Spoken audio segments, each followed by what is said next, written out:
Namaste, everyone, and welcome to the 2018 Rahu Ketu Summit with Dr. Dennis Harness, Sam Geppi, Visti Larsen, and Dr. Arjun Pai. We're all so excited to be here and to discuss these exciting topics today.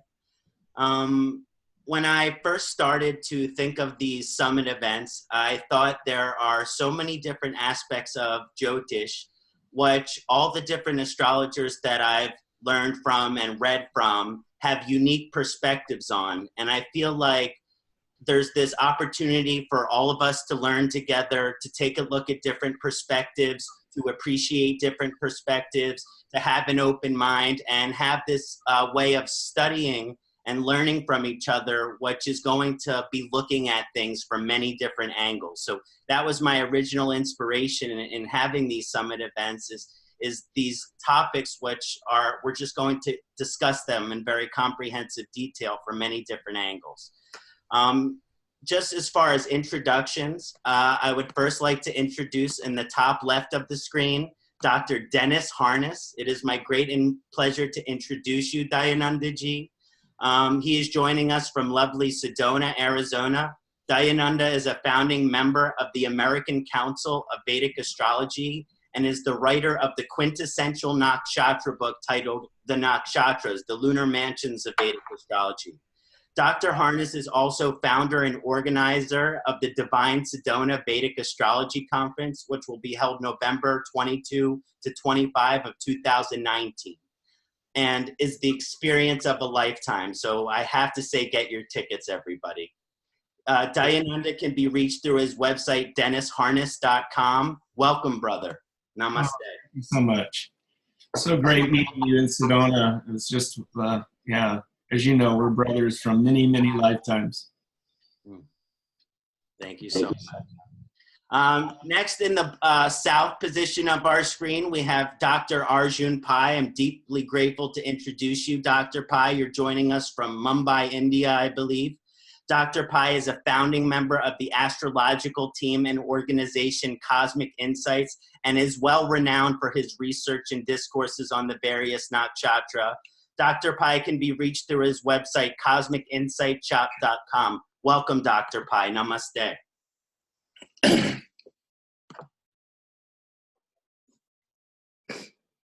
No, thank you. Thank you. It's a blessing to have you here.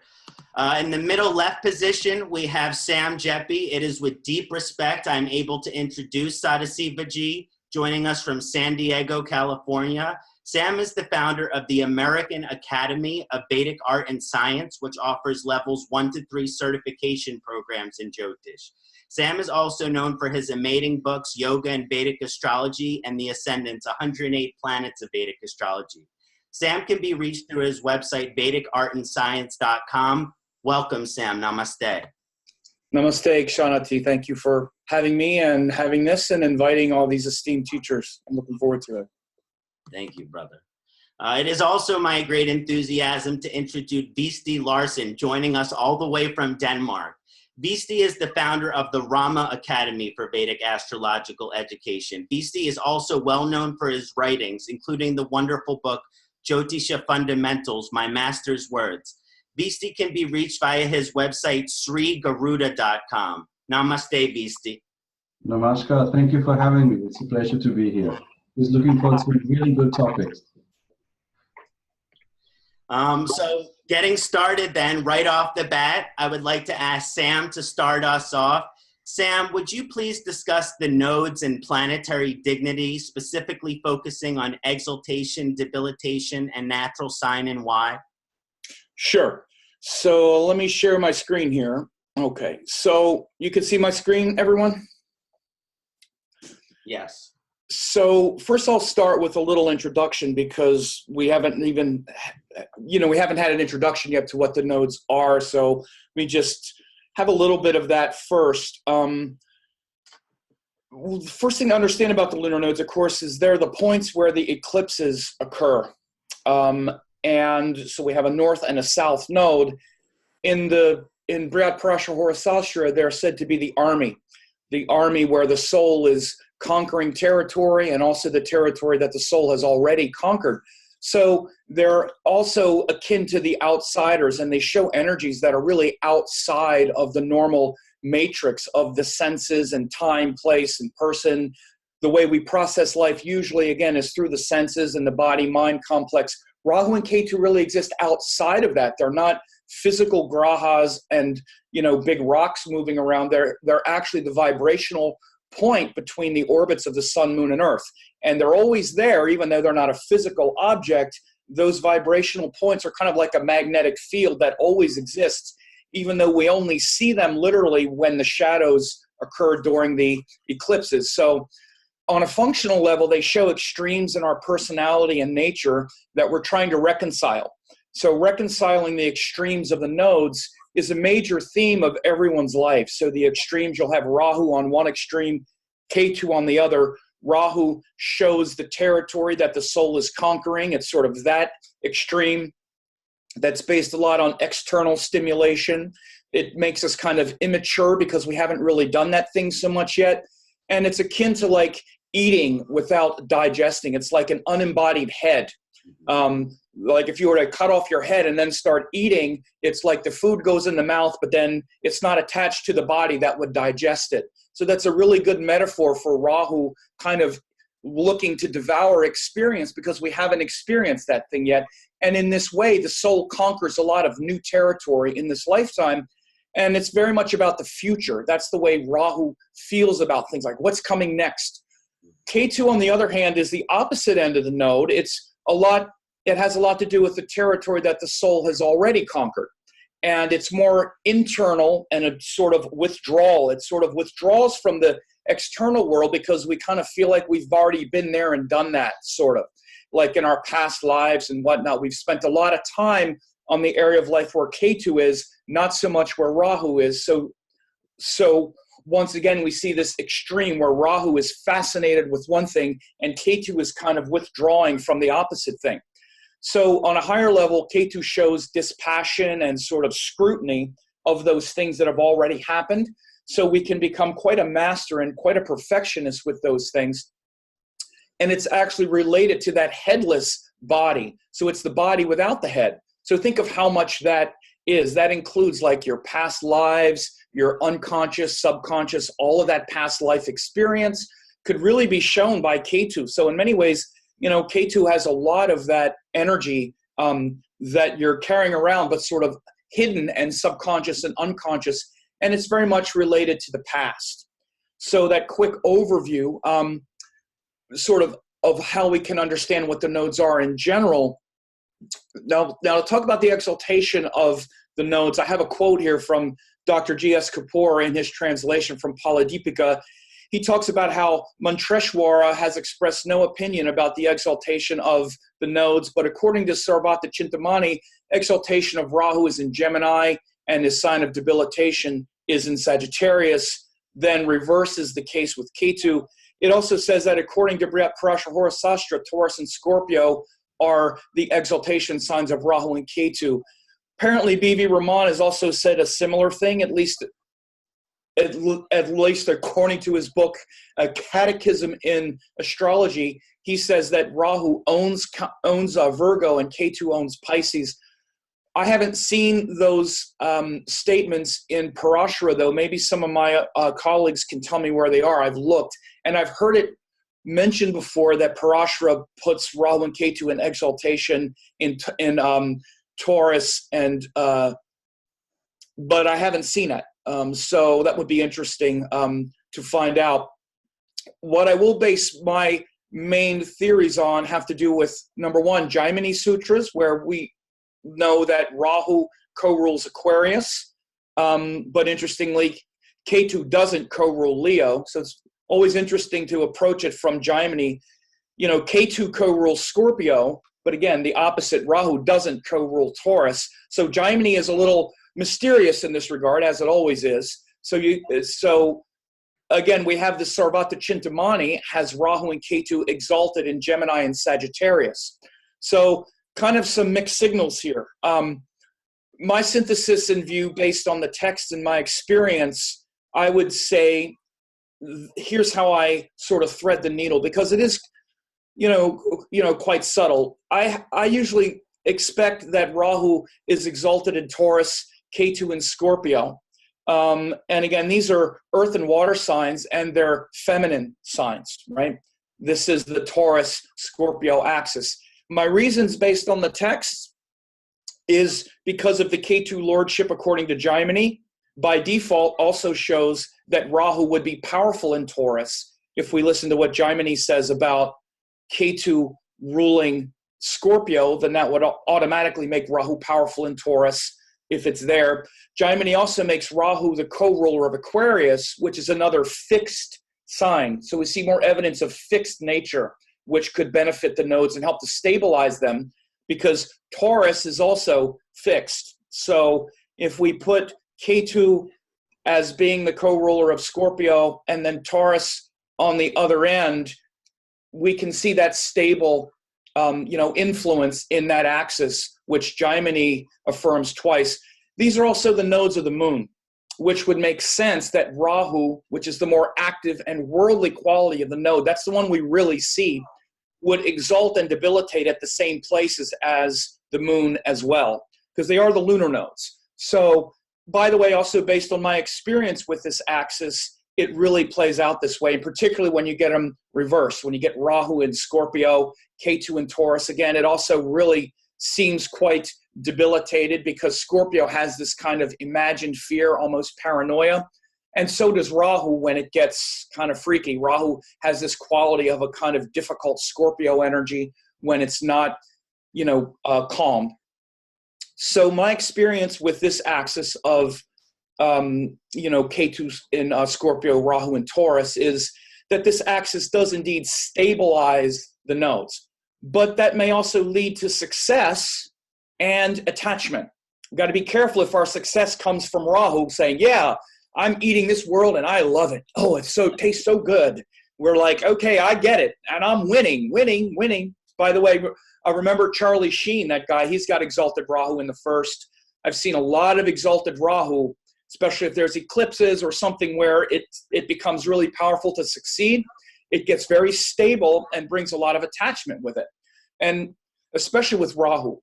But there may also be a lot of deep insight possible, especially with Ketu and Scorpio. That Ketu and Scorpio is really, really deep and powerful to help nail Ketu down into that level of devotion and power that's possible at the bottom of Scorpio, because Scorpio can be quite a difficult sign. And I think in some ways, nothing really drills down into the complexes and problems of Scorpio like Ketu energy does.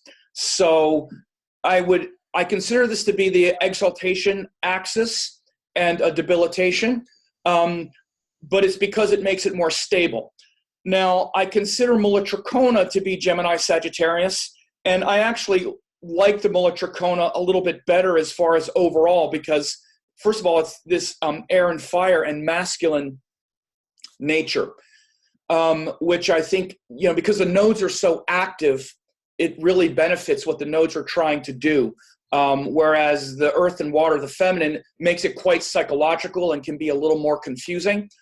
But so my reasons based on the text, we already looked at Muhurta Chintamani, which proposes Rahu is exalted in Gemini and Ketu in Sagittarius. But also Jaimini's assignment of Rahu as a co-ruler to Aquarius also affirms the air sign power to Rahu and the fiery power to Ketu, which is also what I've noticed. That, because when Rahu is also in Aquarius, and Ketu is in Leo, again, that's also quite powerful, particularly when you start looking at nakshatras like Shatabhishak and Magha and things like that. So I really do see that Rahu being windy. Rahu is very much about the mind and the ideas in the mind kind of spinning out, and Ketu being fiery, which is a lot of that scrutiny, tracks really well with helping to spiritualize the complexes of the lunar nodes, because they're very active. And I think this axis, as I said, more easily spiritualizes that nodal axis because it's an axis. Rahu has a sort of tornado-like mind. And one of the problems with Rahu is it spins a lot of false stories. It's why the Guru Chandala Yoga is a real problem when Rahu interacts with not just Jupiter, but anything that has to do with teachings and Guru. Rahu gets in there and gets like this much information and then starts spinning this story. And then you're dealing with Rahu's spin cycle of all these stories, interrupting the purity of the teachings. And so when you get Rahu in Gemini, it really disperses that kind of tornado-like energy and allows a person to really cycle through that story that Rahu can sort of mystify us with. And Ketu is also looking for discrimination and discernment, and that fire and focus and inspiration of Sagittarius also really focuses the Ketu energy very well.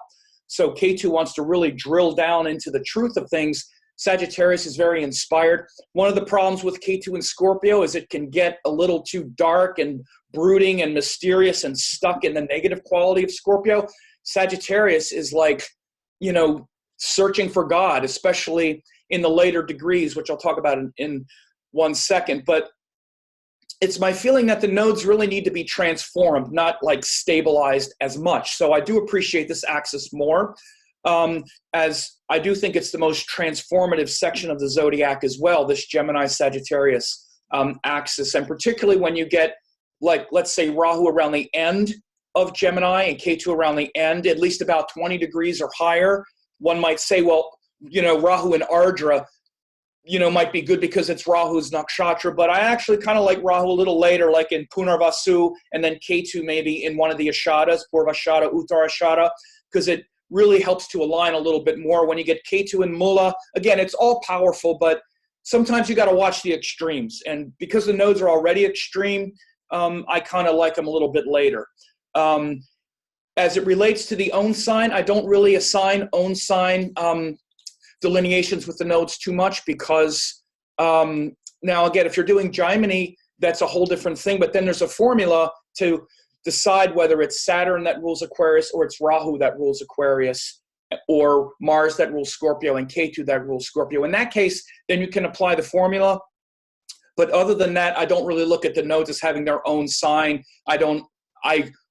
The only thing that I basically assign Rahu and Ketu as rulers of are the nakshatras, and I do that emphatically in the Dasha cycles. So I don't necessarily reckon with an own sign unless you're doing Gemini and you're applying the formula correctly. One thing that I think people should not do, which is unfortunately a kind of default thing, is, oh, Rahu rules Aquarius and so does Saturn. They both rule it all the time, and people are just kind of putting that into the mix all the time, like one more thing to say and one more thing to do.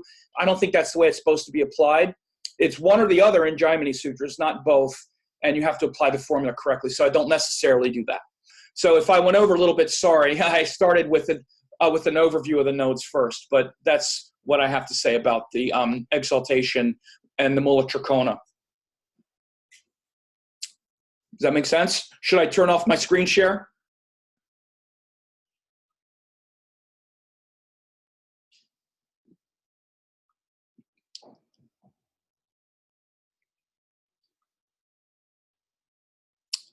I can't hear you. Ksanati, you should unmute yourself. Namaste. Yeah, there you go. Everyone, thank you, Sam, for that wonderful discourse and answering that question in comprehensive detail. I was wondering if any of the other astrologers here on the panel would like to weigh in on exaltation, debilitation, rulership, natural sign of the nodes. Sure. Yeah, I'll just say a couple of things. One is that Hart Defoe's teacher, Montague, out of Toronto, and Hart, he kind of likes to be the odd man out. He actually gave the exaltation to Rahu in Scorpio, as well as Ketu. And the rationale for that is that the moon is debilitated in Scorpio, so both of those planets would do well in the moon's debilitation. I don't necessarily agree with that, although I do have Rahu in Scorpio, so I hope it's correct.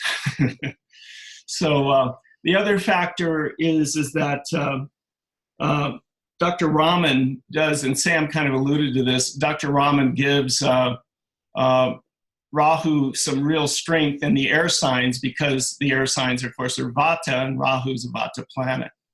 And then Dr. Raman went on to say that he felt that Aquarius was the Mulatrikona sign of Rahu. But I agree with Sam. I mean, Gemini is such a strong sign, as well as Libra, because they're all, of course, connected with the Rahu Nakshatras of Ardra and Swati and Shadabisha. So I just wanted to add those comments. Thank you. That's a very interesting perspective, and I really appreciate it. Anyone else have anything to share? Could I add something else really quick, even though I just spoke a little bit? 1 second, because I didn't get to say it so much. I wanted to finish. But I also think it's really legitimate to connect the Rahu with Virgo, Ketu with Pisces. The Rahu connection with Gemini and the Ketu connection with Jupiter, I think, is really important. Now, again, the masculine signs I find to be more predictable or more powerful as a Mulatrikona, but Vivi Raman did, at least in the reference that I saw in his book, A Catechism of Astrology, seem to assign rulership of Rahu to that Rahu's home sign, like his natural sign would be Virgo, and Pisces would be for Ketu. So when you say their own sign, he seemed to say that Virgo was Rahu's own sign and Pisces was Ketu's own sign. If I understand that correctly, I can see a rationale for that. I definitely like the dual signs because the nodes are about change. So I just wanted to throw that in there as well. Thank you, Sam. Visti, do you want to share something? Yeah, Vishti. I'll share. So in our tradition, we're part of that group which uses the own signs and lordships of the nodes quite emphatically and quite well and prolifically. The way we are taught is in the beginning is that the whole dilemma with the nodes is that we first of all turn them as karmic control planets. All right? And so as it is already from the get-go, there's a big dilemma in how you apply them, because if they're having that karmic control realm about them, that means that you're going to use them differently in different circumstances. And the three different circumstances that we apply them to would be either we're talking about Shristi, which means creative topics, like starting something, beginning something. What we call Adana chakras means conception charts, Garbhadhan, that also implies therefore Nisheka charts. That's all Shristi, that's all the beginning, creation. And so the nodes have different focuses therein within the topic of exaltation and debilitation because of the topic being, let's say, Shristi. If it instead is Sthiti, Sthiti has to do with wealth, sustenance, ensuring one's well-being over a longer period of time, then suddenly the nodes have a different exaltation, debilitation. And then similarly for Samhara purposes, which is having to do with, is something going to be destroyed, how to prevent it from being destroyed, then, or what we call longevity topic, the longevity analysis, then again they get a different exaltation, debility. And that makes them confusing. So what the little I've been taught was, for the exaltation, debility, if we're speaking of health and longevity, use Taurus and Scorpio. Taurus for Rahu exaltation. My mistake, I should add. Exaltation for Rahu is Taurus in that topic of longevity, and debility for Rahu is Scorpio Master. Okay. Now, what you didn't mention, which we use, and I'm just going to throw it out there. Okay. One small book called Gyan Pradipika. All right. Jamini Gyan Pradipika is also called. It's a very confusing Prashna book. Places or has listed that one of the exaltations for Ketu is Leo. So you can imagine another one into the fray, right? So, and then states that the debility for Ketu is Taurus, not opposite it in Aquarius. Very peculiar. And this is used for longevity. It's not used for anything else. And therefore also in the Gemini Sutras, you will never see this being talked about. Parashara talks about it because he believes, yes, we need to talk about longevity for Rahu. And he didn't talk so much about Ketu. And then when we talk about Sthiti, what is called for wealth and such things, then the whole Gemini Sagittarius axis comes in for the nodes. For Shristi, it's completely different signs. There, for example, I heard Ketu gets exalted in Cancer. It's peculiar. So it's a broad topic, but we were taught that it all depends on the three purposes that you're going to be applying the nodes for. That's what I would add. Thank you, Visti, very much. Could I ask, Vishti, have you seen where it says in Parashara that Rahu is exalted in Taurus? Do you know where that's found? That's in the Dasha section. It's in the Dasha section? Okay, I'll look again. The Dasha, yeah. Okay, thank you. Great. Guru Dasha, yeah. Yeah. Excellent. Okay. Excellent. Thank you. I feel like we really discussed a lot of different angles on that. All I personally want to say, I'm probably a little bit biased because I'm an Aquarius Rahu ascendant at 15 degrees. But I do find in my experience that Rahu from an Ayurvedic perspective, when it's in a Vata or wind sign, it does gain a lot of strength. It does gain a lot of power. So when I think if Rahu is going to be exalted, I like Gemini, I like Aquarius, not necessarily Aquarius for exaltation. Again, that might be the bias, but just understanding that the Vata aligning with the Vata gives a lot of strength to Rahu, and the Ketu aligning with this Pitta aligning with Pitta gives a lot of energy to the Ketu. Yeah. May I add just a small thing? Because the topic of mutual lordship, Rahu, Saturn of Aquarius came up. Yeah. And Mars, Ketu, and whatnot. So this is a peculiar aspect of looking at Jyotish, but the idea is that you can have a dual personality of a sign. And just to touch upon what Sam said, in Gemini, you choose one is stronger, and that's it. You leave it be. That's right. We do that. But for example, the nodes cannot show the physical body, right? So for an Aquarian, we can't use the nodes to describe the actual physical body. We can describe what's happening to it, but not keep it and let it walk around the zodiac. Mm-hmm. So it's not fair to use the nodes for everything. It just doesn't make sense.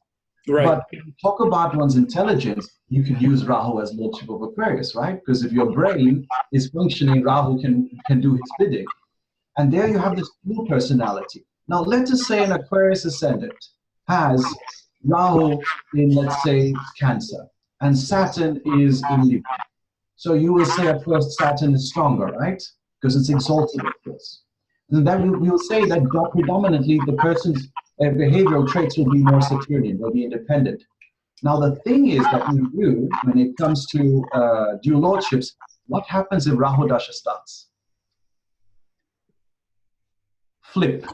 They will suddenly become more Rahu in 6th house in Cancer than that Saturn in Libra, personality-wise. And that we use even to change things like Arudas, which is very much Gemini-focused, for example, and other topics, because we want to see when the weaker gets more manifested, that it can change the person's relationship to the world. Now imagine if we're doing chart matching and you're taking 2 7th lords, a couple, 2 couples, and one of them has a 7th house Aquarius. And predominantly their relationship between those two has been, let's say, Saturn in that person's chart matching another person's other 7th lord in their chart. What happens if Rahu Dasha starts? The relationship is going to change. And more predominantly, you could be seeing temporarily during a Dasha, which is making Rahu stronger, that relationship goes sour because Rahu did not support that other person's 7th lord in their chart, for example. All right? And we talk about matching 7th lords or matching Lagneshas, because that's what you do in chart matching. So you can see that the weaker one is a dangerous one because the weaker one is temporary. And if it doesn't match the stronger one, a problem starts in the chart. So that's where it gets interesting to use dashas with these weaker lordships of the houses, if they're dual lordships. I'm sorry, Ksanati, I can't hear you. Excellent. Thank you. Thank you. So Thank you for allowing me. My pleasure. So that was a really comprehensive look at the question. Now I would like to move on to the next question, but that was great. I think we did answer that in thorough detail.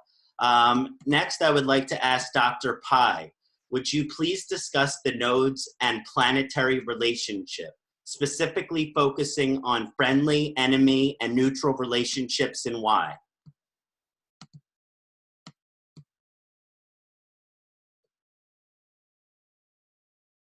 So, what I wanted to discuss today when I'm talking about Rahu and Ketu, Rahu and Ketu are called as, the nodes of the moon.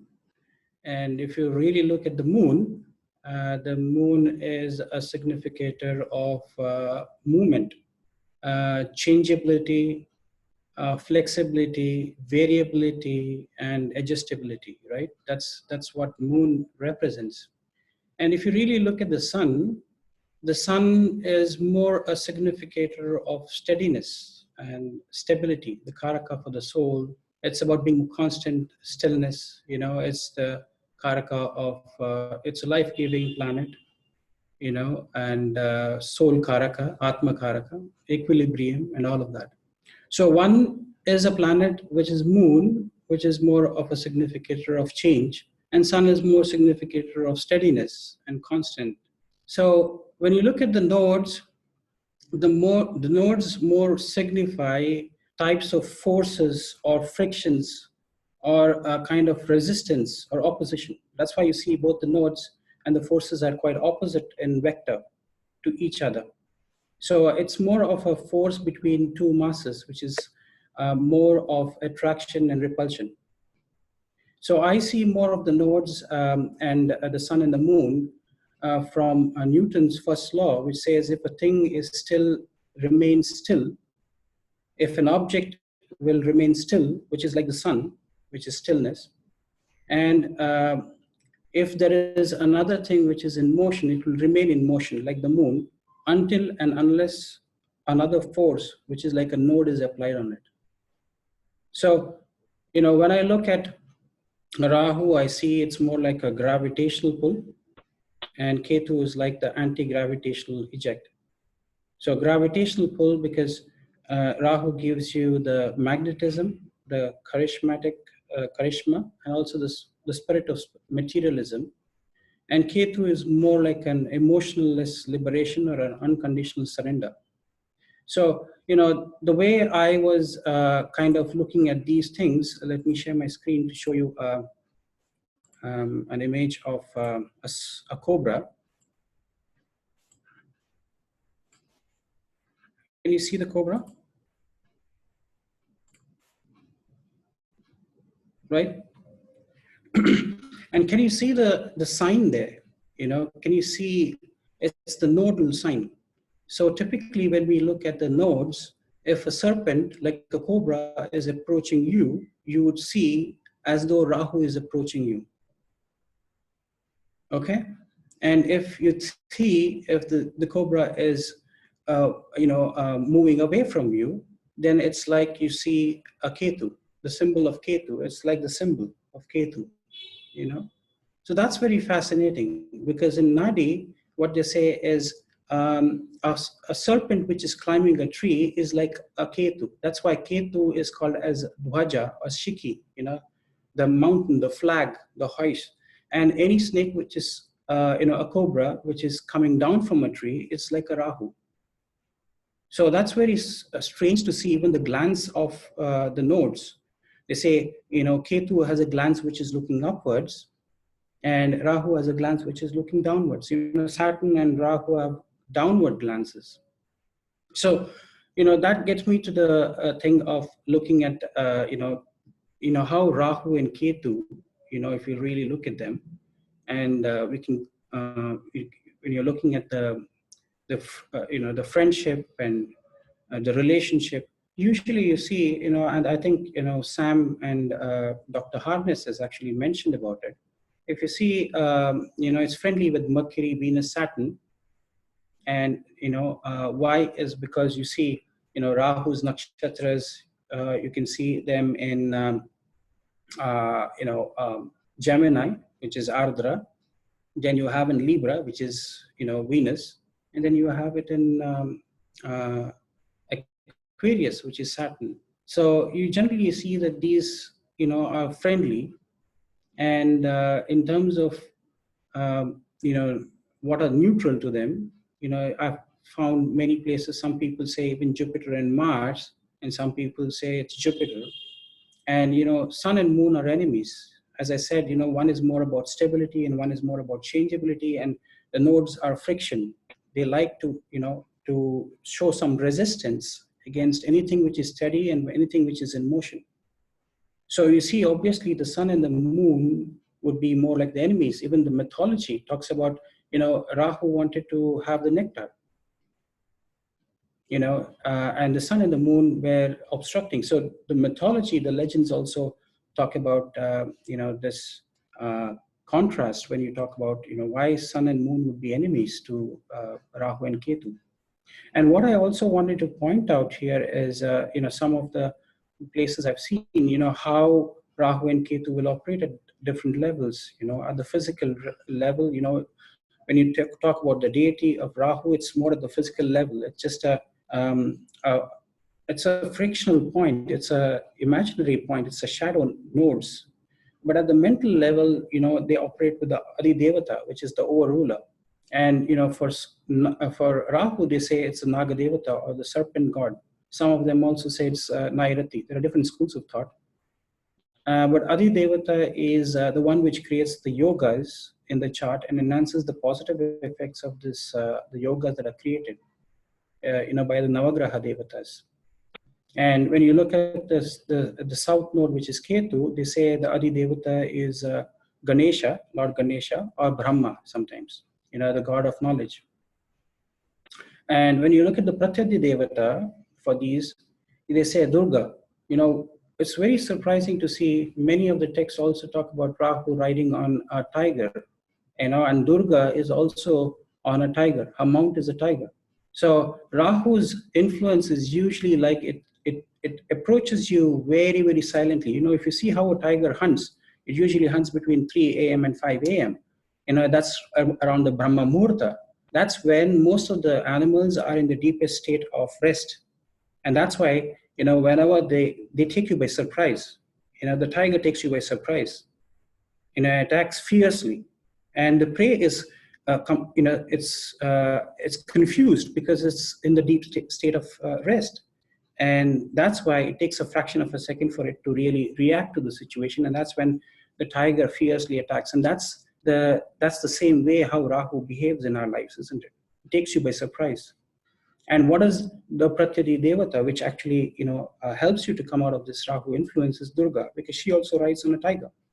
So as the goddess of power, and, that's the divine mother. That's the protective energy that you get from, against anything Rahu. And when you talk about Ketu, you see it's also Chitragupta. It's surprising to see Chitragupta is the Pratyadi Devata, who is the record keeper of all our karmic records. And that's why you see Rahu is connected more with dreams and future, and Ketu is more connected with past and doubts. If you have an element of doubt, that is Ketu. But if you dream big, if you're thinking more futuristic, it's more of Rahu. So these are the things that I've seen, and there's more that I can share with you, in terms of even numbers associated. If you look at the number 8, many of the numerological systems talk about number 8 associated with Saturn. Look at number, the logical Rahu. Okay, so that's the number 8. I can show you that. Let me just share my screen again. Let me just go back.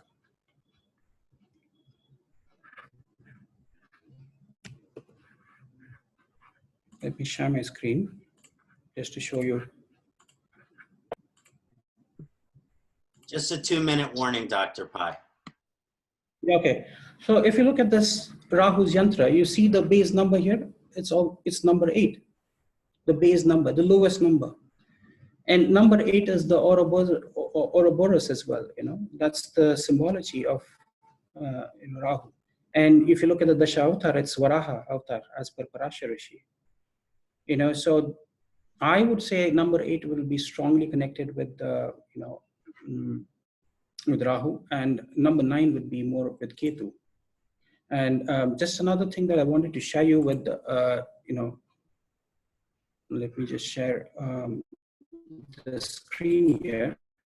And, this is how a Navagraha temple, if you look at the Navagraha temple, this is how the Navagraha temple looks like, the position and the directions of each of the Navagrahas. Okay, if you look at the nodes, they're facing south. If you see, Jupiter is facing north. This is how they posited. You go to any Navagraha temple, this is how it is.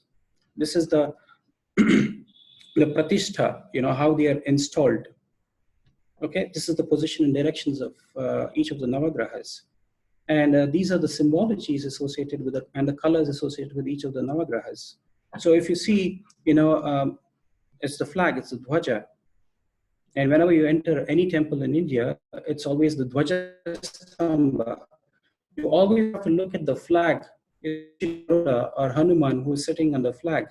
You always have to look at the Shiki before you enter any temple. And when you exit the temple also, your final prayers are always to be made from the Dhwaja Stamba. Because that's where that's the Shiki, that's Ketu. And Rahu is more like what I see, it's the horse's, shoe, but it's the horse's shoe which was worn and which was, fallen out. That's more of Rahu, I feel. That's the symbol. And if you really look at the symbology here, again, you can see, the different colors and the different symbols with each of the Navagrahas.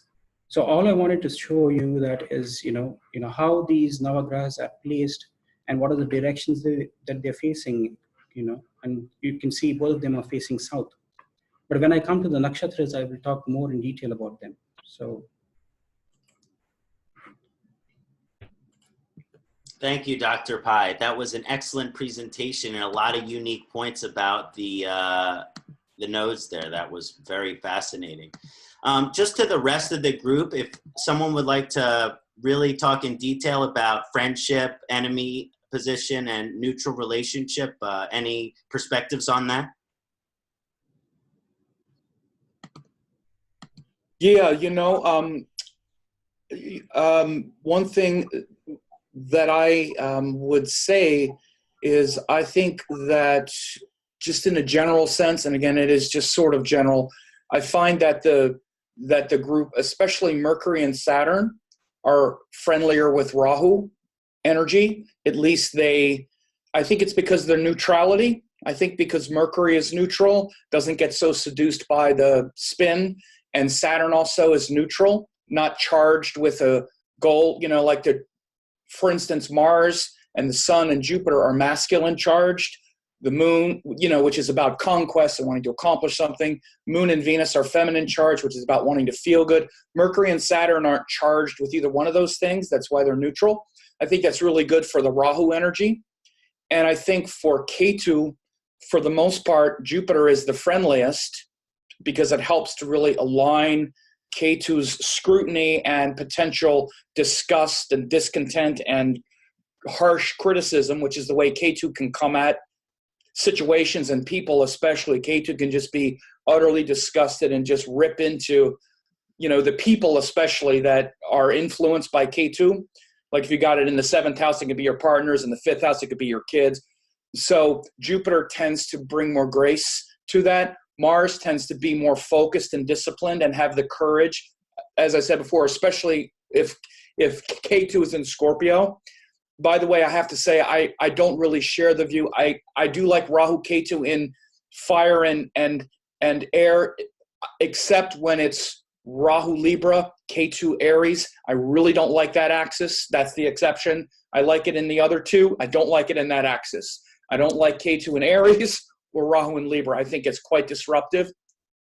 So as far as planetary friendship, I think that Saturn, Mercury are quite friendly, or the friendliest to Rahu, and Jupiter, especially with Ketu, and also Mars can also be quite, helpful. I've seen many times, especially when you get Ketu Mars in like Pisces, in Scorpio, especially. I know a couple people right off the top of my head where you get Mars Ketu in Scorpio, Mars Ketu in Pisces, especially. Not crazy about it in Cancer, but in those other two signs. So that's the one thing I would add to the planetary friendship of Rahu and Ketu. By the way, I don't mean to dominate here, but there's also a question here. It says to Sam, and I'm just going to read it and not answer it yet. I want to digest it a little bit, but I will hopefully answer that question to Sandeep.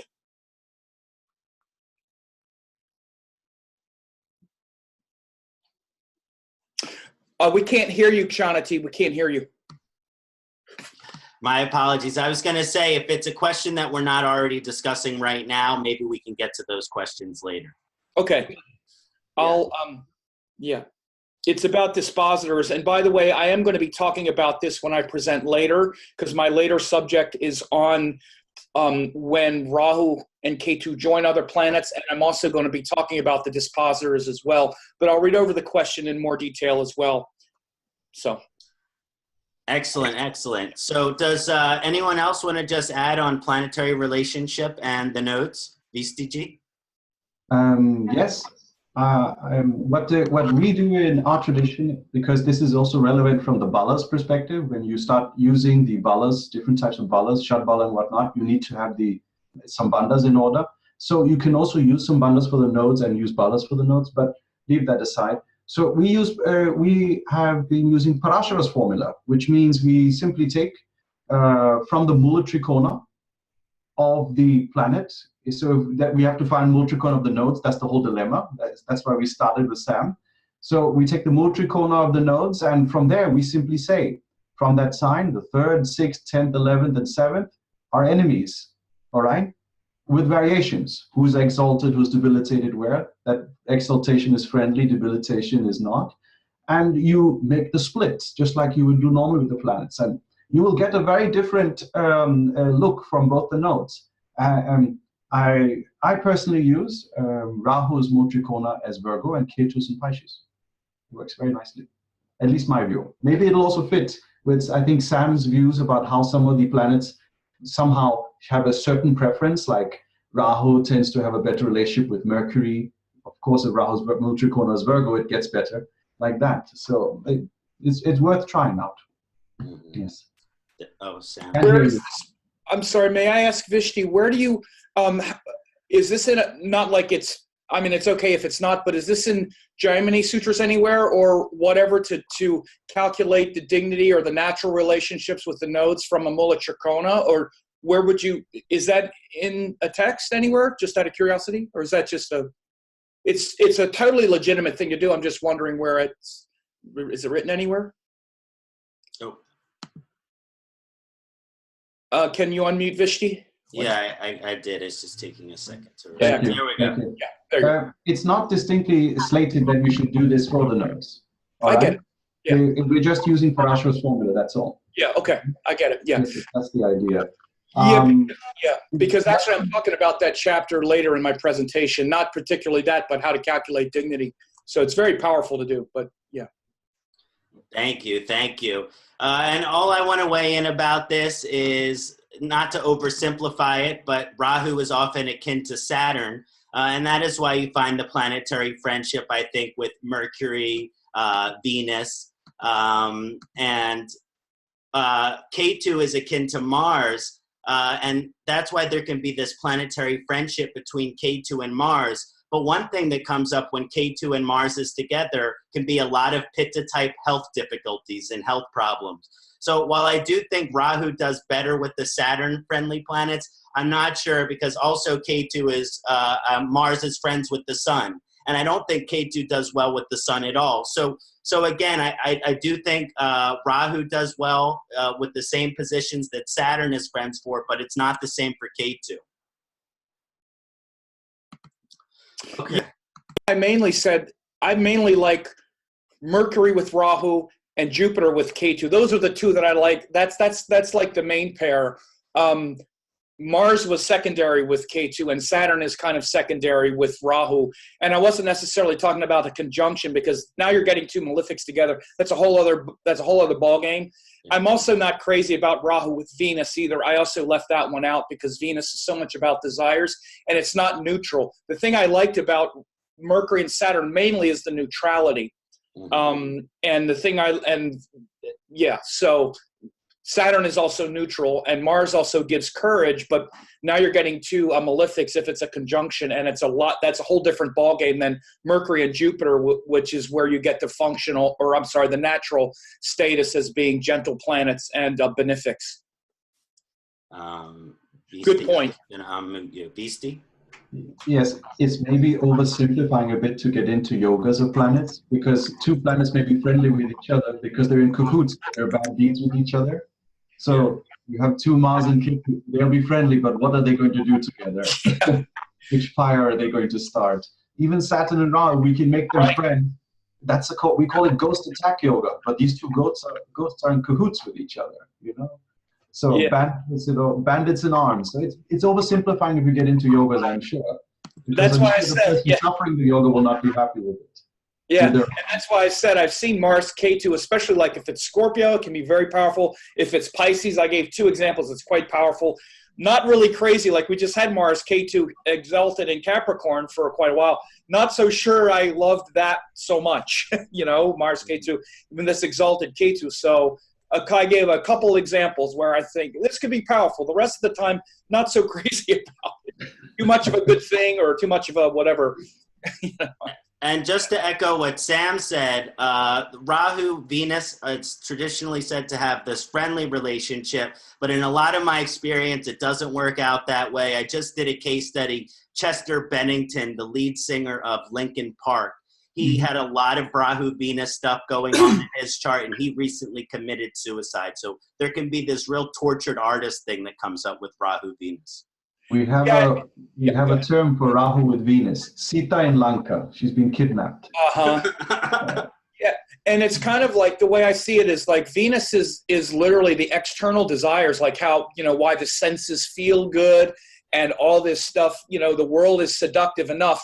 And then Rahu is like subconscious desires, unconscious desires. And so it's so much desire that it can really eclipse our mind. It's also part of the reason why I said I do see Rahu is being exalted in Taurus, but I can also see where that relationship of Rahu and Venus being there can just be like, oh, this tastes so good, this world is so amazing, and it can just lead to enormous attachment and a lot of desire. So that's why I don't consider it to be nearly as helpful overall. Well said. Well said, Sam. Does anyone want to comment before we move on? I think now would be a good time. Dr. Harness? Yeah, just real quick. In my experience, sometimes with Ketu and Mercury together, because Ketu, you know, sometimes the symbol is a fish with no head, and then Mercury, it gets a head. I've found that sometimes in charts of mystics and psychics and people like that are even some astrologers, but that astrologers that tend to be not as technical maybe in their prowess with astrology. Any comments on that from the group? I haven't seen so much Ketu Mercury so much, you know, not to be autobiographical, but I happen to have Rahu in the first with Mercury, Sun, Venus. So I have like a Rahu explosion in the first house in Gemini. So I've definitely seen a lot of Rahu Mercury, where Rahu Mercury really does that. I can't recall Ketu Mercury just off the top of my head. Okay. I'm usually not a fan, though, just kind of like with Rahu Jupiter, where, again, Ketu Jupiter, that relationship really tends to spiritualize Ketu. The opposite is Rahu Jupiter, which is Guru Chandala Yoga. Rahu Mercury tends to really bring out the highest in Rahu and Mercury, especially depending on the sign that it's in, depending on the Rashi especially. But Ketu Mercury, what I've seen usually is that the person really doubts their information. They can really doubt. They never feel like they have enough skills, never have enough information, because Ketu is so critical. And Mercury is where we need to take experience and try a lot of things. Again, Rahu really facilitates that as well. Ketu says, you're too stupid. What are you doing? You don't have enough information. Stop trying. And Rahu's now, you know, and Rahu is like, oh no, keep trying, keep speaking, keep doing it. So usually that's been my experience with Ketu Mercury in general. Yeah, no, that would make sense in terms, like I said, if it's a psychic or mystic, they're kind of working on a different level. And like I was saying, even with an astrologer, they're not technically very sound, you know, because of that Ketu. Anybody you want to mention who has it? You know, I'm thinking at the top of my head, it's just some clients of mine that were, you know, very psychic or channelers. Of course, in Sedona, every other person channels somebody, you know. So. Well, I wonder if they're actually doing astrology, though, to be honest with you, because channeling and all of that, that's a whole other thing. And Rahu and Ketu are the open channel, but astrology is a whole different thing. It's actually a methodology and an organizing of the channel rather than just having the channel. I can totally see where Ketu Mercury, especially if it's in like a water sign, would be that sort of open channel, but that's not necessarily, at least from the way I would understand it, something that would give a person facility with the details well enough to practice astrology at a high level. But again, I don't know it. That's just too general statement. Two general indicators. No, that makes sense to me, Sam. Okay. Okay, quickly, Visti. I would just add, Jamini doesn't like the yoga. He calls it a broken bones yoga. So he thinks that the earthy element is being broken apart by Ketu. But if Jupiter joins the fray, it's a beautiful combination. And even for a psychic or an astrologer, that becomes wonderful to really channel that. I'm using the word channel, but to really manifest the beneficence of those two coming together. Excellent. Oh, was Sam?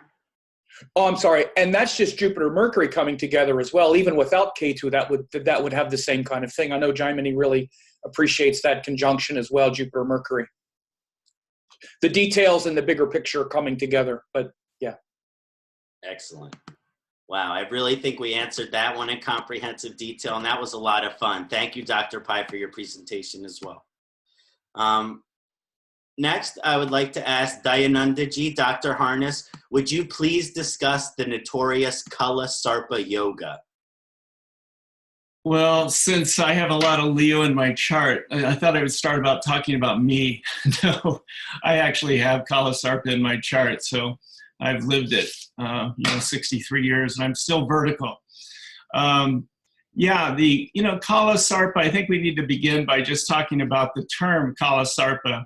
I mean, Kal comes from dark or black, and Sarpa, of course, is snake.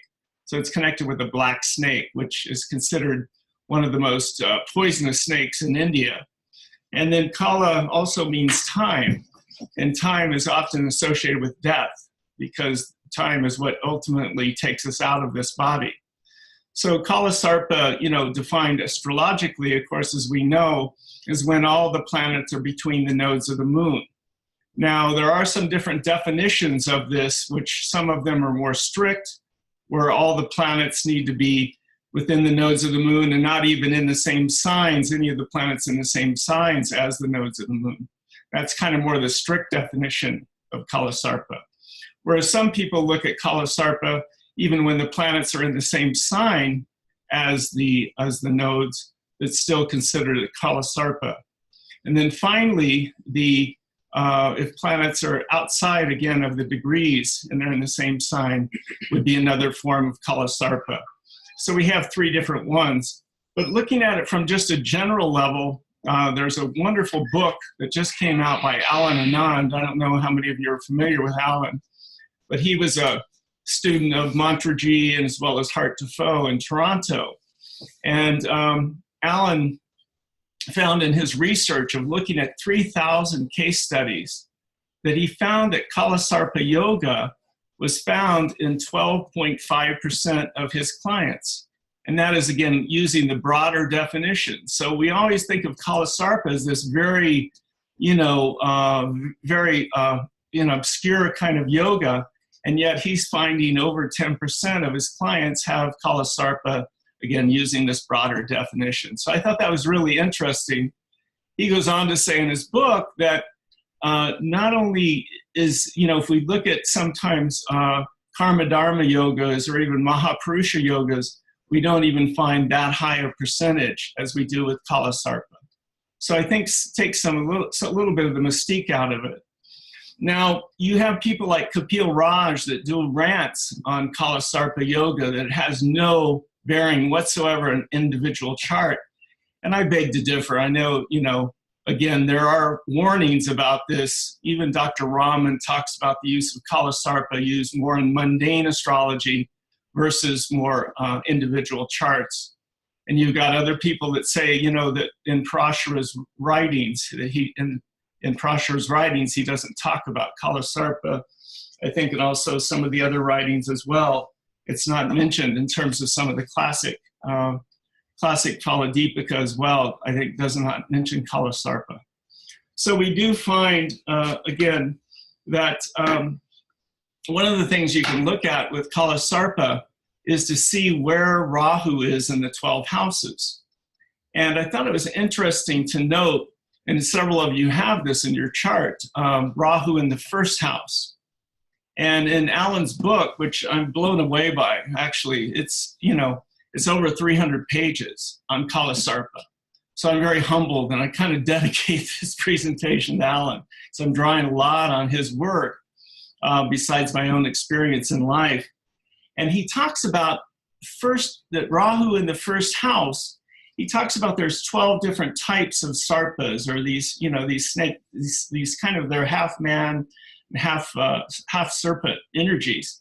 And he talks about Ananta as being the Nagaraja associated with Rahu in the first house. And I'll just read this because I think it's really, I don't want to miss out on this because several of you have this. What is it, Sam, you have Rahu in the first? Yeah, and Ksanati? Yeah, okay. Anybody else on the panel that has this? Okay, my good friend Mateo here, that's kind of my personal assistant, has Rahu in the first as well. He says that the Sanskrit term for Ananta means endless, limitless, eternal, infinite. And he said, he goes on to say, Ananta, you know, is the snake that helped Vishnu in terms of creating a ground for Vishnu to stand on. So there's this strong foundational energy with Rahu in the first house. He goes on to say that Ananta was eavesdropping on the secrets of yoga that were being imparted by Lord Shiva to his wife Parvati. And because of this indiscretion of listening in on these secrets, Ananta was sentenced by Lord Shiva to impart the teachings to human beings, the teachings of yoga, and also, which is interesting because Sam's book on yoga and Jyotish. And he goes on to say that he imparts the teachings to human beings for which the purpose of Ananta is assumed as the human form of Patanjali. So you've got that going for you, you know, in terms of Rahu in the first. So there's this strong connection with the Yoga Sutras, with Patanjali, with imparting yogic knowledge, all these kinds of things. So in Alan's book, he spends a whole chapter on looking at the North Node with Kala Sarpa. Of course, you know, a person would have to have Kala Sarpa to have this combination, with going through the houses. And so it's really quite brilliant. He talks about, we can maybe put up Donald Trump's chart here. You see if I can share this. Click share. Perfect. Okay. Can everyone see Donald's chart, who we've all worked with a lot, I know. And you see Trump's, again, this is a loose definition of Kala Sarpa Yoga. Some people wouldn't consider this Kala Sarpa Yoga. But in my experience, it definitely reflects this, even though the planets, you know, that the sun is outside of Rahu. But anyway, getting back to Alan's description of Rahu in the 10th house. Rahu in the 10th house, very interesting. It's connected with a particular Nagha called Pataka. And Pataka translates, it's derived from the Sanskrit term pat, which means to fall. So it can indicate a fall from grace, or the pride before a fall. And so it deprived of one's caste membership, and finally, thereby of one's livelihood. So one of the things that I found with Kala Sarpa, and even in my own life, is there can be incredible rises to power and then falls to power, and rises and falls. It's kind of like a roller coaster effect with Kala Sarpa. And as my wife likes to call it, Mr. Toad's Wild Ride. If you've ever been to Disneyland, you know, it is a little bit like a roller coaster effect. And I think you'd mentioned, I think Sam or someone had mentioned, or maybe it's Ksanati, that Rahu with the sun can indicate tremendous elevation in life. And as we see from Trump's chart, not only does he have Kala Sarpa, but as Visti was talking about earlier, you know, he was born under a lunar eclipse. So again, we find this tremendous rise to power as well as falls in his chart. It'll be interesting to see, too, when he goes into, just a little bit off topic here, but when he goes into his Saturn Mahadasha, Saturn Vukti, excuse me, his subcycle in January, next month, because again, his sun is with Rahu, and the dispositor, which I find that the nodes take on the energy of the dispositor greatly, is Venus. And we see Venus is with Saturn in the 12th house, at least in the Rashi chart. I'm thinking the Bhava chart, it may, no, they still stay in the 12th house using Shripati in terms of the Bhava chart. So we may see this Rahu in the 10th house, this rise to power that it's brought tremendously in his life, but also the fall that's talked about in Alan Anand's book. So other factors, I think, in terms of this Kala Sarpa yoga, when the nodes fall in this 10-4 axis, either way, if Rahu's in the 4th or Rahu's in the 10th, I find that quite often there can be mental, emotional disturbance, of course, because we know that the 4th house is associated with happiness, contentment, one's emotional nature. And here we see a very unusual combination with the moon and Ketu almost within minutes of each other, conjoined if you use the true node. I know a lot of you, a number of us use the mean node as well, but this is using the true node. There's a very tight conjunction between these two, which of course would indicate the emotional disturbance that we find with Mr. Trump. The Rahu sun, again, as we mentioned, incredible ego, incredible kind of, sometimes I find with Sun Rahu conjunction, there can be some narcissism as well. And I'm a little bit of a neo-Vedic astrologer in the fact that I use the outer planets. So we find that not only is the sun with Rahu with this Kala Sarpa yoga, but we find Uranus is also thrown into the mix. And Uranus is kind of like the Prometheus, Greek myth of Prometheus, of wanting to bring fire to earth, wanting to bring change, wanting to bring innovation, wanting to bring his own narcissistic plan for the universe, really, in terms of Donald's chart. So those are some of the main things that I wanted to say about Kala Sarpa yoga. I would just add that in Bepin Bahari's writing on Kala Sarpa yoga, he tends to be more positive about it and show that there can be a greatness associated with Kala Sarpa.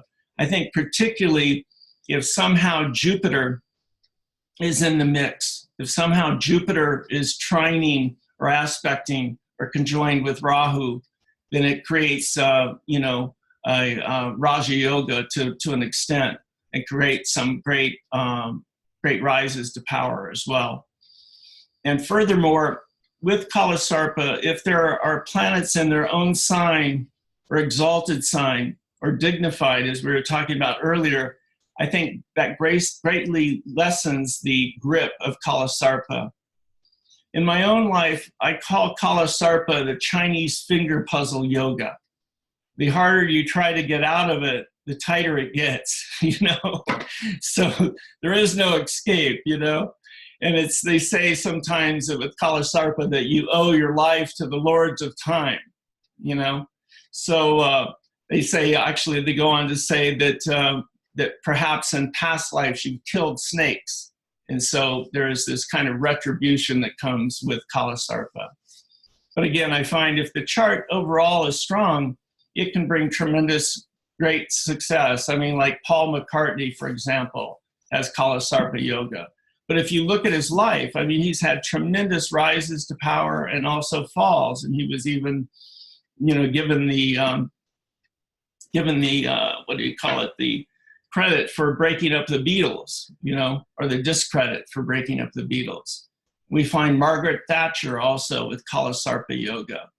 One of the really unique people that I love in terms of movie director that had Kala Sarpa yoga was Alfred Hitchcock. Mm-hmm. And one of the other more famous actors, Harrison Ford with Kala Sarpa yoga. I think it's interesting, the scenes in Indiana Jones movies where he's terrified of snakes. I don't know if you remember the scene where he's in the airplane and all of a sudden all these snakes are at the bottom of the airplane and he's just freaking out. So again, and we find, in infamous charts as well, Kala Sarpa yoga, with mass murderers, killers. So it seems to be one of these yogas that can really can really grip someone. You know, Hart Defoe, I love the quote from him that he says, Jyotisha has teeth and it can bite.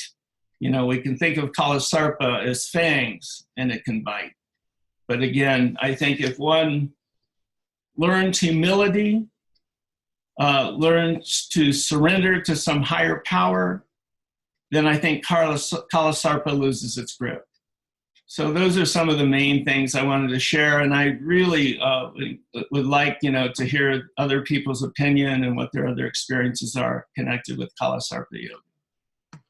Thank you, Dr. Harness, for that very comprehensive analysis of Kala Sarpa Yoga. I love the case study you used, our Lord in Chief, always an exciting example, great example to use. And I just would like to open this up to the rest of the panel.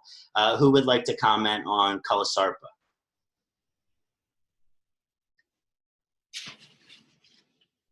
Sam? Yeah, sure. Well, I definitely also notice it as something that's quite, you know, prominent when it's there.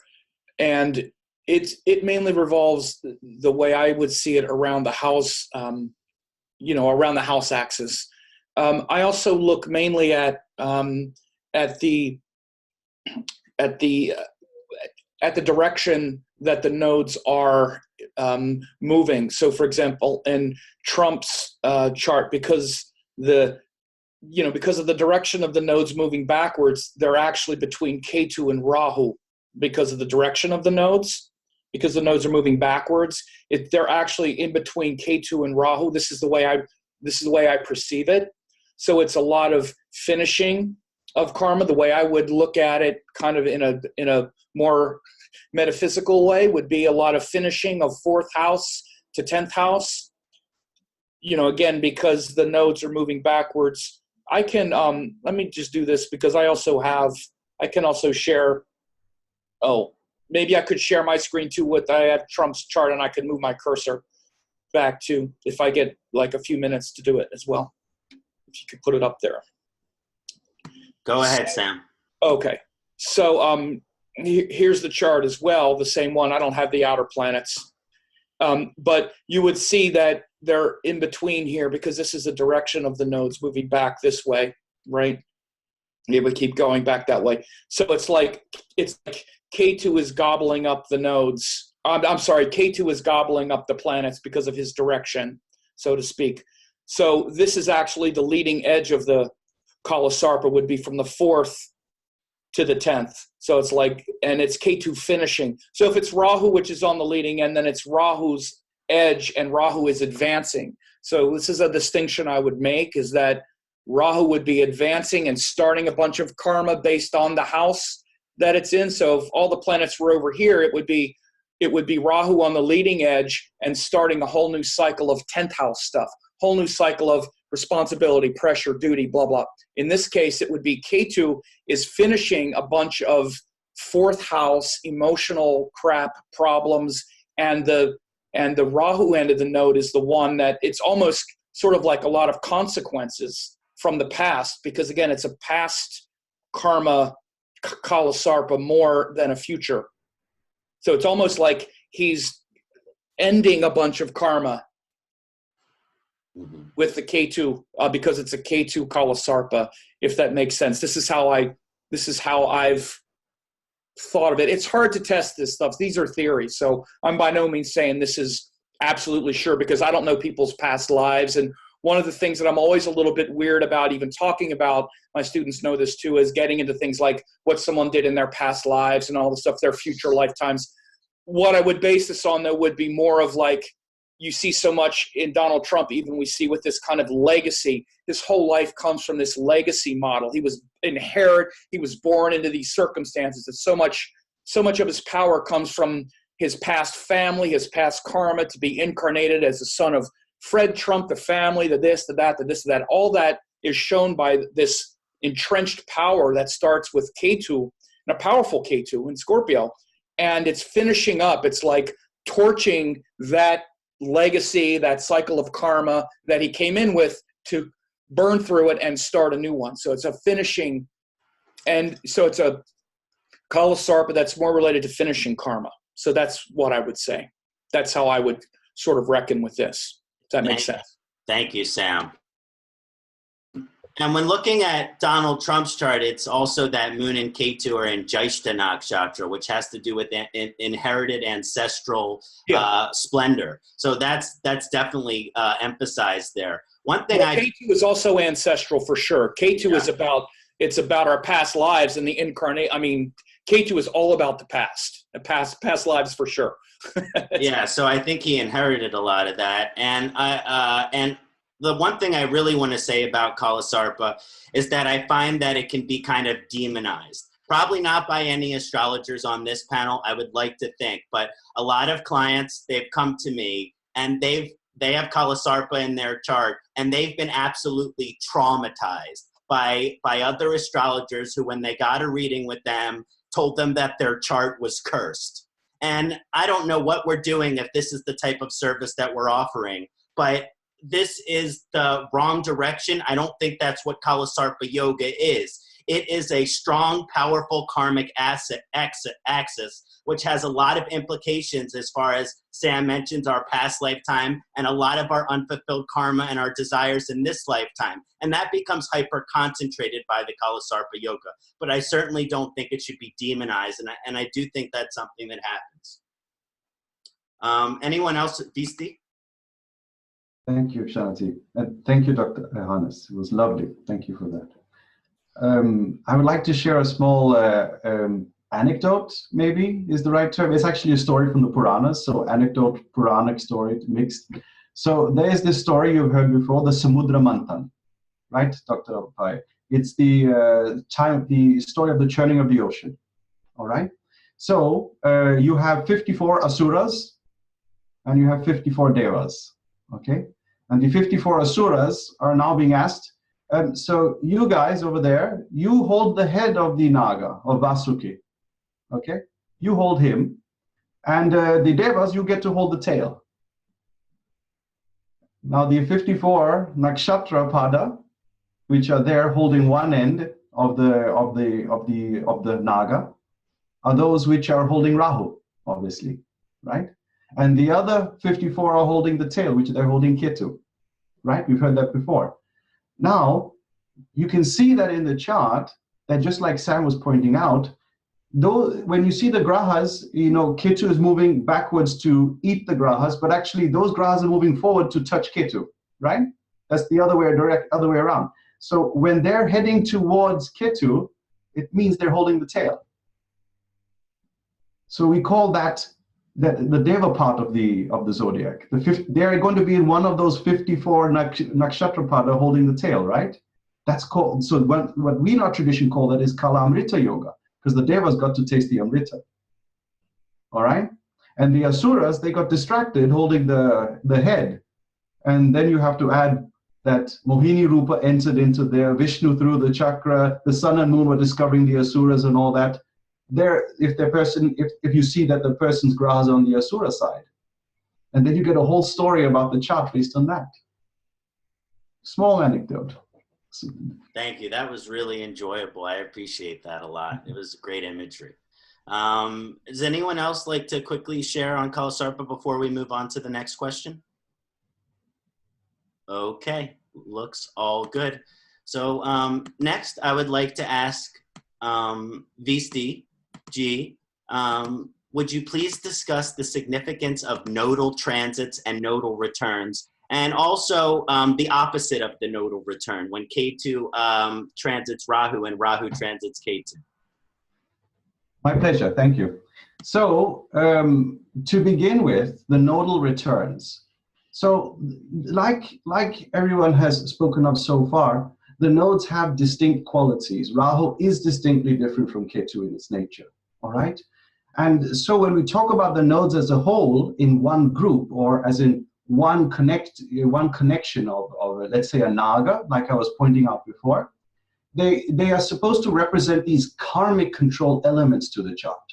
Now, what that implies is that when we talk about their movement and transit, they show oscillations in one or the other direction, either Rahu showing a gain of something or Ketu a release. we therefore term Rahu as the bhogi of the zodiac. The bhogi, the one who likes to eat, bhoga, okay, is the Indian term. And Ketu, the yogi. All right, simply put, we have a bhogi and a yogi. Now, moving around the zodiac, they are doing so as nodes of the moon, right? So as nodes of the moon, they're in essence showing, because we humans are supposed to be represented by the moon, or we could even say anybody with a mind is represented by the moon. They're indicating desires which are either being fulfilled or somehow overcome. So when you see the nodes returning to their positions, nodal return, it implies Rahu coming back to Rahu, Ketu coming back to Ketu. And this indicates a very important time in people's lives, every 18 years, where a very important desire is being fulfilled. Now, it's important at this stage to figure out, is it Rahu's desire which is being fulfilled, or Ketu which is just allowing some desire to be let go of? And that depends on the chart regardless of the transit. So we first figure out who's dominating this chart. Is Ketu dominating or is Rahu dominating? We could do a similar exercise like we did with Kala, Sarpa, Kala, and Rita. That would be the easy one. Actually, they're the lucky ones. For them, it's easy. Either it's Ketu ahead, which means it's about letting go, or Rahu ahead, which means it's about obtaining more. So for them, it's clear when the nodal return happens where the direction is. But if you don't have either of those, it becomes actually more complicated. So some people will argue the supposed cursed Kala, Sarpa, Kala, and Rita yogis, we call them those, they're the ones who actually have a clear-cut direction. The remnants are straddled between either one of these two on a daily basis. So then you can infer maybe one chart has a poorly placed Rahu and a better placed Ketu. Then they're the ones who are letting go of something when the nodal return happens. A better placed Rahu and a poorer placed Ketu, they are obtaining or gaining an important desire. This can be anything. This can be a material desire. This can be a relationship. You hope not. Because if it's a relationship, it could be that it's a desire from the last life which is being fulfilled, and what happens after it's fulfilled? Maybe the duration was not so important anymore. All right? It could be gaining a child. Rahu loves to populate this planet with kids. All right? Loves to cause more rebirths, in other words, right? Ketu, on the other hand, wants to let go. So as a nodal return to begin with, it refers to the fulfillment or the letting go of a desire. But when it becomes opposite, it's quite opposite also in expectations. Because when, let's say, Ketu goes over natal Rahu, or Rahu goes over natal Ketu, again, you have to ascertain which one is the most important one. Is it Rahu or Ketu for this individual chart? You have to fix from the beginning, which one are we actually focusing on in this chart? So when this opposite transit happens, it's a nullifying effect. In a sense, like Ketu says, Rahu, I'm sorry, not this time. You're not going to get your desire fulfilled this time. And it can actually be a disappointment, a dejection, all right?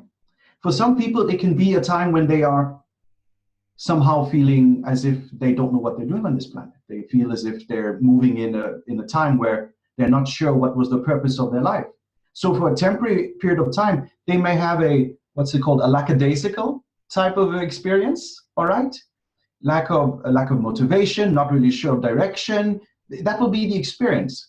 So when the nodes have this reversal, which happens, it's actually not that beneficial for the horoscope. It may feel like a brilliant time in the sense that they feel very free, because suddenly that big Rahu desire, which was behind you, telling you do this, do that, has been told to let go of it, all right? But maybe the person who was already feeling quite free, Ketu, has been told, hey, remember, you have to pay the bills. All right? So that is what we call the reversal of the nodal return.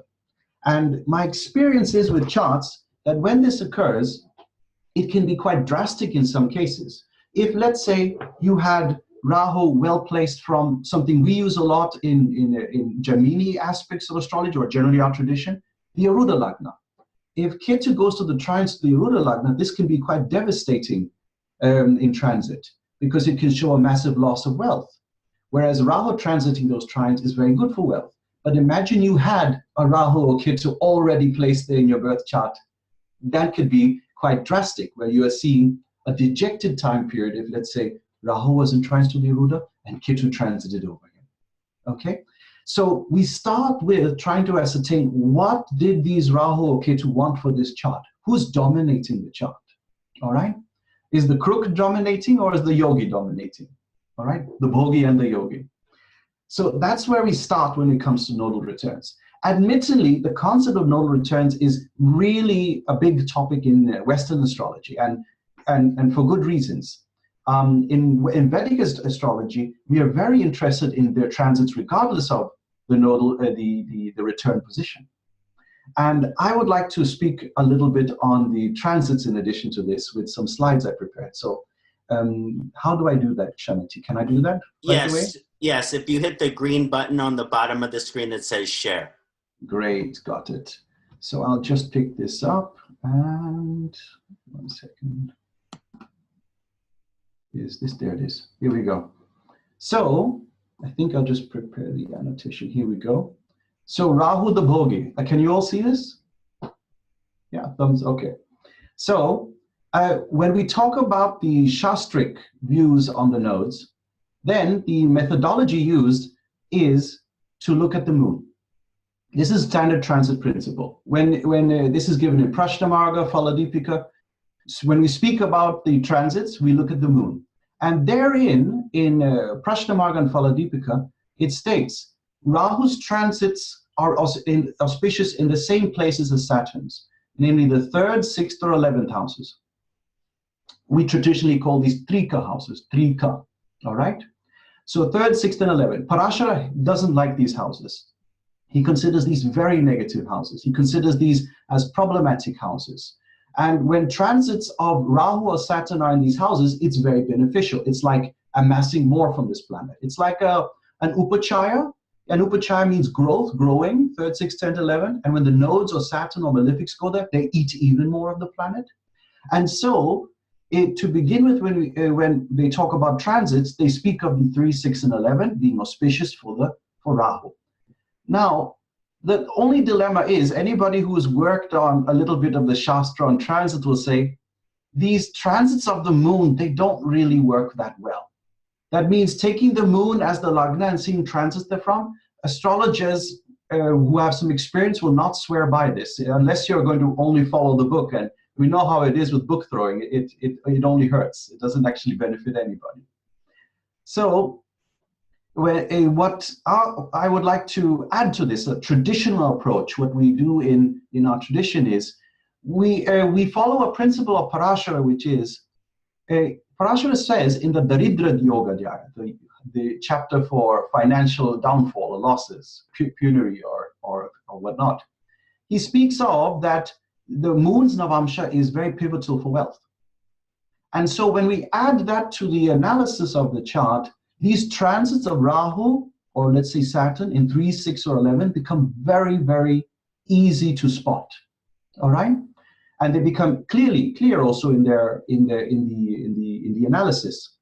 Now, one dilemma that I would have with teaching this, where I'd feel bad if I didn't say this as well, is or with sharing this, is that these nodal transits repeat out every 18 years. So really for astrologers, how can transits be that useful, right? It doesn't make sense to just repetitively look at the same thing every 18 years. And so to add, what we can do is, we can, according to the nadis, and also to Jataka Parijata, we can see transits from the Dasha. What that implies is, you treat the Dasha as the Lagna, and you see the same transit. So we have 2 reference points. One which I'm now offering, look at the moon's Navamsha and treat that as the ascendant and see transits from there.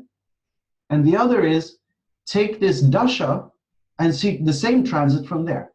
So we could use just the Rahu's transit and try to see when Rahu will give Bhoga, because Rahu will give you Raja Yoga. Rahu will give you all the fruits you want. You're hoping for to be the next big author in astrology. Maybe you need Rahu's help because he'll pay the bills. Okay, so this is what Rahu is going to show us in the charts. So from the moon's Navamsha, and by the way, here I mean let's say you have a chart where moon is in Cancer, in the Rashi chart. But in Navamsha, it is, let's say, in Aquarius. So you take Aquarius and put back in the Rashi chart, and then you see those Rashi transits from Aquarius, although you're taking something from the Navamsha. So that's the idea here. So I can show a slide on this. Let me just see. Here's the commander-in-chief, right? This is his chart. I've given the South Indian chart on the right and the North Indian on the left. This is from Sri Jyoti Star. And what I want to show is that Donald Trump, he ran for election twice. And the first time was not so successful. In fact, he stopped within 4 months. You would even reconsider whether he really ran. All right? And what I wanted to show is this. When we look at the moon's Navamsha, so he has moon in Cancer, and in Navamsha, it's in Pisces. I'll just show the South Indian chart as well. So from that perspective, when he was running for election back in 99, Rahu was transiting Cancer. This is where it was transiting.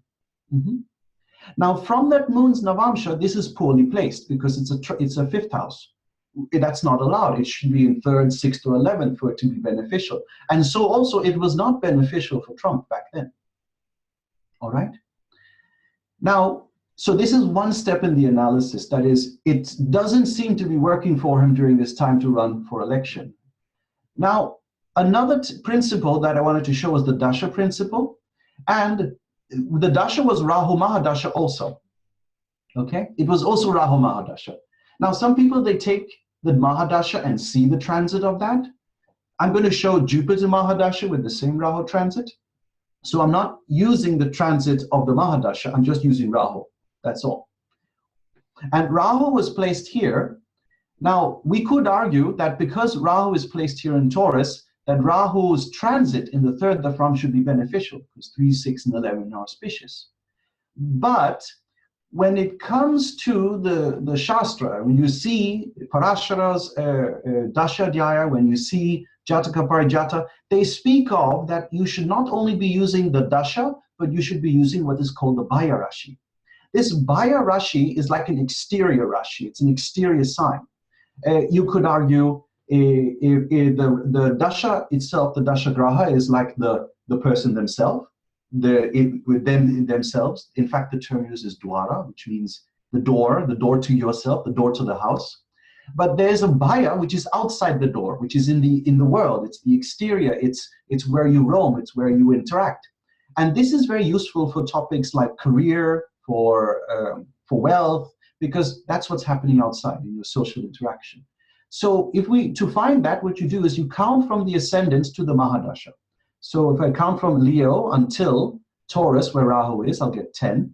And then you count the same distance they're from. It's like an Aruda, if you know that. So 10th from Taurus will be here in Aquarius, which unfortunately this bracket has fallen off. But now, from Aquarius, where was Rahu's transit?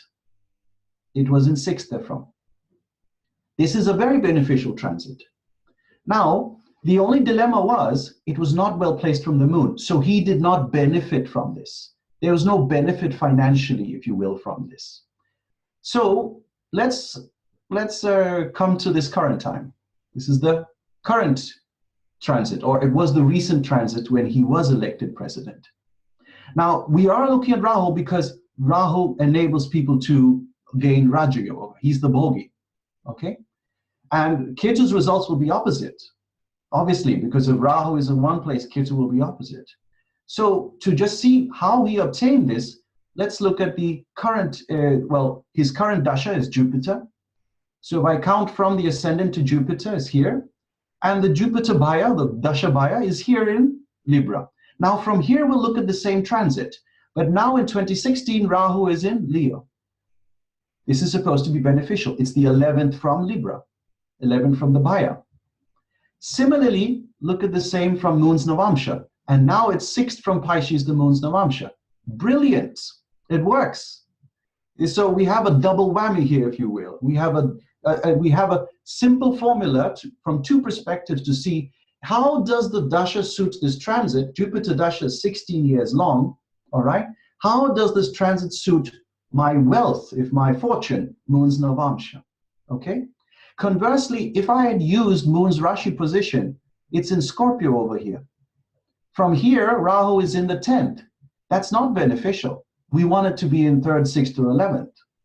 And we can see conversely that it makes much more sense if we use the Moon's Navamsha. So what I wanted to bring out here is a simple and straightforward principle that can be applied to all transits. The big ones are Jupiter, Saturn, and Rahu, but especially for those who are seeing when some fortune will come, when some gain will come, use Rahu's transit 3, 6, 11. It's not hard to remember, but use the right points of reference. Don't use Moon's Rashi. That's only going to tell you how healthy you are. How maybe when Rahu transits the 3rd, 6th, and 11th from the Moon, you will go, in the Rashi chart, you'll go to the gym. You'll get a better doctor. You'll change your diet. But in the Navamsha, you can clearly see how much fortune the person is getting. Maybe we'd even argue, use it in Moon's Dashamsha. Say, see Moon in D10, pick that up, put it in the Rashi chart, and see how it benefits you distinctly career-wise. Because Navamsha is not only fortune, it's also marriage and so many things, but D10 is specifically how is it in office, how is it job. So this is how we would use Rahu's transit is what I would like to bring to fore. Now, and also, of course... Visti, 2 minutes, 2 minutes. Goodness. All right. Now, conversely, I showed something interesting here for the Mueller investigation. I'm sure you can all pick up on that. Rahu is going to move to Cancer soon, and it's going to be poorly placed from the Bhaya.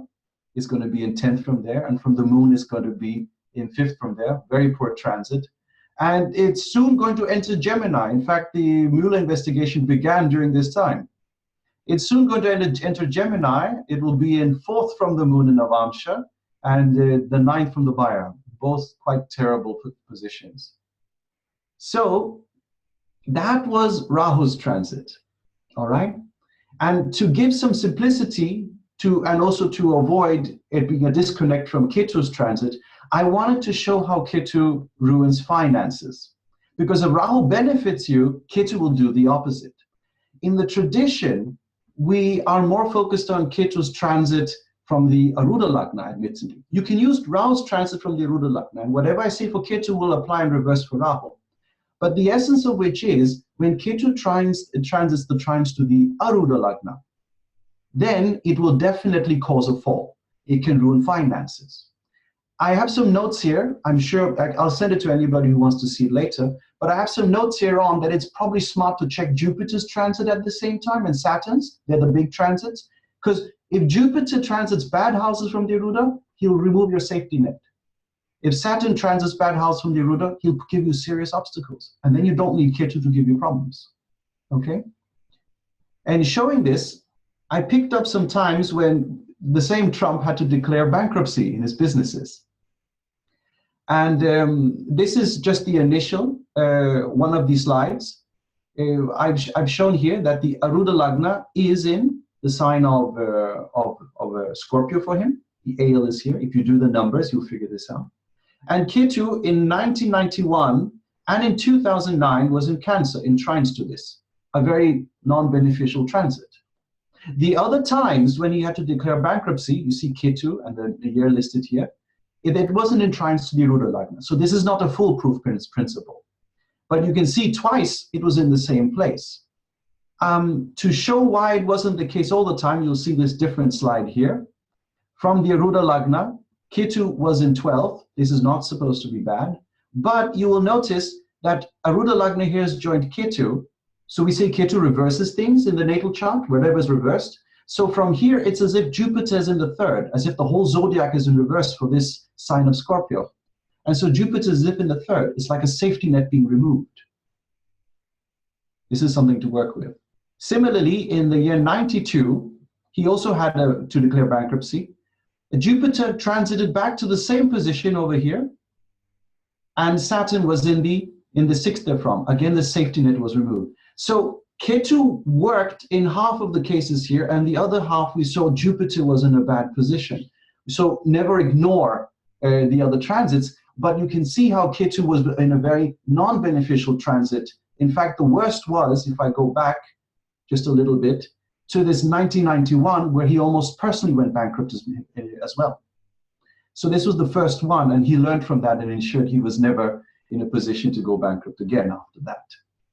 So those were my tidbits on the topic of the transits. I would love to hear how you use these transits. I gave a very small principle, just 3, 6, and 11, used a few points in the chart to show exactly how this can be used, and then added the Ketu transit as well. Guys, what do you say? Thank you, Visti G, for that great insight and technique. That was amazing. Open it up to the rest of the panel. Just raise your hand. Sam? So I get a couple minutes here? Yeah, up to 5. Okay, up to 5, okay. So I have a case study, and I will pardon everyone's indulgence for using my own chart, which is not the greatest scholarship, but I do happen to know of a couple, because some things we can tell on our own, and it's a direct relationship to a transit of Ketu that was a huge experience in my life that really changed my career and life circumstances and whatnot. This is my natal chart. As you see, here's the Rahu Gemini explosion in the first house, the ascendant, Rahu, Sun, Mercury, Venus, close to a lunar eclipse. You see the moon is over here. I had just started my Ketu Dasha, and you see this is a halfway return. This is the half return.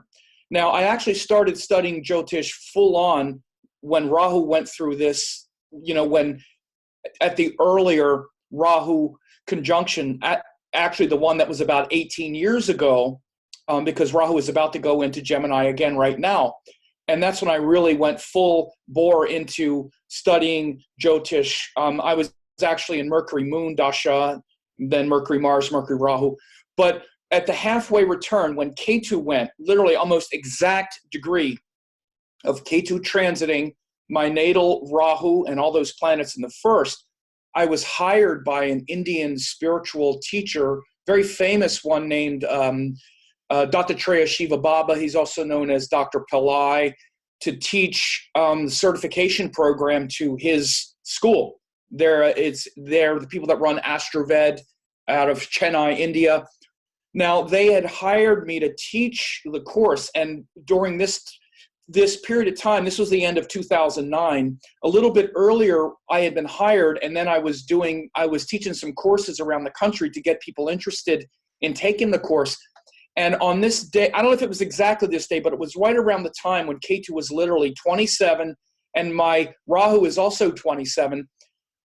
But literally, when it was the exact degree, I was sitting in Temecula, California, at the home, the sort of palatial estate of Dattatreya Shiva Baba, sitting there, and via Skype, I was getting a nadi reading, a free nadi reading from someone sitting in Chennai, India, reciting authentic, singing the Tamil verses from the nadi leaves, while I'm sitting in Temecula, California, and he's going through one Nandi, nadi leaf after the next, trying to find my nadi leaf, which he did find and read it for me. But I was gifted this reading by this amazing spiritual teacher, this incredible mystic.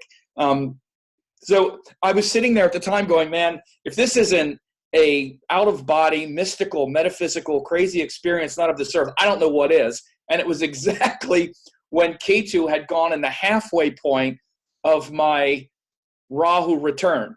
So again, about 9 years earlier, Rahu had transited here and went around. That's when I really started my Jyotish career. And then by the time Ketu went around and hit this point, I was sitting there about to be hired, or I had already been hired by this Indian mystic, and I'm sitting there on the exact transit, getting a nadi leaf from someone in Chennai, India, reciting all this ancient Tamil. So that's one of the most amazing experiences of my life, actually. And again, it was also, of course, the dashas are important. It was Ketu Venus, actually, when it happened. I was in Ketu Venus. You can see the Raja Yogas that Rahu forms Raja Yoga with Venus because it's in an angle join the Trine Lord. There's a bunch of Raja Yogas in the first house with Rahu.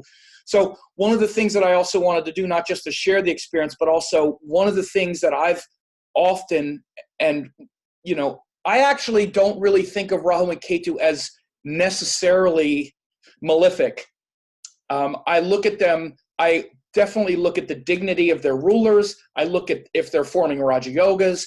I look at all of this stuff before I start making a lot of conclusions about whether or not Rahu and Ketu are going to deliver, especially any type of metaphysical knowledge or whatnot. And if you're doing things that are particularly conducive to what the nodes are compelling you to do, like if you're practicing Jyotish and you're in Ketu Dasha and you have all these Raja Yogas in the first that supports metaphysical knowledge, and you get a transit of Ketu right on your natal Rahu, there might be a chance that you're sitting in Temecula having been gifted a Nadi leaf reading and someone in Chennai, India is reciting ancient Tamil.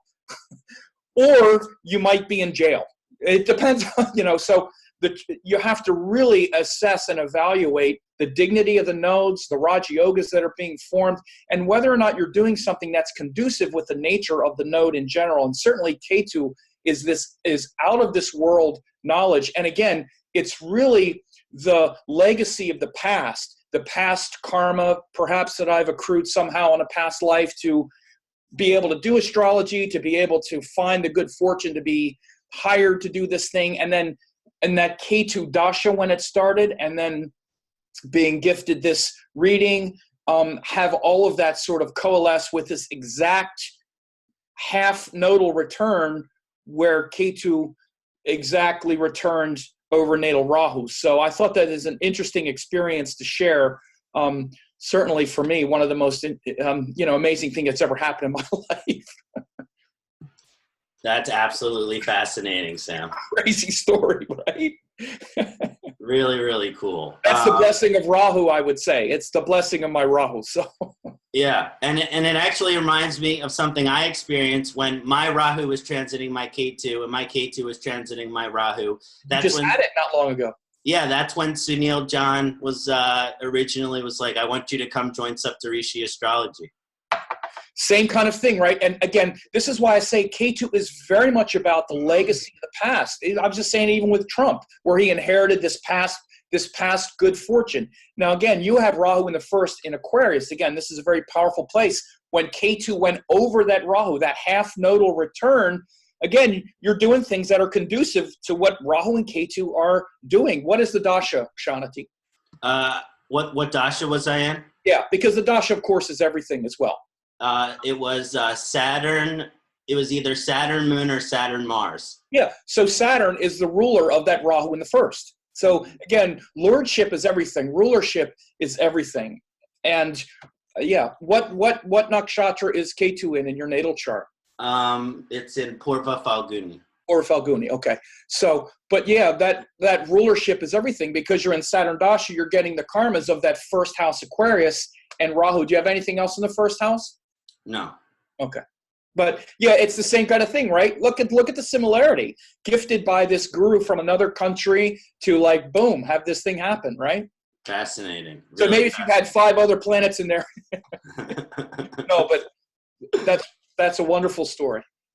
Thank you. Anyone else on the returns, transits? Okay, moving on. So when I originally decided on this summit, it was because Rahu and Ketu kind of have this stigma. When people hear of Rahu Mahadasha, people hear of Ketu Mahadasha, there's fear that enters them. There's worry that enters them. Oh, this is going to be horrible. I'm not looking forward to that. So that's why I wanted to, present all of these varying opinions to really show, like, as Sam mentioned, let's not necessarily just label Rahu malefic or label Ketu malefic. Let's look at how it's manifesting. So as I discuss Rahu and Ketu Mahadasha, I'm going to try to discuss it in 10 minutes, both of them. From a traditional Vedic-based text perspective, it's Rahu Mahadasha is not just something which is completely negative. If it is manifesting as a functional benefic in the chart, it can have a lot of positive associations with it. One is on the material level. So Rahu Dasha, when Rahu is manifesting positively in the chart, can be very positive for the individual's power, prestige, fame, reputation, success, even financially, materially, in terms of having possessions and all of these things. It can be very beneficial in that way. It can also manifest in a more spiritual way, because Rahu is the full realization of our mystical or occult potential. So if it's not manifesting in a material way, the person's on a spiritual path. The Rahu Dasha is said to be very indicative of an exploration of these different mystical, occult, and spiritual energies. This includes astrology, different forms of alternative healing, religions outside of the one that you were born into, probably. So these are deep indications on the positive side of the Rahu Mahadasha. The texts also speak of some difficulties of the Rahu Mahadasha, the primary of which is enemies, which I like to mention. Now, what is this concept of enemies? But in a lot of the Dasha-based prediction books, it mentions that Rahu Dasha, it can bring this flourishment of enemies to one's life. What does that mean? It means to me that someone doesn't necessarily have your best interest at heart. That doesn't necessarily mean that they're out to get you. That doesn't necessarily mean that they're malicious to hate you or anything like that. They might just be selfish. They might just be jealous. They might just be narcissistic in their tendency. So it's not necessarily an enemy is out there to get you, but for whatever reason, for whatever they're going through, they do not have your best interest at heart. So many people in the Rahu Mahadasha, they might find themselves interacting with people, certain people in their lives that have this kind of vibration, which is a disharmony. You don't really vibe with them, but you might be forced to work with them. You might be forced to establish a relationship with them.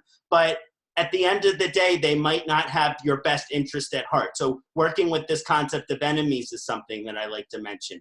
And then also is from this concept of diseases. Rahu Dasha, if it's in a difficult position, especially affecting the health in a negative way, like a health house, it can really have a negative impact. Lots of bacteria, virus, funguses, parasites, different types of infections, different types of accidents. These are also things that can commonly show up in the Rahu Mahadasha.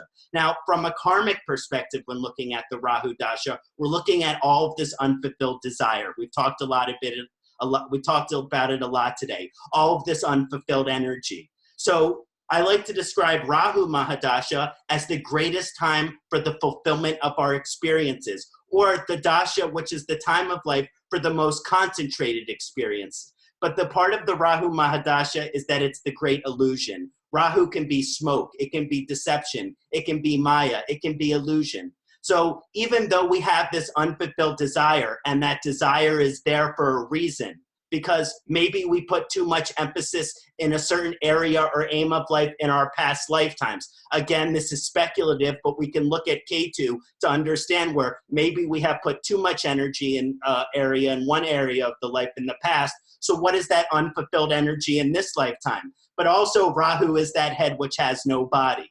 When you feed it food, is the appetite satisfied? No. So even though Rahu Dasha, we have these unfulfilled desires, and Rahu Dasha is the greatest time to fulfill those desires, that the craving is still there, the desire is still there, that even though that we can fulfill that desire, it will still feel as if it is unfulfilled, because inherently Rahu is this discontented, this relationship with discontentedness. Later, I'm going to talk about practicing Santosha for Rahu, but there is this energy of discontentedness during the Rahu Dasha.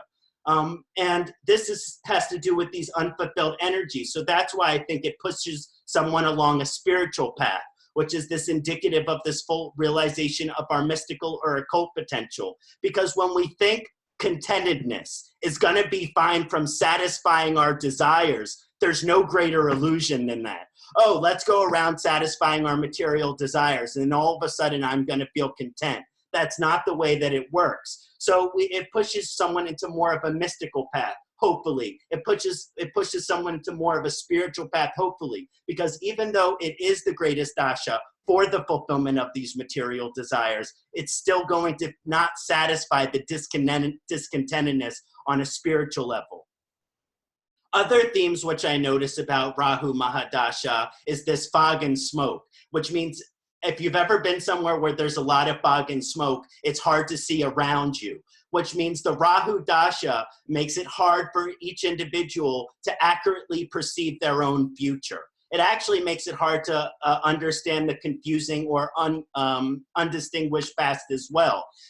Notice I said one's own future, because certain people with strong Rahus in their chart can have an intuitive ability. They can have this ability to show other people their path, to show other people their way. It's just they're not able to see their own. Now, this deception or this Maya or this illusion aspects of it means if you think you're accurately perceiving your future, which means you think you know what's going to come or you think you know what's in store, well, most likely Rahu will have a lesson to show for that. So Rahu will always reveal to you what you want. So you will always get what you want with the Rahu Mahadasha, especially when it's placed in a functionally benefic position. But the question is it's not how you thought it would look. It's not when you thought it would happen. So even though you end up at the end of the day getting what you want, the process to getting there is completely how you thought it would be. So this is a common trend. I think it does kind of suggest on a remedial perspective, and I will discuss this more later, this Eckhart Tolle, living in the moment kind of energy. Because that's when if you can't accurately perceive your own future, and going into the past is just going to make it more confusing, then I think the real lesson there is kind of pushing you towards the moment. Now, other energies of the Rahu Dasha, which I think are very significant, is that oftentimes there's this relationship between Dharma and a-Dharma, and the full realization of our Dharma, but we have to go through the process of a-Dharma to get there, because Rahu is a permanently retrograde planet. So we can find that certain experiences during Rahu are contrary to who we are contrary to our Dharma, are contrary to why we're here. But it's not like those experiences aren't valuable. They're equally valuable, because who we are is an inherently subtractive process, right? Our true nature, our true self, it's minus all of the ego. It's minus all of the falseness. It's minus all of the illusion. So again, it's this energy of, experiencing the a-Dharma in order to get to the a-Dharma, in order to get to the Dharma, which is the hard knock life, right? It's a hard knock life for us. That's kind of true for Rahu, but that's the best way to learn anything. That's the best way to drive a lesson deep, is kind of having to go through it the hard way. Now, as I segue into Ketu, from a traditional text perspective, I find that the Ketu Dasha is said to be even more difficult than the Rahu Mahadasha, because the Rahu Dasha has all of these significations for material prosperity when it's in a good position. Ketu, not so much, because of the Moksha Karaka energy. So it says that I was reading in Shubhakaran, that even when Ketu rewards with certain benefits during the beginning of its dasha, that it's likely to take them away by the end. So when Ketu gives you things, it might be helping you to work on non-attachment. It might be helping you to work on moksha. So you might be getting something in the Ketu dasha, but it's not there to stay. For example, someone might get in a relationship during their Ketu dasha. Let's say if Ketu's in the 7th house, maybe Ketu, and they get married. That doesn't necessarily indicate that they will stay married. So these are some of the indications which I wanted to mention from the Dasha-based predictions. Now, from a karmic perspective, it's our past lifetime energy where we have a lot of wisdom, we have a lot of knowledge, but it might have shown over prioritization of that area or overemphasis of that area. That doesn't mean that just because you have past lifetime wisdom or knowledge there, that the karma is complete. It does not mean that. Oftentimes with Ketu, there is still completion of this past lifetime karma. So during Ketu Mahadasha, we might fall back into certain patterns that feel very familiar to us, feel very comfortable to us. This type of past lifetime repeated position. So if someone has Ketu in the 7th house, it's possible that the Ketu Dasha could actually bring about the marriage. again, this doesn't indicate that it would be sustainable.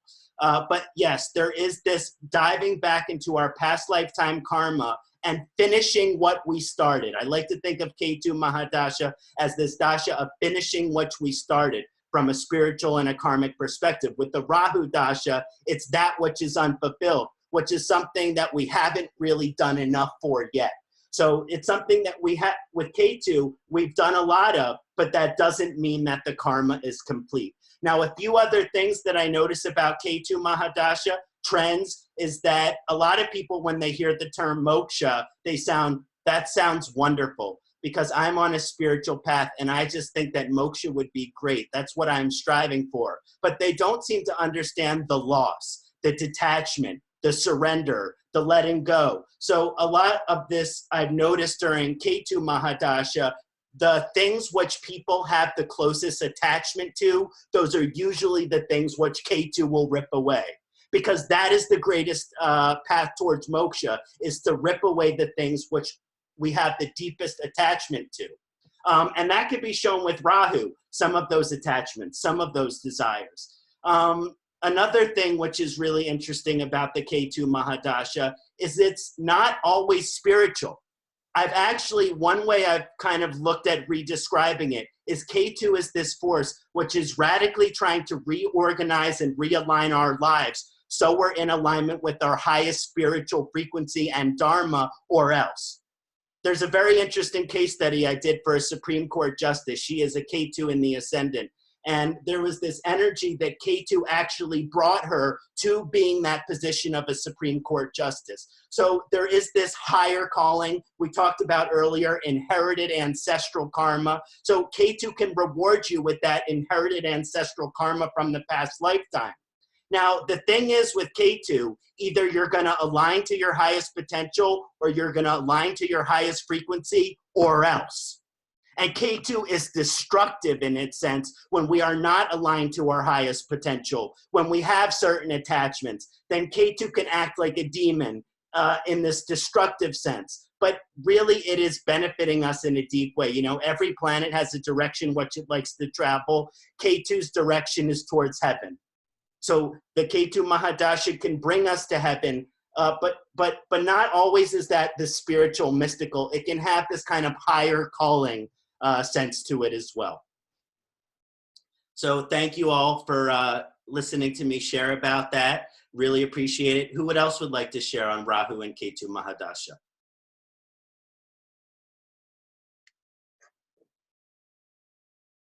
Visti ji. Thank you for that. It was very elaborate. You got all the gunas almost, you know, there are 25 gunas. You almost covered all of them. So well done. What we are taught is that when you're in Rahu Mahadasha, Ketu is halfway, right? And Ketu Mahadasha, Rahu Antardasha will be halfway through. So what something you do see in the Parashara is that when you notice that he describes that somehow there's this harmony, as if two parts are there of the nodal dashas, okay? Like half will be like this and half will be like that. You will see in the Charadasha Adhyaya when he talks about the nodes. So the idea is that one part of the dasha is going to head towards Rahu, but the other half of the dasha could head in the opposite direction, all right? So what you do is you check the ascendant, and you count forward from the ascendant, so zodiacally, and then you find the first one of those nodes. That'll be it. So let's say your ascendant is Aquarius, right? And Rahu's in the ascendant. Where's Saturn, you said? It was in which sign? It's in Sagittarius in the 11th. Sagittarius. So if I go forward from Saturn, the first planet I'll get is Rahu, right? So that means that the first half of the dasha is going to be moving towards stability, moving towards material stability, happiness, fortune, you know, that kind of thing. After that, and when Rahu is halfway through, when halfway means average, we'll just take when Ketu Antardasha starts. So when Ketu Antardasha starts, Saturn is now going to be heading towards Ketu. Because it's done with Rahu, now it's going to head towards Ketu. So that way, the dasha can be what we call one half, it'll be in one way, and in the other half, it'll head towards Ketu. Now, heading towards Ketu means more anarchistic, more freedom loving, more spiritual, hopefully. It could also be Rahu is more spiritual, but Ketu is more hedonistic sometimes. Hedonistic in the sense of not wanting to acquire more, but more wanting to be detached. For example, you can get people who behave more headlessly when Ketu gives its effects, like somebody who wants to party all the time. They don't care about paying the bills, for example. That type of detachment can occur. So that was just a tidbit on how you can, use the nodes and see a halfway point. All right? So, excellent. the whole dasha may not be the same. Definitely, and I remember reading that in the prediction books, how serious these shifts are between the first half and the second half of the dasha. That's right. That's right. My Guruji, he does this one thing. I think it's a good anecdote. He says in the tradition that when you see a person who has Rahu Mahadasha, then after you're done read the chart of them, you take the chart and put upside down, and then you write Om Gurave on the chart on the back, and you put your hand there and say that mantra because you hope that they're going to move towards Guru instead towards Rahu. Mm-hmm. Yeah. Beautiful. Something they do in the tradition. Excellent. Someone else on the dasha, Sam? Yeah. Well, I think that, in general, like I've been saying about Rahu and Ketu in general, I mean, I just actually went through my Ketu dasha. I even showed the transit that happened at the beginning of it.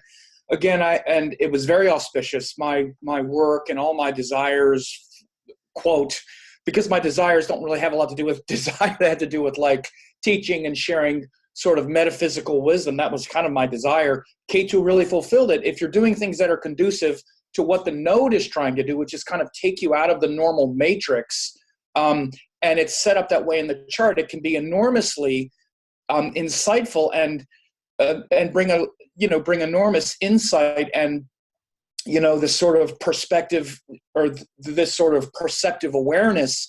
Especially Ketu gives that knowledge that has been sort of buried and hidden, and then it kind of wakes up. And what happened at the beginning of my Ketu dasha is I really woke up into the kind of the awareness of, yes, okay, this is what I do. And I mean, I had been making a living at it before that and doing quite well. I mean, if anybody can make a living at it, they're doing well, is astrology. But after that, it was actually much different. I really was like, okay, this is really the thing. And it was just kind of snapped right in. And so again, Ketu and Rahu, it's all about what they rule in the chart, how their dignities or the dignities of their rulers, and all of the stuff that you would use to evaluate the health and the disposition, at least as far as I'm concerned. All of the rules that you generally hear about the malefic nature and all of that, I actually have just kind of separated from. I completely just look at them based on the Raja Yogas and their disposition in the chart. And I think that their nature as malefics to bring darkness and tamas is simply the potential to confuse the mind as they're fulfilling their goals. Because one of the things I always say about Rahu, and again, I have Rahu in the first with a whole bunch of planets. So I've lived with Rahu like doing that my whole life,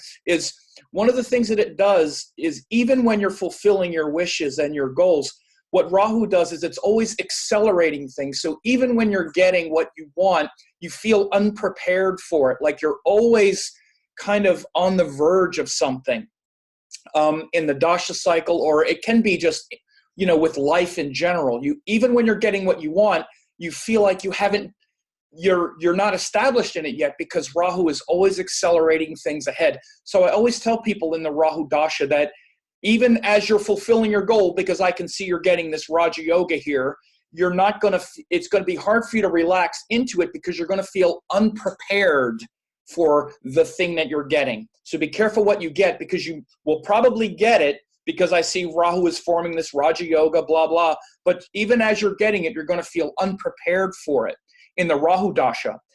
In the Ketu Dasha, you're going to be totally prepared for it. If it fulfills its destiny, it's like, yes, you've done this for lifetimes, and now, bam, you land right in that mastery. And so this is kind of a difference between Rahu and Ketu. And just real quick to share the chart of our famous president, he was elected president in Rahu Mars Dasha. So you think Rahu can fulfill your destiny? It can if it's forming a Raja Yoga in the 10th house with the Lagna Lord, and the Subdasha is forming a Raja Yoga in the 1st. It will definitely fulfill your goals. But again, be careful what you wish for, because you might wind up saying, I want to be president of the United States because that's the most powerful person in the world. And then you have to deal with the consequences of actually getting what you want when the Jupiter Dasha starts and it's retrograde in your 2nd house and it's the Lord of your 8th. And then the first Dasha is fine, but then the 2nd Dasha comes, Jupiter Saturn comes, and the real consequences, pay off. So, Rahu is known as the kingmaker. Rahu can give you whatever you want if it's forming the Raja Yogas to deliver. Everything about results is the Raja Yogas. It's the yogas that they form. That's what produced the result. But then the level of awareness and consciousness and the capacity to enjoy it or learn from it is a whole different equation. That's a whole other question. So that's what I would say. That's how I evaluate Rahu and Ketu. I look at the Raja Yogas. I look at the dignity of the planets forming the Raja Yogas. Like for his Rahu sun, it's not exactly very powerful. The dignities aren't, it's not like planets in their own signs and whatnot. It's all this confused, egoistic energy going on. So that's the backdrop. So, that's what I would like to share about it. That's been my experience with Rahu and Ketu dashas and subdashas. Excellent, thank you. Yeah, those Raja Yogas really can make or break those periods. Last thing I want to say is that it's also, sorry, but this last thing too is that Rahu and Ketu, because they don't rule Rashis in their dasha cycles or subdasha cycles, planets in their nakshatras get produced powerfully, and planets that they're joined that form Raja Yogas. That's how Rahu and Ketu deliver their results, because they don't rule Rashis, at least in the way I work. They rule nakshatras and they form Raja Yogas. And when they form powerful Raja Yogas, especially in angles with a trine lord or vice versa, or planets in their nakshatras, then that's when they really blow up their results. And the later presentation that I'm doing on the conjunctions, I actually talk about the Raja Yogas as well. So excellent, excellent. Anyone else want to weigh in before the break? Oh, Dr. Pai, please. Hold on. Oh, there we go. We can hear you now. Okay. This is very fascinating. We're talking about dashas, and I use a technique called the 3-bhagi dasha. It's not the normal, it's a nadi 3-bhagi dasha. Typically what I try to do with the Rahu Mahadasha, for example, it's 18 years of Vimshottari. So I divide it into 3 parts. So from the natal moon in the chart, I look at the first Rahu Nakshatra, and then I make that as the Lagna. Okay, and then I look at, for example, let's say moon is in Purva Bhadrapada, right? And the Rahu Mahadasha is running for the native. So I would look at the first Rahu Nakshatra, which comes from the moon as I move forward. Okay, so that would be, say, Ardra Nakshatra, right? So I would make Ardra as the Lagna. And then I would look at where Mercury is, because the Rashi Lord. And I would see the relationship in the chart between the Rashi Lord and Rahu in the chart. And that's for the first 6 years. And then what I do is I move to the next nakshatra, which is ruled, which is Swati Nakshatra. Then I make Swati Nakshatra as ascendant. And wherever Rahu is placed, then I look at the relationship between Rahu in the chart and Venus.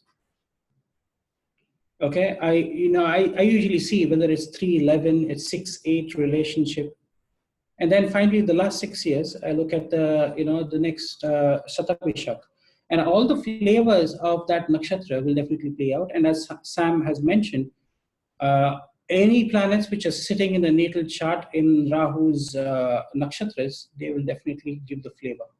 All in trine. I have seen this work brilliantly. I didn't have to go any deeper. I just needed to know how these, what is the nature, the characteristics of the nakshatra. For example, if it is Ardra, I know it is a Tikshna or a Daruna nakshatra, like a bitter and a piercing nakshatra. So there will be some, dissenting, disagreeable things. But again, I will look at how in the chart Rahu and Mercury will be playing out in the natal chart. Okay, and of course, you have to look at yogas, you have to look at transits as well. They will add the flavor to, how those first 6 years, the next 6 years, and the last 6 years. And I also see in the first, if it is a Chara nakshatra, this nakshatra, for example, then I would say, Chara is movable and fixed. So something from the past, something from the present, and something in the future. Usually, I usually see the first 6 years would be something related to the past. The next 6 years would be something related to present, and the next 6 years would be something, something which is coming in the future. These are some things that I've observed, and they have been working very well. And the same thing you do with Ketu. You divide 7 years of Vimshotri into 3 parts again, and look at the Ketu nakshatras, and 2 years and 4 months for each of those nakshatras. Make them as a lagna and read the chart. So that's my technique that I use for the dashas. Excellent, Dr. Pai. Thank you so much for sharing that very, very powerful technique. I'll be making sure to try that one out. Hi. Would you please discuss some of the various Rahu and Ketu ruled nakshatras and their significance? No, but before I get in there, Kshanti, what I wanted to discuss with the rest of the panel here was some interesting things about Rahu and Ketu. I just wanted to take their views as well. For example, Dr. Harness was talking about, Mercury and Ketu together, right, in a chart. So I was wondering, when Mercury comes with Ketu in a chart or even in transits, Mercury is buddhi, and Ketu is the one which doesn't have a head. So it's like, it's a form of Ganesha or Ganapati, which was given a head. So, I was wondering if, I've seen a lot of these combinations in my own practice, that I've seen that whenever Mercury comes with Ketu, it can give you, a head, but sometimes very confused. And also what I feel is, incidentally, what I've seen is Ketu always needs a Rahu to balance itself, because Rahu can experience all the senses because it has the head, because the head has the eyes, the ears, the nose, the mouth, and all of those senses that you can, touch, feel, everything. But Ketu can only feel. So the experience of Ketu is quite intuitive, and Rahu is more expressive. And one of the themes that I've seen with the nakshatras as well, and I'm going to share those things with the team here and the rest of the participants. There is something with soul genetics that I see with the karmic nodes. And it's more, I've seen with Ketu, it's more to do with, unexpressed genes with Ketu. And with Rahu, it's more of, which is more like an immediate and a sudden reaction, like an explosive thing, And before going into the nakshatras, I've seen certain combinations in these, and whenever I've seen a lot of nadi as well as nakshatras, because I use nadis and nakshatras very, a lot in my practice as well, because I have seen how Mercury will behave if it is degreically behind Ketu, and how Mercury will behave if it is degreically ahead of Ketu or whatever, And what I've seen is many people who have Mercury Ketu very closely conjunct, they could have sometimes, break in education, or break in a thought process that they have. And if it is with, Rahu, it's the other way around. It's more expressive, it's more committed. And the same thing I've seen with Jupiter and Ketu coming together. Jupiter and Ketu, I've seen in Nadi, they say it's a bookish yoga, which means you're a bookworm. Or you might have a lot of books in your library, which are, you're not been reading those books. Or you have been reading a lot of books and you're not been reading classics. So these are some of the yogas I've seen. And also what I've seen with the Rahu and Ketu, before I go into the nakshatras, I've seen Ketu more connected to harvesting of your organs, or more like a mortuary or things like that. And with Rahu, I've seen more of organ transplant. I'm talking more metaphorically or allegorically. It may not be, in a physical sense, but what I'm saying is more of an unexpressed gene when you see with Ketu. With Rahu, it's more of genetical mutations that you're seeing. And with Rahu, I'm seeing more, and that's what I'll be discussing about the nakshatras. I've seen more of deep space or atmospheric explorations with the Rahu nakshatras.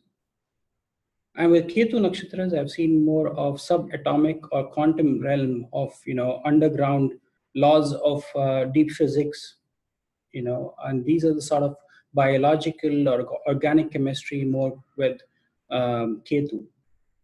And also with Ketu, what I've seen is multi-linguistic abilities as well.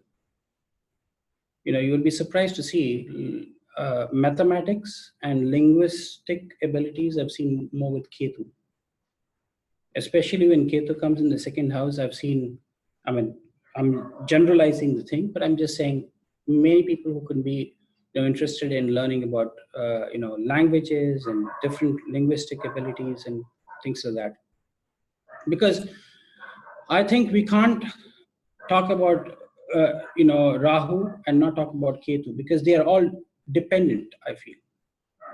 Ketu is heavily dependent on Rahu for its experiences, and also to separate, and what Ketu does, it gives you more of an intuitive ability and absence of your senses. But Rahu wants to experience all the senses, but it independently wants to retain and not experience the cell memory. Therefore, it's very hungry for information, knowledge. Ketu is more unconscious and more reflective and impulsive actions, and Rahu is what I see is more conscious effort and deliberate actions. So when I look at Rahu and Ketu nakshatras, I'll just share my screen to show you what I have here.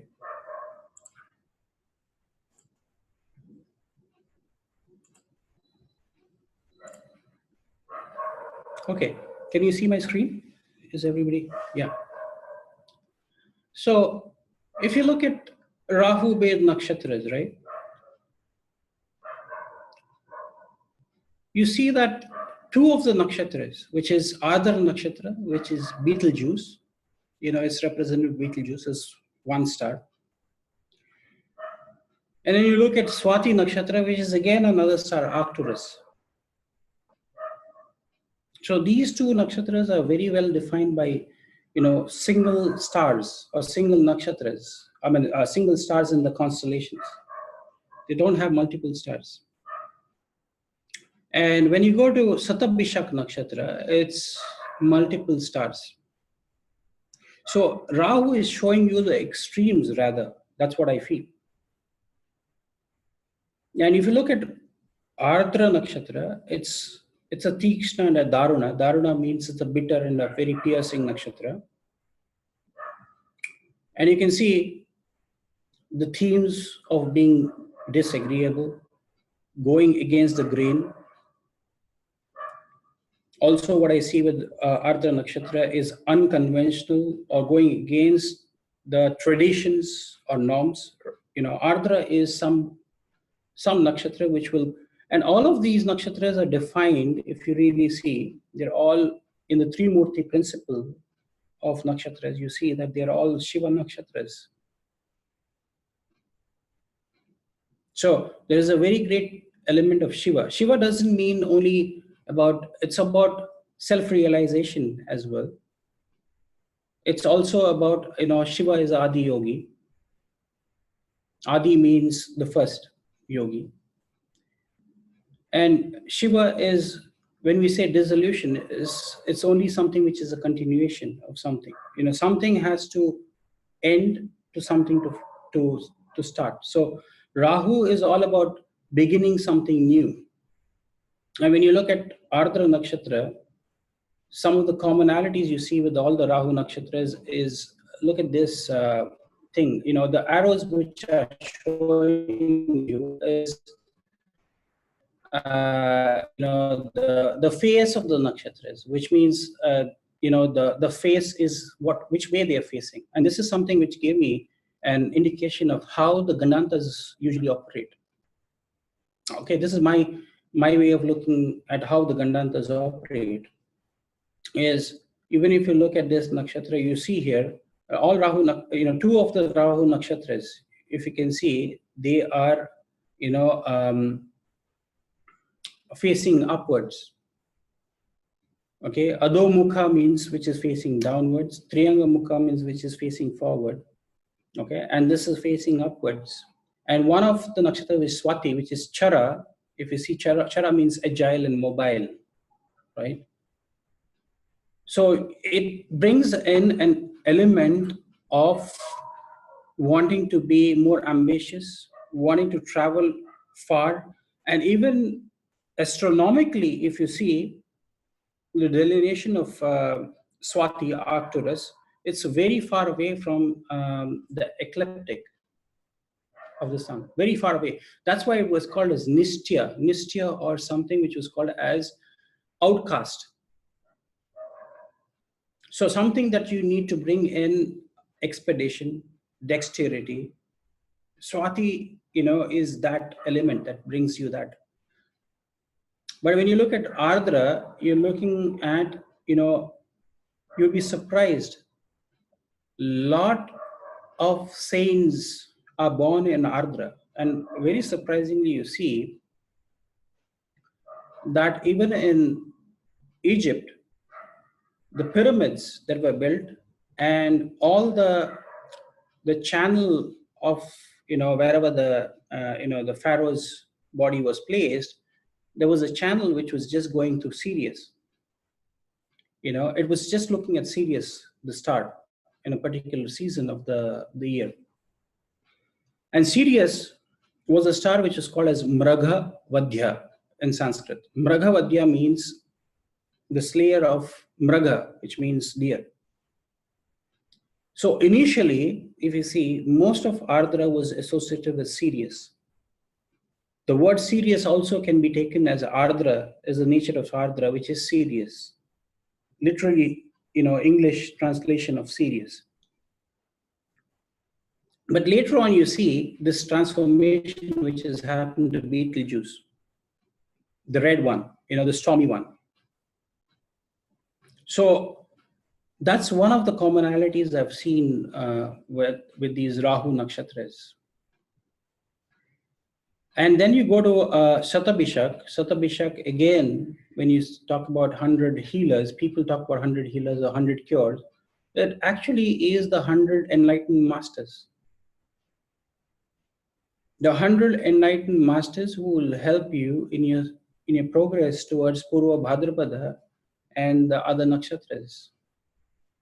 So you see that there are two nakshatras which are agile, mobile, which is called Chara or Chala. They are very ambitious. It's all about travel. It's about, dexterity, expeditions. So Rahu Nakshatras, whenever you talk about, what I feel is there is something that you can see with one is, you can see the bitterness and the potency of the nakshatra, and the other things is movability. That's why we say Rahu is all about Vata. Vata is, the element of movement. And another thing that you see common between all these nakshatras is the element of the varna. The varna is the caste. The caste you see is butcha type. In Sanskrit it is called Ugra. Okay, Ugra means fierce as well. So it doesn't mean actually, because there was no. The problem with the translations between Sanskrit and English is there was no equivalent term to be used, so they have used butcher. It was not actually butcher. It means something which is fierce. So these are some sort of symbologies I've been trying to use to see when I study nakshatras. I use all the three nakshatras to look at them and see what are the common themes which you're seeing in these nakshatras. That gives me a greater sense of understanding how a Rahu Mahadasha will pan out for people. Because you just don't look at whatever your Rahu Mahadasha is. Rahu Mahadasha will be largely ruled by the influence of the nakshatras, because this is our indigenous system of nakshatras. It was never Rashi based system. Even if you look at the Vedas, most of the Vedas, even I think Dr. Harness has spoken about this. Rig Veda speaks about 2 or 3 nakshatras, which is the Falgunas. They talk about Magha, and they talk about Tishya, which is Pushya. But Rahu is this element. And surprisingly, whenever I travel most part of India, I get new insights about nakshatras. Surprisingly, we think Rahu nakshatras are only ruled by these 3 in the Vimchotri Dasha system. But what I've also seen, I was at a temple very recently in the southern part of India. And surprisingly, they also talk about Rohini being, a serpentine nakshatra. Okay, the anthill that you see was called as Rohini, and in the local language they're called as Rovani. And it's not surprising to see the animal symbol or the animal totem associated with Rohini is a serpent. And the deity which was associated with this Rahu temple in the southern part of India was called Ananteshwar. Ananteshwar, Ananta. Dr. Harness talked about Ananta, the serpent, right? But Ananta is the serpent on which Vishnu resides on. But it's very surprising to see Ishwar, which is Shiva, also associated with this. Ananteshwar, Ishwar of Ananta. So I think many of the nakshatra secrets that I have found out in my travels in India is sometimes very baffling. Including, I've got photographs of ancient temples in India where Rahu's mother, Simika, okay, she has been depicted as the goddess of Leo, and also of some of the Rahu nakshatras, which is again, when you go to Atharva Veda, we will see, there's a lot of correlations you see with these nakshatras. But I'm saying I was really surprised to see some of these symbologies in southern part of India, which was contrary to our belief systems, like Rohini. They say Rohini, and this temple had a ancient figure, a statue of Skanda or Kartikeya, and it was called as Naga Ropini Kartikeya or Naga Ropini Skanda. Very, very rare. It was more than 1,800-year-old temple. So some of what we know about these nakshatras, I don't think we really know, because until we go really deep into them, we will never understand them. But what I want to say to all of you is the mysticism, the charisma of Rahu is very, very prevalent in all the South Indian temples. So this is very fascinating for me. Again, let's go to the... Dr. Pai, just maybe 4 or 5 minutes, just a little bit quicker through Ketu. Yeah, quicker. Now, when you look at the Ketu nakshatras, again, when you look at the Ketu nakshatras, you look at, how these Ketu nakshatras are. You look at, there is a Ketu nakshatra which is associated with Ashwini. Now, this is only in the Vimshottari Dasha system. But other Dasha systems that you have, the rulership is going to change. But I'm saying, Ketu has these elements of, a horse type. We call it a horsepower. Why don't we call it camel power? Why don't we call, bull power? You see, horsepower, isn't it? It's about speed. It's about agility. Ketu has that agility. And as per many ancients, Ketu is nothing, and in Ashwini is the sperm. It is the sperm which is ready to impregnate Bharani Nakshatra, which is the womb. Right? So, is the quickness and to achieve its objective. That's what Ashwini Nakshatra is all about. Ketu is, it's not only you think that we're thinking of Ketu is only about liberation, moksha. That's one part of the story. But when you go to the nakshatras, you'll really know Ketu is also about achieving its objective. Unconditional. When you say surrender, it has to be unconditional. And even when you see, procreation, it's that one sperm which is successful amongst all the millions of sperms which is going to make it to its final destination. That's Ketu. That's why Ketu in astrology, Vedic astrology, said it's lean. Okay, that's the same thing you see with the whale or the spear of Skanda or Muruga or Kartikeya, or whatever you call the warrior lord. He is the most masculine. The spear is itself is a symbolism of his masculinity, or the sperm. It's a representation of the sperm. Anyway, then you look at Magha. Magha is more of regalis. It's more about boldness. It's about, trying to, it's about, some ruler who just found his power. Ugra, powerful, daring, inceptive, assertive. These are the qualities of Magha. But, what I wanted to say, these are all Brahma. Trimurti principles of all Ketu Nakshatra Brahma. It's procreation. This is the fundamental which people are forgetting. We look at Ketu in general as a thing, but actually you look at all the Ketu Nakshatras, they are fundamentally about progression. It's about procreation. It's about, getting onto the throne. And you look at the symbology here as well, the face of these nakshatras. You see, 2 of these nakshatras are facing downwards, which is Adhomukha. And I've done a research with my students with all, this is again something that you can see.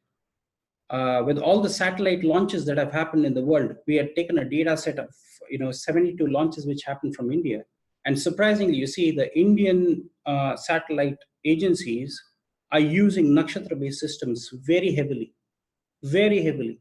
We see that all the, the nakshatras, the upward-facing nakshatras they're using for launching their satellites. And we have done this with European space agencies as well, where, we have seen the correlation. It's fascinating to see, how some of these Adhomukha nakshatras, when space satellites were launched, it was not successful. You can see that we've got that research to show you how these nakshatras when moon was transiting these nakshatras. And then finally we have Mula. Mula is again bitter and piercing, but let us not forget that Mula is about the reticulated roots. It's all about going back to your roots. But again, it's a bitter and piercing nakshatra. It's about going below the surface, operating very secretively. And it's got very mystical and mysterious spiritual ways of trying to achieve its goals. So when you look at Rahu and Ketu, many of these themes that you're seeing are not what actually the karakattvas of these planets are. They are showing you something even more than what these nakshatras are. Obviously, the deities are more important. I don't want to say that these nakshatras and there's planetary rulerships are important, but what I want to say is the deities are, because they are in the Svargaloka. The deities of all these nakshatras in Svargaloka, they actually give you the flavor to the nakshatras. But planets, they are in the Bhuvar Loka, so they will obviously give you some flavor of what it is going to manifest. So I can go on, but I know about the time limits we have, but I'm open to discuss about, because I'm very fascinated about nakshatras, and I've seen great themes with these nakshatras which give you some additional flavors to these nakshatras. Absolutely fascinating, I have to tell you. Dr. Pai, I can't thank you enough for that research and sharing that with all of us. Just absolutely fascinating. I'm very grateful. Thank you so much. Visti, Dr. Harness, anything about Rahu and Ketu nakshatras you'd like to share? Sam, welcome back.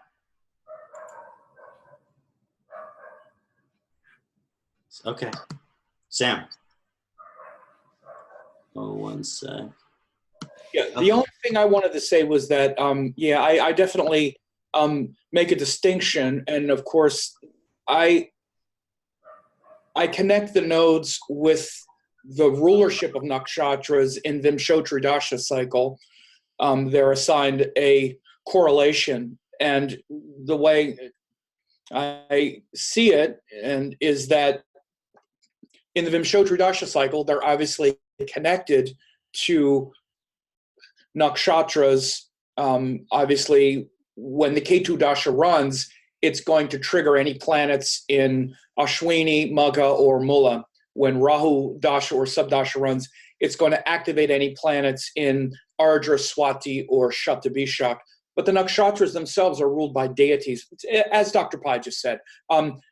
When you look in the Vedanga Jyotisha, which is the source of the nakshatras, they're often not even called, Aslesha, it's called Sarpa. Magha is called Pitri. It's not even called Magha.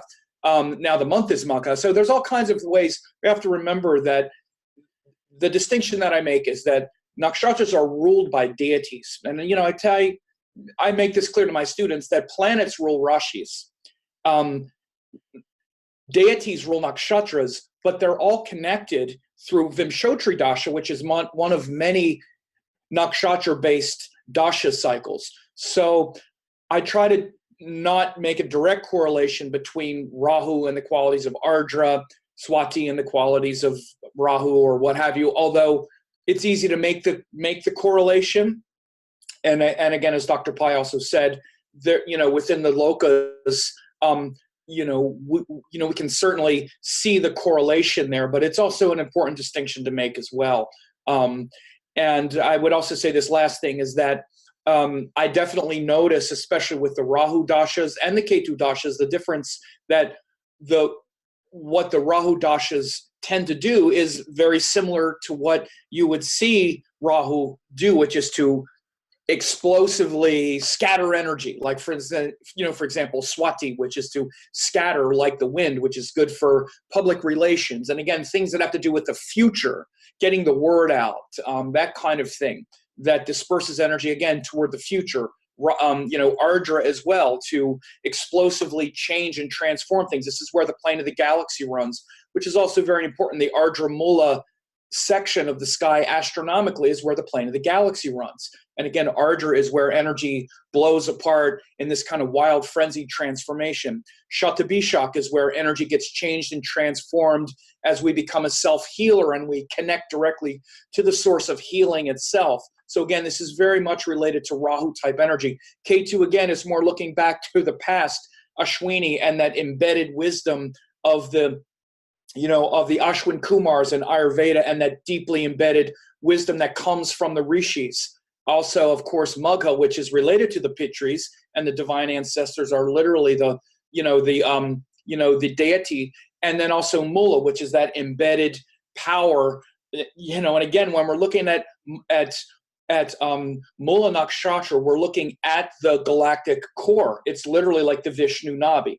That's what Mula is. So again, it's like the ancient source of power. So this similar theme of Rahu being futuristic and explosive and sort of dispersing energy, and Ketu about concentrating from the past and kind of stabilizing and rooting, is also shown in the qualities of those nakshatras. So I do see the correlation, but I also make sure to remember that there's a correlation, fascinatingly enough, that's activated in the nakshatra-based dashas, but the nakshatras themselves are ruled by deities. So that's the only thing I wanted to share. That's excellent, Sam. Thank you for that. Dr. Harness, please. Yeah, just real quick, on the chat room, we were talking about the Namitta of the barking dogs, of Ardra and Mula being the animal totems of those nakshatras. And we were seeing that as confirmation for Dr. Pai's greatness. So that's it. Thank you, Dr. Pai. Pranams to Dr. Pai. Thank you so much for sharing that. Thank you, everyone, for their insight. I'm going to move on to the next question, if that's okay. The next question is for Dayanandaji. Dayanandaji, could you please discuss the nodes and mental health challenges in detail? Yeah, I kind of, again, going to make this a little bit more personal, because we'll take a look at my chart, and I've lived it. I've lived the Kala Sarpa, as I was mentioning earlier. And I wanted to go back to the time when I was actually kind of initiated into Vedic astrology, which was 1980. I can't believe it's been this long, almost, 4 decades, when I met Chakrapani Ulal. I was told about him through Swami Kriyananda. I was taking a 3-month yoga teacher's training course up at Ananda, up in Nevada City, California. And I was presenting on, actually we had to do a presentation at the end of the yoga retreat, and I was presenting on Yogananda's chart and Sri Yukteswar's charts. And after the presentation, Swami Kriyananda came up to me and he said, "Oh, you really love astrology." And he said, "You should go see this man named Chakrapani Ulal down in Santa Monica." And Chakrapani was Muktananda, Swami Muktananda's astrologer. So anyway, I went down, this is 1980, went down to see Chakrapani in Santa Monica. And one of the things he said to me first is he said, "You will be married twice." And I'll put my chart up because you can kind of see this more easily from looking at my chart. Let's see here. There we go. Share the screen. And so he said, "You'll be married twice." And I hadn't even been engaged once. So this is a little disconcerting to me.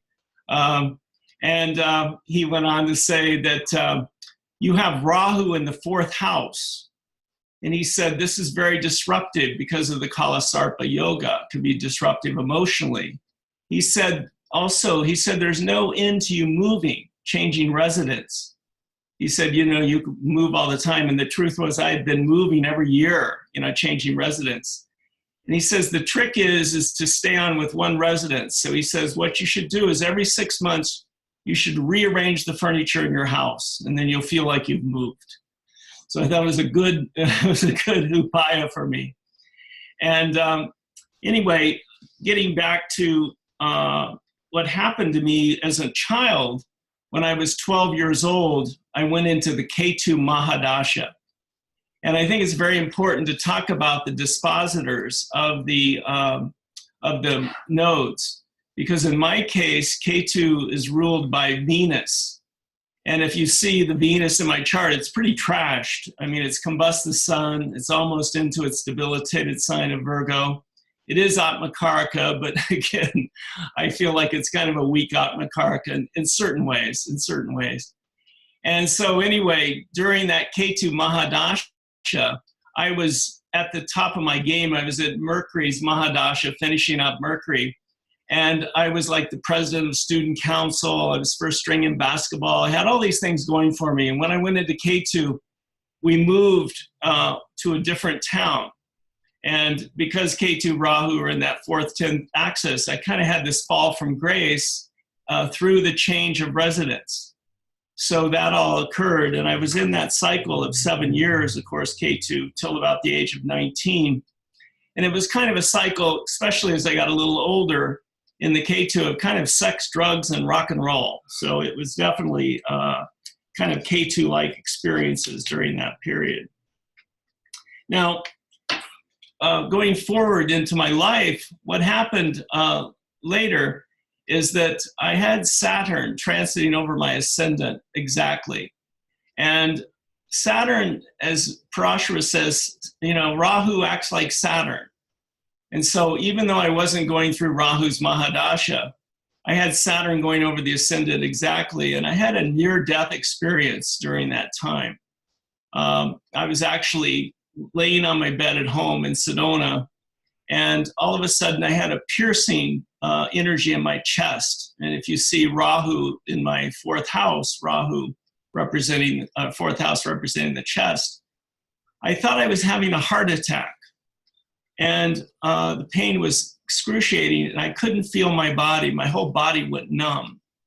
And I left my body for probably in clock time about an hour and went to some other realms. And in these other realms, I was kind of held by these, we could say, beings of light. And then I was taken into a room, and in that room, I was shown my life. I went back and reviewed my life. It was like going to seeing a movie and revisiting your life. And it was mostly reflecting on the good, the bad, and the ugly of what I had accomplished during my lifetime. This was back in 2007, so I was only about 52 years old. And basically, when I was reviewing the life, it was mostly the good, the bad, and the ugly, but it was mostly the bad and the ugly. Whereas Jesus talked about sinning, as sin just means missing the mark. And again, it was a very Kala Sarpa experience. It was just like felt like a fated experience. It had a strong sense of fate. And I always consider Kala Sarpa kind of, again, a yoga of fate. And again, I was told when I was on the other side, I had a choice to come back or to stay. And it was kind of like the message was for me as I listened more deeply into the stillness was, no, go back and clean up your mess. Go back and clean up your karma. And so I immediately, after that thought, came right back into my body with the excruciating pain and the whole 9 yards of feeling like I'd had a heart attack. And I proceeded during the next couple of days to get tests. I spent like $5,000 on tests. And they could find nothing wrong with my heart, my physical heart. But what happened, I think due to the Rahu energy, because I associate Rahu Ketu with Kundalini energy, I had a Kundalini awakening in my heart chakra. But the energy was so intense that I couldn't handle that energetic. I'd been doing Kundalini yoga for a number of months, holding postures for like cobra pose, Bhujangasana for a half hour or 20 minutes, and then doing breath of fire during the last 5 to 10 minutes. So I was really pushing the Kundalini energy. So I'd recommend for anyone listening, be careful with Kundalini energy. It's like, as Dr. Frawley, David Frawley's wife said, Shambhavi says, she said, it's like poking a cobra with a stick. So again, we see that symbolism of the Rahu Ketu in my chart, especially Rahu being in the 4th house.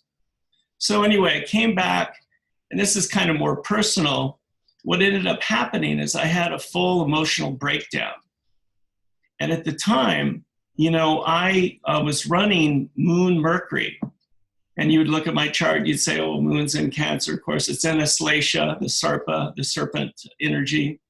And Mercury's exalted, but it's it's Papa Katara Yoga. It's between the Mars and the Saturn. So there's some affliction to both the Moon and the Mercury. And during that period, it was, again, just a full breakdown, went through a really deep depression. And at the same time, I was running a large organization, the American College of Vedic Astrology, and the Council for that matter. And I had children, I had a lot of responsibilities. So I didn't have the advantage of going to a shaman's hut and being taken care of. I had to still run, a large organization as well as my family duties. So I guess the reason I'm bringing all this up is that sometimes I've found with Rahu in the 4th house, that axis, Rahu in the 4th, Ketu in the 10th, there can be really deep experiences in terms of emotional challenges. And to be honest, it's 2018, it's 11 years since that experience. And I'm coming to a Jupiter return of that experience. And I feel like I'm finally really kind of getting to the other side.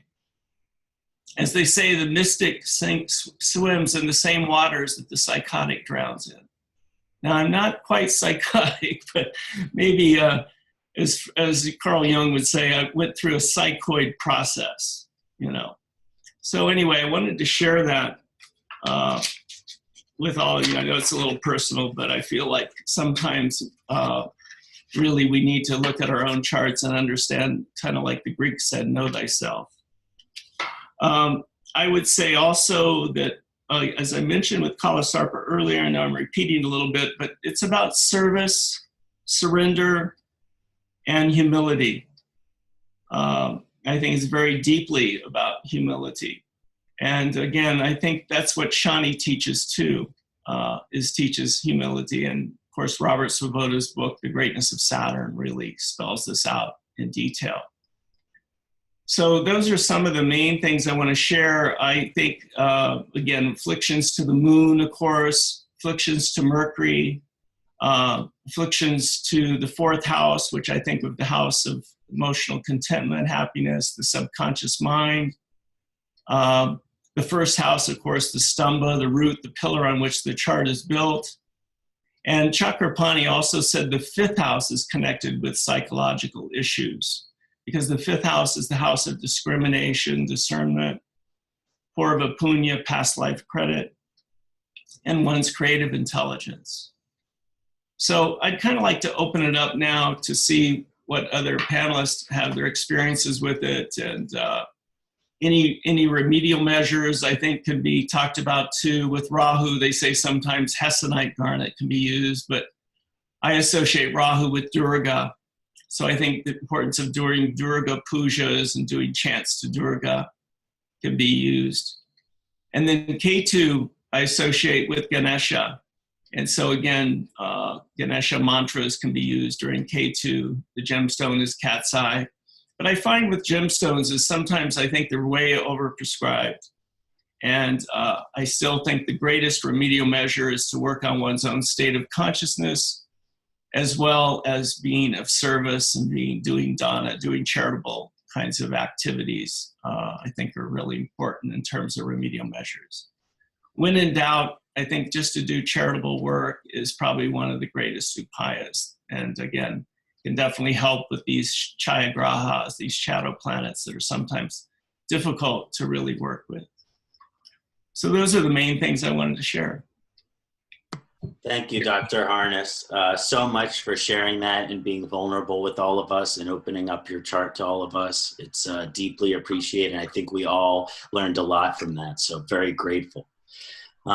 Just one thing I want to say about Rahu and mental health challenges that I have noticed is a few things, both with Rahu and Ketu, is narcissistic tendency. Narcissism personality disorder, which is a mental health challenge. Not saying everyone who has a strong Rahu or Ketu position is a narcissist, far from that. But there is something along the lines of this lack of awareness that everything might revolve around me. Because what narcissism is, in its most extreme form, which is megalomania, is this type of everything revolves around me, and everything that happens in this world is happening in relationship to me. So these are some of the afflictions that I see with Rahu and Ketu mental health challenges. I also see it being a big player with addiction. When it comes to addiction, I see that there's this discontentedness. There is this lack of satisfaction. So this energy of Rahu, when it activates addiction, I'm looking at the relapse of the addiction. Not necessarily that someone is an addict coming from Rahu, although you can see that, but the transit of Rahu, the Dasha of Rahu, when someone struggles with addiction or compulsive activity, I can see them relapsing. If it's heroin, they relapse on heroin. If it's gambling, they go to the casino. But whatever it is, there's this tendency to fall back into our old patterns. And I think on a deeper level, it's this contentedness that we're looking for outside of ourselves. What spiritual traditions teach, we're not going to find it there. But definitely addiction and narcissism, I think, come up as well. Mm-hmm. Anyone else on Rahu and just health challenges in general, maybe? Dr. Pai? Yeah, very good point by Dr. Harness. I just wanted to add something, what I've seen in my practice, and I've seen I don't generally recommend gemstones in my practice, but one stone that I've seen which works very well with Rahu is black tourmaline. Black tourmaline is what I say is a guardian dog, and I've seen for any psychic attacks that you might have, and any, usually you go to any gatherings, you might have psychic vampires. When I say vampires, you have to really tone down that, the terminology that I'm using. These are energy sapping elements that can come into your life. And tourmaline, black tourmaline, and especially the ones that I've seen can work very well for people, especially when you wear a bracelet of a black tourmaline, or you wear, this is very, very important for people who are going through Rahu Mahadashas or going through, anything. Yes, like Dr. Harness said, Durga is the ultimate. I've seen this work very well. Durga Puja and, Durga, things work very well. But I'm saying for people who don't want to go into that, black tourmaline is a very protective amulet for people who are going through, very severe Rahu influences. Black tourmaline is, I've seen, it works brilliantly. It's not a precious stone, it's a semi-precious stone, but it works brilliantly. Thank you, Dr. Anyone else before we move on to the next question? Rahu and physical or mental health challenges, a correlation perhaps? Sam, please, Sadasiva. Yeah. Just real quick, just to share a few things that I've seen. Certainly Rahu does have, as you had mentioned, the quality of addiction and just a compulsive nature, because again, it's that restlessness and that extreme. And what I think it's also important to understand why it does it, not just, Rahu's causing it. It's because Rahu accelerates experience and wants things to be intense and dynamic. I think it also relates to, in its negative, in its detriment, it can be negatively charged, dramatic, stimulated experiences, heightened awareness, like gambling and drugs and things that amp the external to its highest, sense of drama. And again, I also think that's why it's why I do consider it debilitated in Scorpio, because it's magnifying that potentially intense sort of dark quality to it. And again, in Taurus, it kind of stabilizes it, where we can be contented much more easily. So I do see the same thing that you said with Rahu. I've also noticed, like with Ketu, and I wish I was trying to think of the charts and I don't remember them, but I've seen like this obsessive compulsive disorder with especially Ketu Mercury, Ketu Moon even, but especially Mercury, and also with like autism, that kind of genius, but very compartmentalized, where a person can like calculate 25 decimals of pi, but they can't remember, their name, or, this is the nature of Ketu, to like drill down into, one thing at the exclusion of everything else. So again, at some point, our spiritual liberation and moksha is going to depend on our capacity to just stay focused on the only thing that's real at the exclusion of everything else. So Ketu as the moksha karaka gives us the capacity to do that, but of course it's interfacing with all these other planetary energies. So I've definitely seen several times where OCD, that obsessive compulsive, turning the light switch off 10,000 times, and compulsive hand washing, and also things like the autism and that kind of thing, comes back to like a Ketu Mercury. And I believe it was the one time I saw it was in fire sign. It might have been Aries, if I'm not mistaken. And it might have been the moon also there. So I've seen these kind of interruptions and these like extremes, because the nodes are extremes. They can tend to just drive something to an extreme.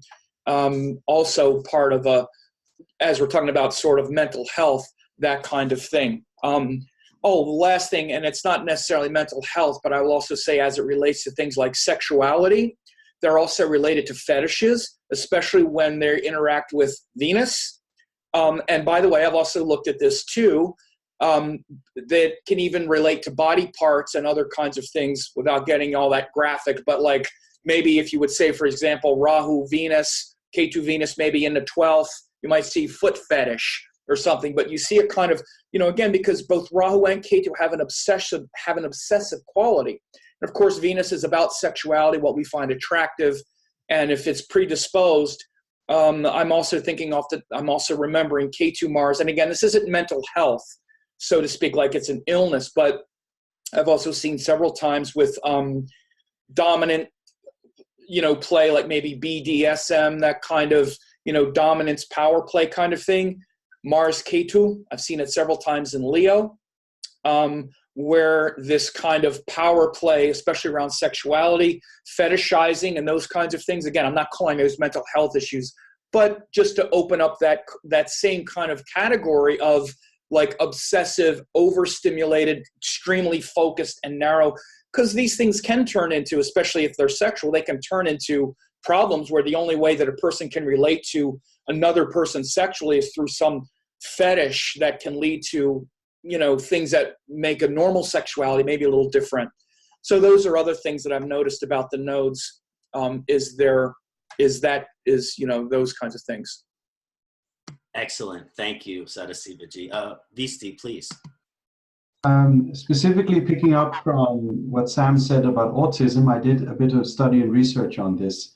And I found that in cases of autism, which there's a broad spectrum of autism, it's quite broad, but we see on each spectrum, on the far ends of the spectrum, on let's say what we call classical autism, that Saturn and Ketu will both afflict the ascendant in such cases. Now, if you have Saturn and Ketu afflicting your ascendant in your chart and you don't have autism, it's because you're lacking a few things, and congratulations for that.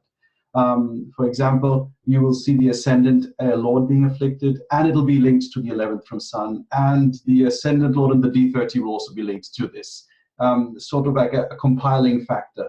But to understand the nature of the nodes in this context, Saturn and Ketu was very commonly associated with classical autism in the charts I saw, whereas in the Asperger's context, which is another side of autism, it was Mars and Rahu. So it was a mix of, you could say, fire and air, Mars and Rahu, and the other mix of fire and air, Saturn and Ketu, coming together to cause these specific spectrum-wise quite oscillating autism definitions. Now we can understand that if you have Saturn and Ketu in your chart, don't worry about, you probably don't have autism. You need a very specific set of yogas to fulfill that. But it does tell us a bit about how these planetary combinations work. Like if Saturn and Ketu both give a disease, there's a high level of control in that disease. If it's a mental disease, you are looking for a high level of control. At least that's how I understand that type of that from the context of classical autism. Whereas in Asperger's, it's also a type of control issue, but there is an ability to interact socially. So you could say it's more expressive. The fire of Mars is more expressive in this case and less inert, like Ketu would be. Just my tidbits on to add to that topic. Excellent, excellent, excellent. So, Dr. Pai, please keep it brief if possible. 1 second, just unmuting. Okay, I'll keep it very brief. I just wanted to share another technique of Rahu for people who want to practice Jyotish. This is what has come to me from Nath yogis in India. And you might see behind me, you can see a coconut which is sitting there, right? So I've been told by Nath is a tradition of yogis. And if you really sit with them, whenever you're doing, when they're doing, they don't do any astrological consultations. They just do consultations. I mean, somebody comes to them, they give you some remedies, right? And if you really think about what they're doing, they're just doing astrological consultations without your knowledge. And if you can decipher what they're doing, it's brilliant. I was talking about with Simon when I was in Sedona, but probably this is not the forum to talk about those remedies. But this is what they told me I wanted to share with everybody today is whenever you're doing any astrological consultations, they said keep a coconut in your astrological room with a lamp of mustard oil with sesame seeds in it. Okay? And whenever you feel the intensity of your, because it's a karmic exchange that is happening when you're doing consultations. And when you feel the necessity, you have to go take the coconut and take it into a flowing river and just float that thing in the flowing river, which means the karmas that you are accumulating is going there. Another technique which they told me with Ketu, which is, they said, make Lord Ganesh as your partner in your consultations.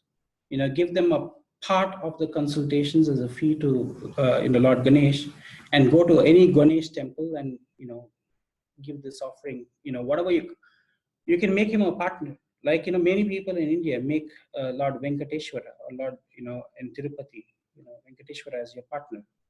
So it's a way of trying to say that you're making Lord Ganesh, because he is the Lord of Jyotish Shastra. Let's not forget. He is also the Lord of the Muladhara Chakra. So if you feel as an astrologer, you're feeling the energies that you're taking too much of karmas, you say make Lord Ganesh as your partner. Whatever you're getting the proceeds from your consultations, make him a partner of a percentage, and whatever the proceeds come, you can go and put it into a Ganesh temple, or you can donate it into any orphanages or old age homes. So this is what I've been following for so many, and the coconut remedy works very well, very, very, very, very well. Coconut is Rahu. So a lot of energies will be taken by coconuts. There is coconut, smashing remedies in India. You go to any Ganesh temples, they take the coconut and they smash it. It's a very, very potent remedy in India. It's smashing your karmas. So whenever you're talking about nodes, coconut is a very important element. I just wanted to share this because this has come from the Nath Yogi tradition. And I don't think you will find it in any books or any, in any form. This comes from the original source of the people who are practicing this. Thank you, Dr. Pai. That is divine remedy. So grateful for you to share that. And also, thank you for staying up late with us. We appreciate it. Also, going to tag Sam. Could I just have 30 seconds? I just want to show something really quick. Yeah, it's related to the thing we're saying with the spectrum. I just pulled a couple charts because this is what I've looked at before. I just pulled up 2 charts really quick from a website that talks about famous people that have autism. This is one of Bobby Fischer, the famous chess champion. You could tell he was autistic because he kind of lost his mind a little bit. Famous autistic chess champion, grandmaster. You see the Ketu Mercury, autism spectrum. Another one is Dan Aykroyd. I've actually heard him talk about this, the actor, another Mercury Ketu. I don't have the Ascendant here, but I just wanted to look really quick. I literally pulled up these two charts, and they both have the Ketu Mercury. I'm sure what Visti said is also correct, maybe around a more broad spectrum and maybe something more focused. But I also wanted to show this as well because I know I've researched this several times and pulled up charts. Again, this is Bobby Fischer, the chess champion. Very powerful Mercury Ketu, very close degree here.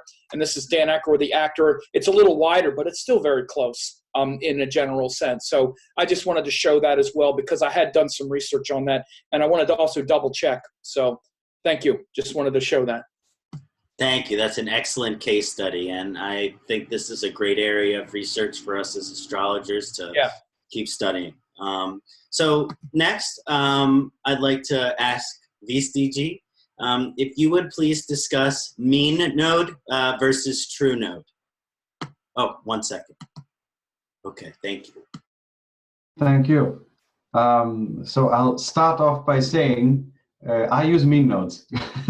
Every astrologer has their own preference in a way that they'll use one set of rules for them that either learned or practiced or researched. So to be sure that nobody thinks that I am unbiased, I'm biased, completely biased. I use mean nodes. So when I was taught, and I also asked this question, I was first asked, go read the books, Visti, and see what you can find.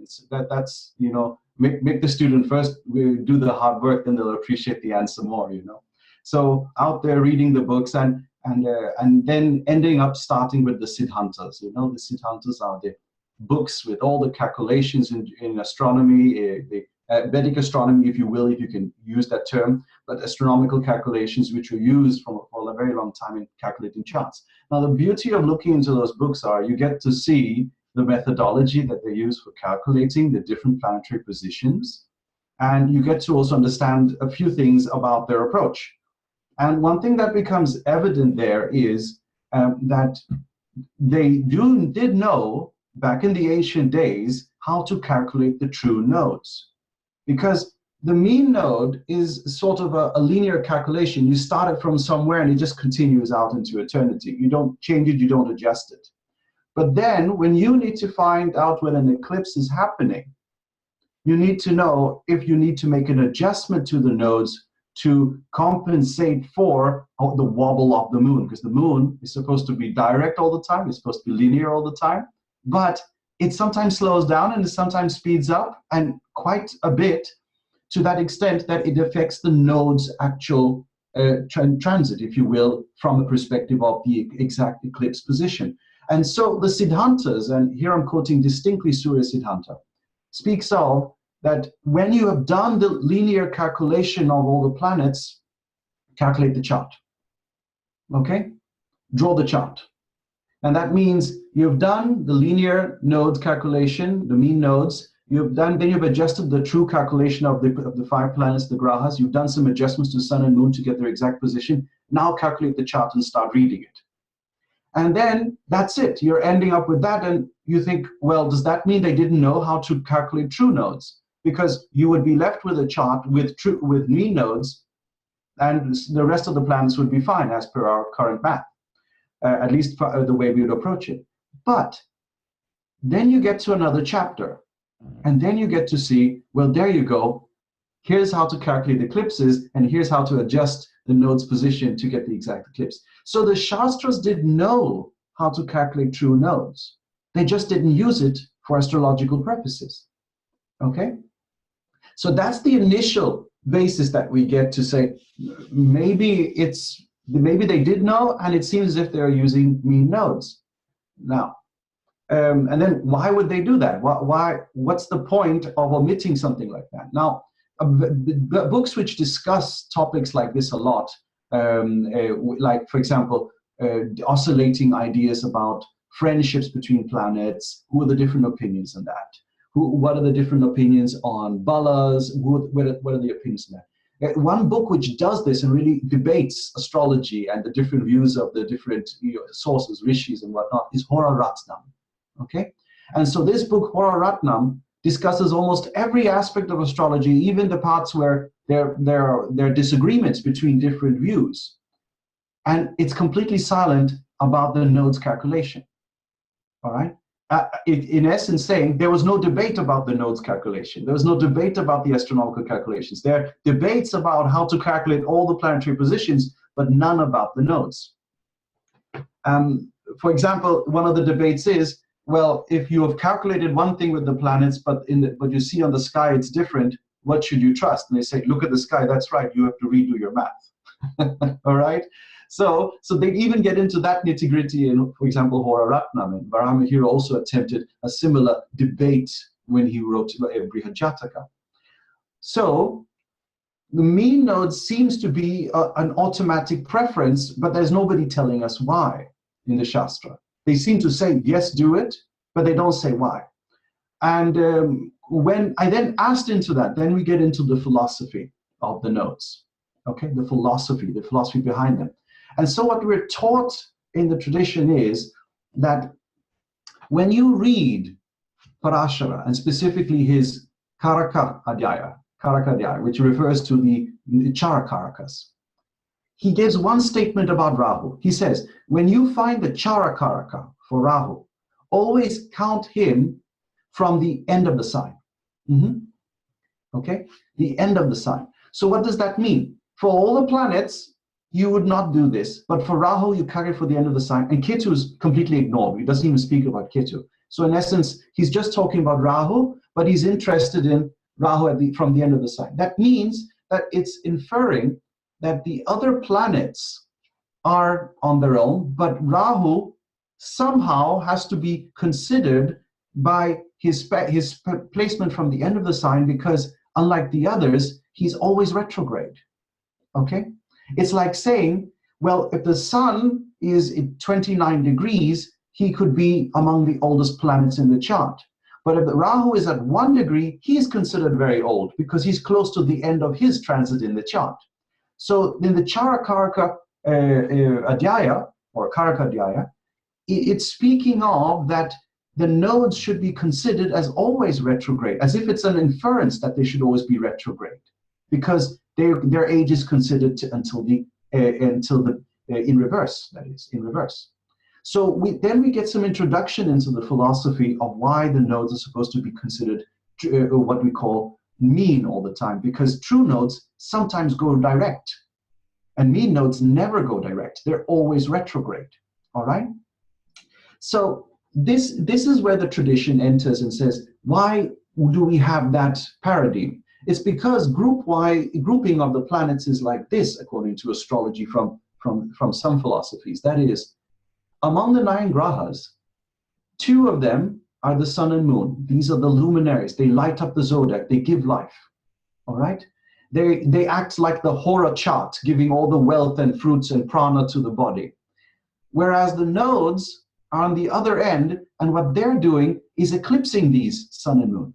But the sun and moon are always direct. So their nemesis, their antithesis are the Rahu and Ketu, which are doing the opposite. They are eclipsing the sun and moon. They're like the darkness which come up. And the ones in between, the 5 left out, are oscillating between acting like the sun and moon, going direct, and when they go retrograde, they start acting like Rahu and Ketu.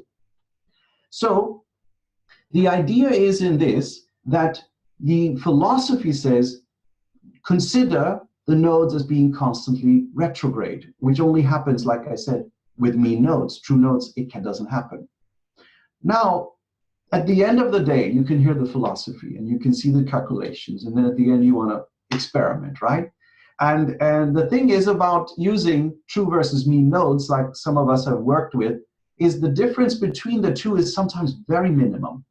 Like in some cases, there's only a change of a few minutes, and in some cases, there's change of maybe about a bit more than a degree, all right? And so unless you are a serious researcher into astrology, you're not going to really see a big difference unless you find some people with nodes at the border of the signs, and then that 1 degree makes the difference between that Rahu or Ketu being one sign or the other. So what I did was, I work a lot with Navamsha when I read charts. So I found a chart, which I want to show, which shows a big difference between the nodes being mean and true in the Navamsha. So I'm going to just pick it up here. Here we go. And here we are. So this is the chart of Kim Kardashian. And in this chart, you will notice that I've picked up the first chart is with the true node. And what I found is that the ascendant, and this is a fairly accurate birth time. Now, the Navamsha would not likely change a lot unless you really move the birth time. And I did some, as per me, this seems to be very fair with this ascendant. But the difference is that if we use true nodes, Rahu is here in the second house and Ketu is in the 8th house. Now, Jaimini and Parashara state that if the nodes are along the 2nd, 8th axis in Navamsha, it's quite detrimental to the person's finances. This could especially be so whilst the person is growing up. And it also states that if the moon joins one of these nodes or even has an aspect on one of them, it will cause significant problems and actually affirms that there will definitely be a problem financially. The moon is like the confirmation in a sense, right? We have this statement in the tradition, we use the term Krishna guarantee. The moon is like the Krishna guarantee, it will happen. So in this case, we see Kim Kardashian with Rahu in the 2nd house, Ketu in the 8th house, moon is joined that. We could maybe argue that Jupiter will try to present a better situation for the person with time, but there would be a significant setback financially in their life, all right? So this is supposed to be a problem financially. Now, I don't recall Kim Kardashian having this distinct issue in their life, but if you see the next slide, this is the same chart, but it's and the same birth time. You see 10:46 a.m., same time, but in this case, I've used the mean nodes. And the mean, and this in this case, it caused the nodes to change signs in the same Navamsha, which means for Kim Kardashian, Rahu in this case fell into the ascendant instead of the 2nd house, and Ketu went to the 7th house. Now, this gives a completely different interpretation. We say that if the nodes are along the first 7 axes in the Navamsha, it is going to give very intense karmic relationship experiences. Besides that, a malefic in the ascendant can also make one spendthrift, somebody who likes to spend money, who likes to use a lot of money. Rahu in the 1st house, besides that, distinctly, will also make the person very ingenuitive, always having new ideas, new plans, trying different things, can make the person very unorthodox in their behavior, and can explain potentially some of the traits that we would solicit in Kim Kardashian, somebody who's very entrepreneurial, somebody who likes to create a stir, somebody who likes to bring a lot of attention around their work, and also will have many novel ideas and projects. And her relationship past has certainly been a source of great curiosity for some. Many astrologers like to study things like that. So we can see a big difference happening in the Navamsha. It would have compelled me to say, okay, mean nodes seems to make a bit more sense in this chart, and would also somehow substantiate some of the views of the more traditional sources that we see on the topic. Of course, this really depends on experience also when we talk of the nodes. Some very traditional astrologers I heard of who didn't even rely on software, they relied on their old books. After even calculating the charts and they found out, well, hey, this prediction didn't match their expectations for the nodes, they would just change the sign of the nodes to fit the exact prediction because of their lacking accurate software. 2 minutes, Visti.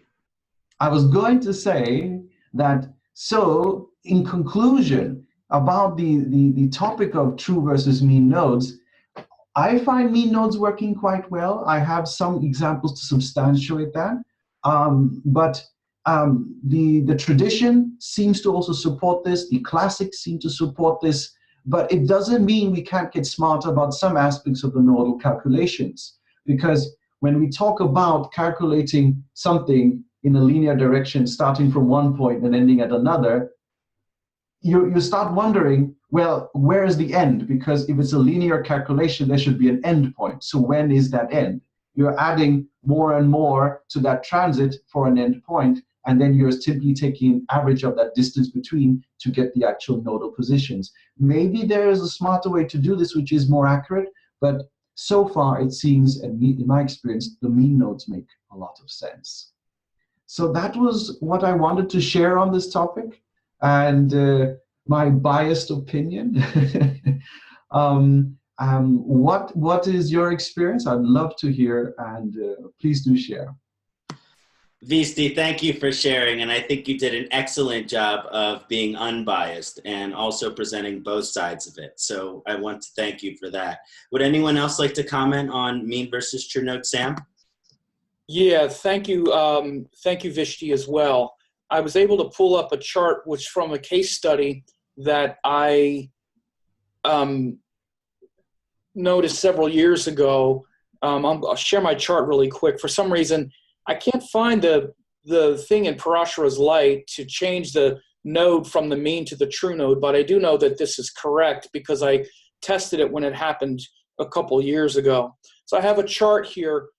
This is, as you see, this Parashara, this is from November 1979. This was when the Iranians seized the U.S. embassy in Iran.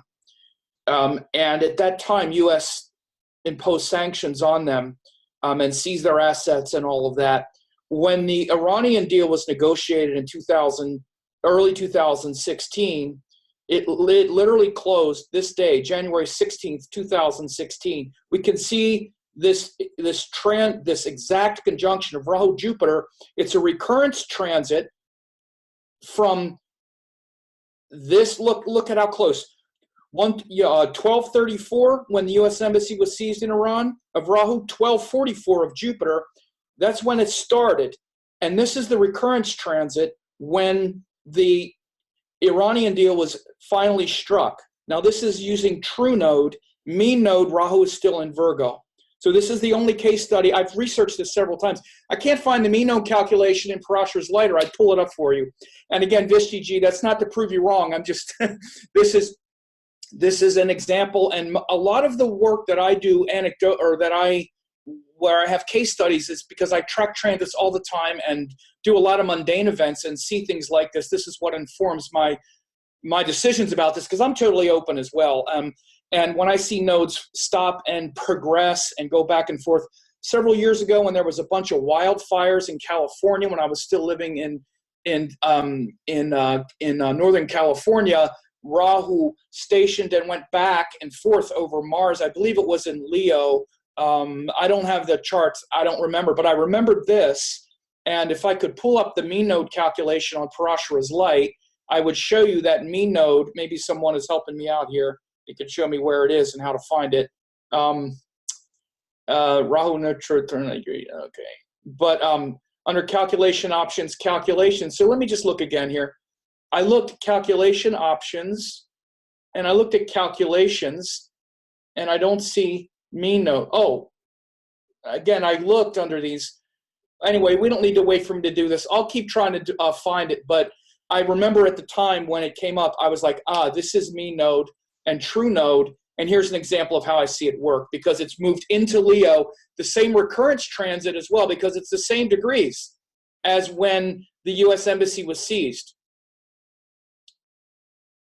So that's one of my, again, I have been using true node for quite a while. Last thing I'll say about true node is, to me, at least conceptually, it's the same thing as tracking, like, for example, we wouldn't track the true motion of Saturn. Like we track forward and retrograde of all planets. So this is why, at least, again, philosophically, it makes sense for me to track the true node. But I also know what you're saying, that it's not specified in certain texts to do that, and the aggregate motion is indicated. So all respect to that as well. So I just wanted to show this case study that I remembered, and I'm glad I could pull it up. Thank you, Sam. Very much appreciated, and I love this friendly discussion we're having about the nodes. Now, anyone else, mean node versus true node? Dr. Harness? Yeah, I belong to Sam's club. Mouse Club. Sorry, I primarily use the true node, but I can make a case for both. I think it's great. I think the problem is that these constellations are not in these nice little 30-degree bundles that we pretend. I mean, there is this kind of fudge factor involved with planets that are, on the cusp that I think we need to, at some point, address too. I mean, I know we're, putting an abstract model under our solar system, and Dr. Pai is not here, but, he's presented an impressive presentation on the nakshatras and how they're not in these nice little 13-degree and 20-minute bundles that we pretend if we look at actually the planets in the constellations. So I think that's something that, of course, could take an hour to discuss, but it's something that I've really struggled with in terms of, trying to be so precise, and yet we're, when we're looking at the constellations, this is constellational astrology, that I think we have to bear that in mind as well. Quickly, Sam. Yep, of course. Quickly. Well, I got the chart so we could see. So I found the mean node. This is the mean node. In the mean node calculation, it's, still very early Virgo. If we go back, calculation options, we can see we go down Rahu Ketu. That was mean node. We go to true node, and it jumps into Leo, as I recall. So, yeah. And, the last thing I'll also say, and it also supports even what Visti is saying conceptually, and also with regard to that nakshatras aren't 13, 20-degree portions, are actually stars and whatnot. Again, this is also a kind of debatable point, because in the Vedanga Jyotisha, they are clear 13, 20-degree segments measured out in 4 padas. They measure sidereal space and sidereal time. They're not marked with taras. They're not sidereal. Sidereal is a Greek term that means stars.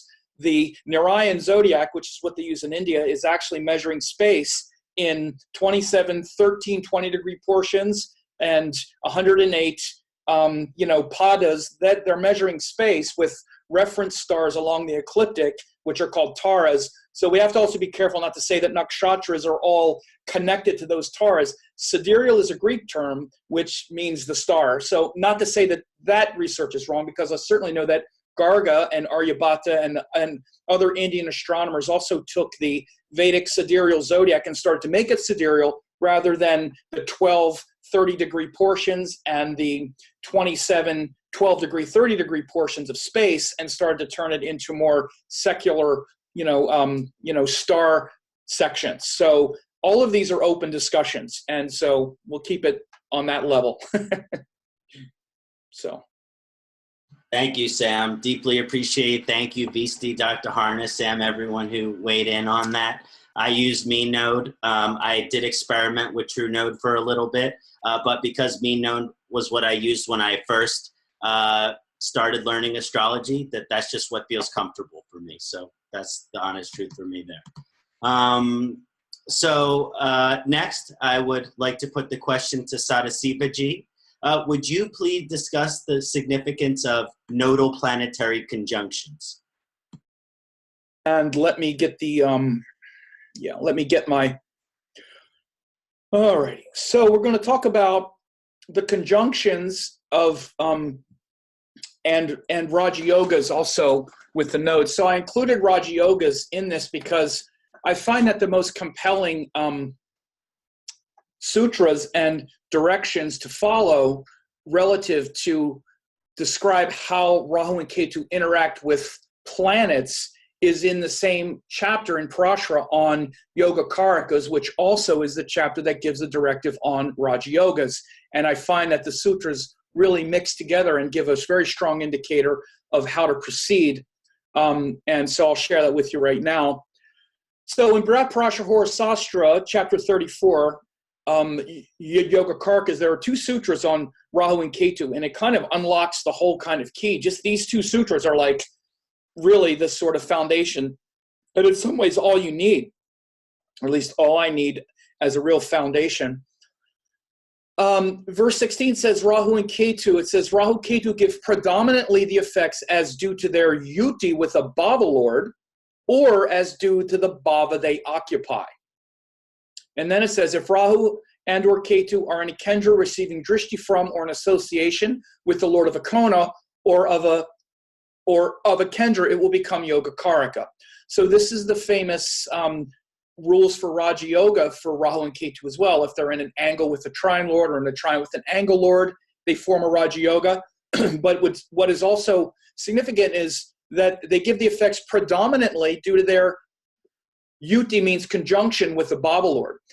So I take this to mean, and I've always interpreted this way, that Rahu and Ketu first influence or disrupt a planet as a house ruler, not as a karaka or even as the natural indicator. Then second, they influence due to the bhavas they occupy. So example, in the chart here to the right, Ketu would first show the effects. We'll look at Ketu due to the 4th and 5th lord. That's the first way that it would affect, is Ketu is joined the 4th and 5th lord. Then affecting the 1st house. So Ketu is joined the 4th and 5th lord in the 1st. Then the fact that this Baba lord is Saturn may be seen as a tertiary effect. So the way I see it, the fact that it's Saturn is like the 3rd effect. The first thing Baba's doing is, the first thing Ketu is doing is interacting with the 4th and 5th lord in the 1st. Per this, it's yuti with the Baba lord, and due to the Baba it occupies. Okay? So the same is true with Rahu. First it's affecting the 1st and 8th lord. Next it's affecting the 7th house. And finally it's affecting Venus. Okay? So I would expect that Rahu has more effect on this person than Ketu, even though Ketu is in the 1st house. Rahu is affecting the 1st lord. And by the way, anybody who knows this person would also probably attest to that realization. When you meet this person, even though it's a Libra ascendant, usually when you see Ketu Saturn in the 1st house, you would expect to see someone who's a little bit, serious and kind of held back a little bit and somewhat, grim a little bit. When you meet this person, they're anything but that. You meet them and they're all smiles, very gregarious, outgoing, and very much that way because Rahu is first affecting the 1st lord. So even in this example, Rahu again influences the Baba lord first. And then of course the fact that the Baba lord is Venus is also seen. So I'll keep going here. So as I said, first of all, the planet as a natural karaka is implicit in the Baba lord directive. Of course, it doesn't have to explicitly say that it's the planet, even though it's not explicitly stated. But the emphasis on the Baba lord first, to me at least, is very important. It doesn't say it's affecting the planet as a karaka or this or that. It's saying the Baba lord. And then the house it occupies. So, but of course, we must fold in the nature of the Baba lord into the interpretation like we did up here, right? We also fold in the fact that Ketu is with the 4th and 5th lord in the 1st, and it's joined Saturn. And of course, the other thing to know about this person is major themes in their life have to do with their family, particularly their mother. They're also a highly creative individual, creating on all different levels, dance, not to mention a powerful career that they focus on a lot. Again, so these are all secondary or even tertiary considerations. The first thing, again, because I'm talking about the nodes and how they affect planets, first as the Baba lord, next as the Baba that it occupies, and then on a tertiary level, I would say the planet as a house ruler. The planet itself as a karaka.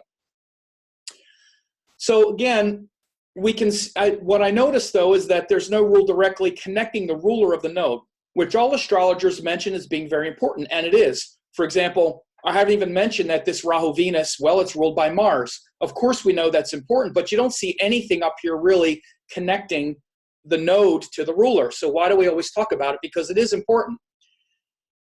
So let's examine the chart above. Mars is the ruler of Rahu, and the ruler is very important in determining how the effects play out. So we see how to assess the ruler mainly in the 2nd sutra. So here it is again.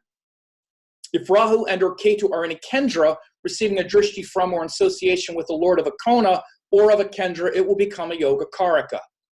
So in the above chart, we see several Raja Yogas as the nodes occupy angles and are with trine lords, right? So the nodes are in angles. Saturn rules a trine. Venus rules a trine. So these are classic Raja Yogas with Rahu. And these are the most powerful kinds of Raja Yogas with Rahu. When a node occupies an angle and joins with the Lord of the trine, or vice versa, the Raja Yoga is formed. So here's what I feel that only makes sense. So this can only make sense if the node is acting as a surrogate for the planet ruling the sign that it occupies. Otherwise, how could either node form a Raja Yoga by being in any position but fulfilling a very specific requirement? How is it possible that the node could be forming a Raja Yoga just by being in an angle with the trine lord? Well, it would be as if it's the ruler of that angle with the trine, or in the trine with the angle lord. Now again, Rahu and Ketu are very shape-shifting energies. And so, again, one thing to understand, so the nodes are very shape-shifting energies that influence everything they touch. But if they form the classic Raja Yogas as being in an angle with a trine or trine with an angle, then it's acting like the surrogate of the ruler. So we should also note that both Venus and Saturn form Raja Yogas by themselves in the chart above, per the rules of Raja Yoga. So Saturn, being a trine lord in an angle, forms a Raja Yoga by itself. Venus, being a trine lord in an angle, forms a Raja Yoga by itself. But the nodes are also forming a Raja Yoga can only mean that the node is acting like the Lord itself. So how does the ruler play into it? In the chart above, Rahu is disposed as if he is Mars in Gemini. So try to think about it. It's a little extra step, but Rahu forms the yoga with Venus, but his nature to deliver the results of that yoga are like Mars. But in this case, Mars is in Gemini. Do you follow what I'm saying? Rahu is acting like Mars. But again, Mars isn't here, Rahu is here. So the ruler is conveying the quality of himself to Rahu in the formation of the yoga. So it forms the Raja Yoga with Rahu. Rahu is like Mars, but again, if this were Mars Venus, the yoga would be very different. It's Rahu forming the yoga, but the nature of how it's forming the yoga goes to the dispositor, like we all know is extremely important. But Rahu is acting like the dispositor, but then we got to evaluate the dispositor. So it's really acting like Mars in Gemini. Join the Sun and Mercury. So I'll work through this a little bit so you can see that. So just think about it. It makes perfect sense, because how else could Rahu, or in the angle, or Ketu in the angle, form a Raja Yoga with the trine unless it's acting like the ruler? And we know Rahu is this shape-shifting energy. So to evaluate how to assess the dispositor and to see how it's interacting with house lords and whatnot, this is something to really try on. This is the way I've been doing it and teaching it for years, and it's very powerful. And if you would inquire with this person about the nature of the relationships and this quality of Mars in Gemini as kind of a foundation of this Raja Yoga in the 7th house with the 1st and 8th Lord, you would find an understanding that makes sense. So we'll have another case study here. So let's look at Donald Trump and really run this, because we've looked at his chart a few times. So this Raja Yoga, this Rahu Raja Yoga in his career. So we have this Raja Yoga giving success, as said earlier, in the 10th house angle. It made him president of the United States. Rahu did. So we have Rahu is in the 10th house, which is an angle, with the 1st Lord, which is a trine Lord, which is himself and his identity. But it's acting like Venus, the 3rd and 10th Lord, in the 12th with Saturn. So it gives the results, but it's giving the results in his career like a Venus in the 12th kind of career. So we get this career success that he desires because it fulfills the yoga. And in fact, like we said, Rahu Mars make him president, but with many, many losses, ups and downs, bankruptcies, a less than respectable business acumen, and perhaps outright lies and deceit, all qualities of the 12th house, which is where Venus is. So Rahu is fulfilling this yoga as if it's Venus in the 12th. Think about it. It's creating a Raja Yoga in the 12th as if it's, I mean, in the 10th, as if it's Venus in the 12th. And again, we can see this, pretty powerfully. We also see the influence of foreign interests, all this interest with foreign money, foreign banks, retreats, even palatial properties like golf courses, resorts, gold-plated luxury, even like gaudy kind of stuff, all Venus kind of 12th house things. This is the nature of his Rahu Raja Yoga in the 10th. It's very kind of gaudy Venus stuff, especially for Leo. Venus is it's a cruel house lord. It rules the 3rd and the 3rd and the 10th houses. It's not a Dharma house planet. It's a planet of excess and stimulation. And it's the planet that allows Leo to kind of get by with that smooth charm that they have. But it also kind of can borderline on being tacky and things like that if they're not careful, if it's not harmonized with other dharmic planets, especially Mars and Jupiter.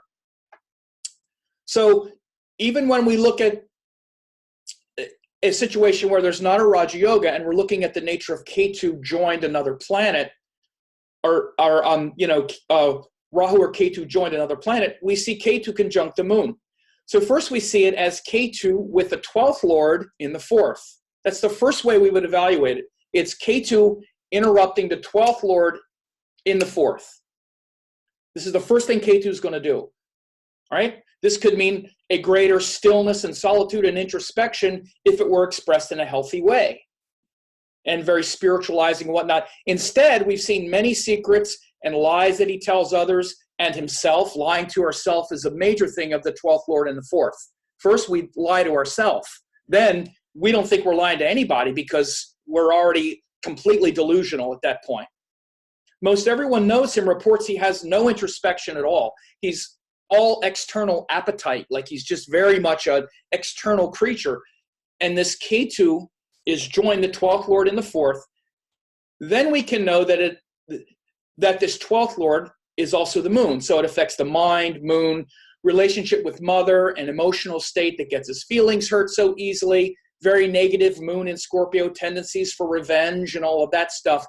We can factor in the moon later, but I really take a very strong directive from, or very strong, direction from this instruction that Ketu and Rahu first interact with planets as Bhava lords, then in the Bhava itself. Rahu and Ketu just light up that house axis. And, of course, if they're not joined any planets, then you don't have that Bhava lord disruption. If they're just in the axis, then they're just disrupting that axis. And then you have to go back and look at their ruler as well. So I see this hierarchy and focus on bhavas to show how the nodes truly affect the outer worldly life first.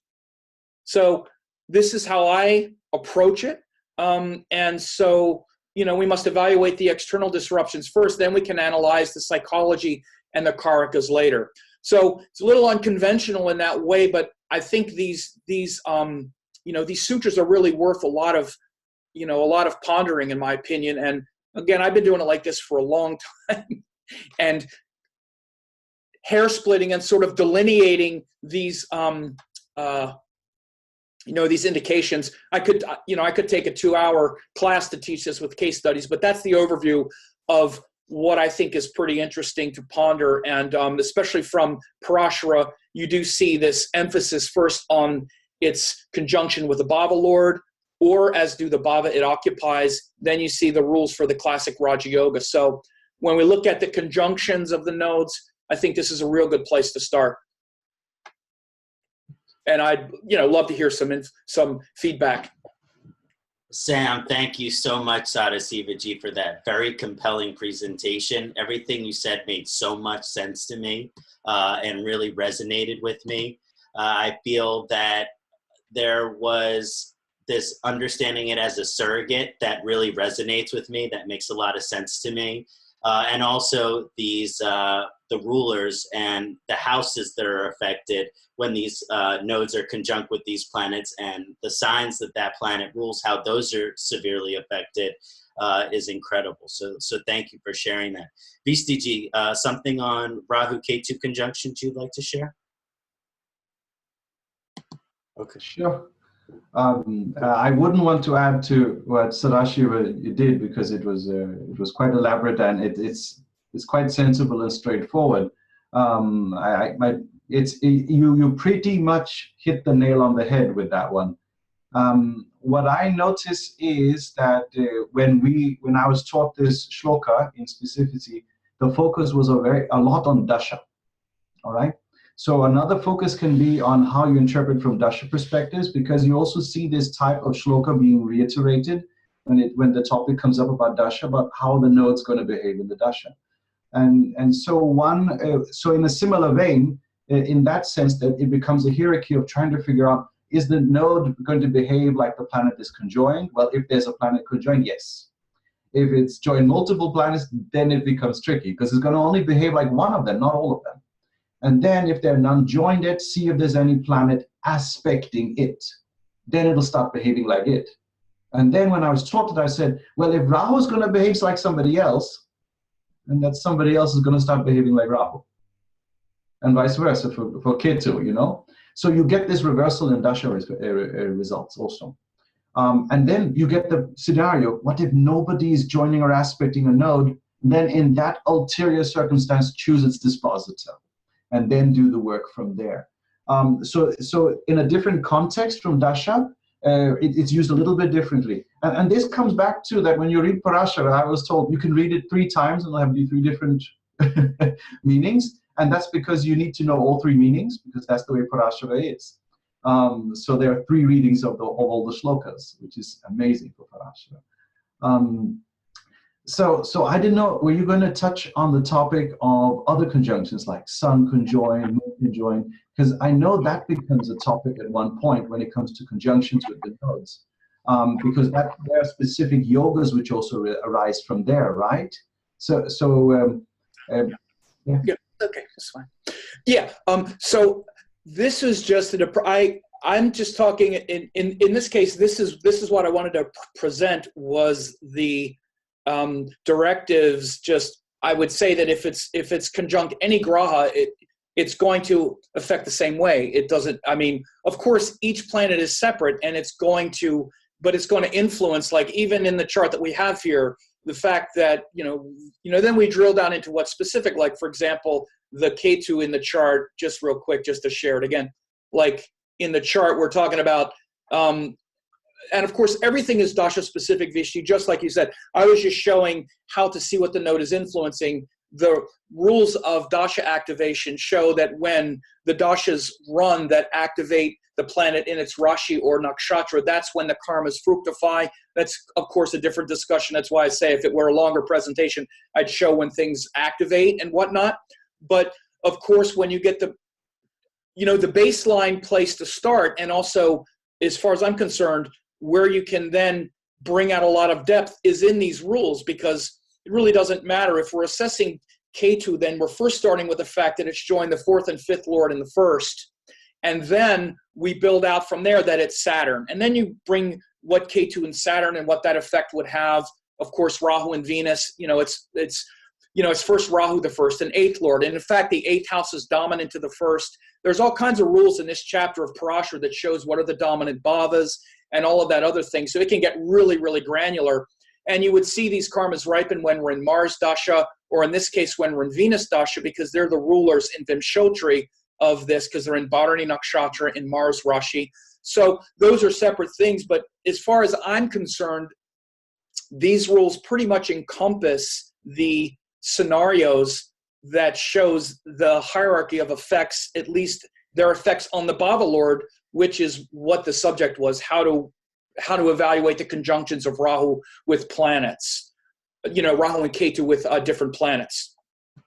But I'd love to have you add whatever you like, because obviously when it's joined, the sun, then we have eclipses, and when it's joined the moon, those are other things as well, of course.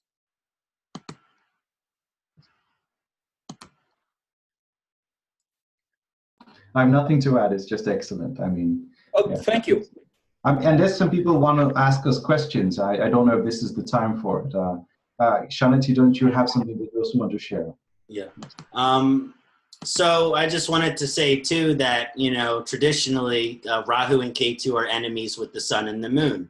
So you would think that when Rahu or Ketu is with the sun or the moon, that's more malefic than another conjunction, but it doesn't really work out that way. Sometimes in the chart, when Rahu or Ketu is with the sun and the moon, it could be very favorable. It can have a lot to do with prosperity for the individual. So even these conjunctions that have been deemed more malefic than others, I haven't seen that it turns out that way as much. Now, for the last part, I wanted to present a unique and possibly radical perspective on Rahu and Ketu remedy, as well as worship. A lot of times when we think about remedies for the different planet, we go to the devas for the different planets. So Rahu, Durga, Ketu, Ganesha. And I think of this symbolically as instead of going to Rahu or Ketu, we're going above them. So we're going beyond them. We're going above Rahu and Ketu to improve our karmic relationship with Rahu and Ketu. So I don't think there's anything wrong with that. We can think of that in traditional religion, going to God directly, going to God directly versus having some intermediary in that process. But there's also Jesus Christ, right? That we go through the Son to get to the Father.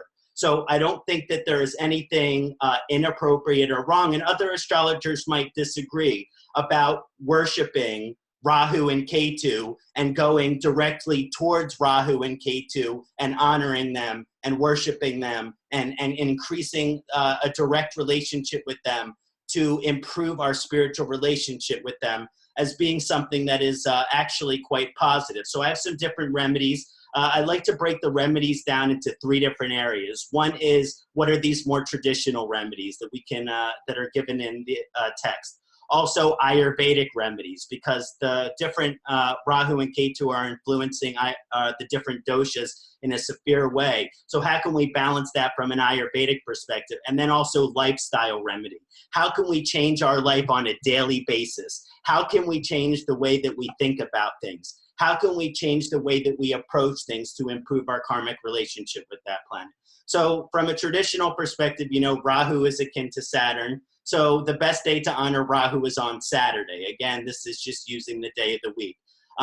It is traditionally said that to honor Rahu, we wear rust-colored clothing. This is a brownish or orange-colored clothing, which is kind of earth-toned.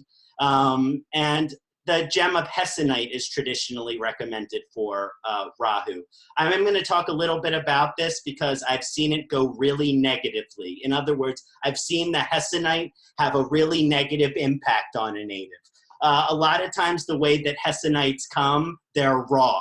All right, they're raw. So a lot of Hessonites that you just go to a rock shop, you buy that Hessonite, that's raw. So you're going to be getting the most difficult expression of that Rahu energy from that raw gemstone. That is why with traditional gemstones, we have them of the finest quality. I always say museum quality. Diamond quality is what you want. Now, Hessonite actually varies in shade greatly. You have a dark brown Hessonite, and then you have actually a blonder, more caramely Hessonite. The blonde Hessonite is the color of cow's urine. And in one of the ancient texts I read, this is the most favorable color for a Hessonite to have. So these more darker Hessonites, they can have more of a malefic effect. When you are purchasing a Hessonite, if you want to do the Hessonite journey, Gomutra, the color of the cow's urine. This is a highly beneficial color of the Hessonite. It's generally worn on the middle finger in a Panchadhatu, a 5-metal setting. I usually say that wrap it in as many metals as possible. Create that gem with as many metals as possible. Now, with Rahu, it's also touching the skin, right? We all have gemstones that touch the skin. I come from a different understanding about that. That sometimes when a planet is malefic, we actually don't want it to touch the skin, but we can still use that gem to improve our karmic relationship. So it acts as a barrier or as a protectant between an overwhelming or overexertive influence of that gem. So actually, I very rarely recommend open Hessonite ring for any client. If I do, it'll have a barrier. It'll be Gomutra, the color of the cow's urine. Again, if Rahu isn't manifesting as a functional benefic in the chart and you're wearing that Hessonite, it can put you in a rabbit hole. It can put you in the wrong direction. So I don't always see it helping people, but the gems have always fascinated me, their effects, their energies, and I'm sure that's in my chart. And so I do a little bit of research about the specifics of the different shades of the gem and how the different energies manifest from the different shade. Now, when we're doing mantra for Rahu, Durga Puja, Durga mantra, but how about going directly to Rahu? I don't think there's anything wrong with that. So I like to do the traditional Rahu mantra. I apologize for my Sanskrit. I've only studied it for a couple years. Artakayam Mahaviryam Chandradicha Vimardhanam Simhita Garbha Sambhutam Tam Rahu Pranamam Yaham.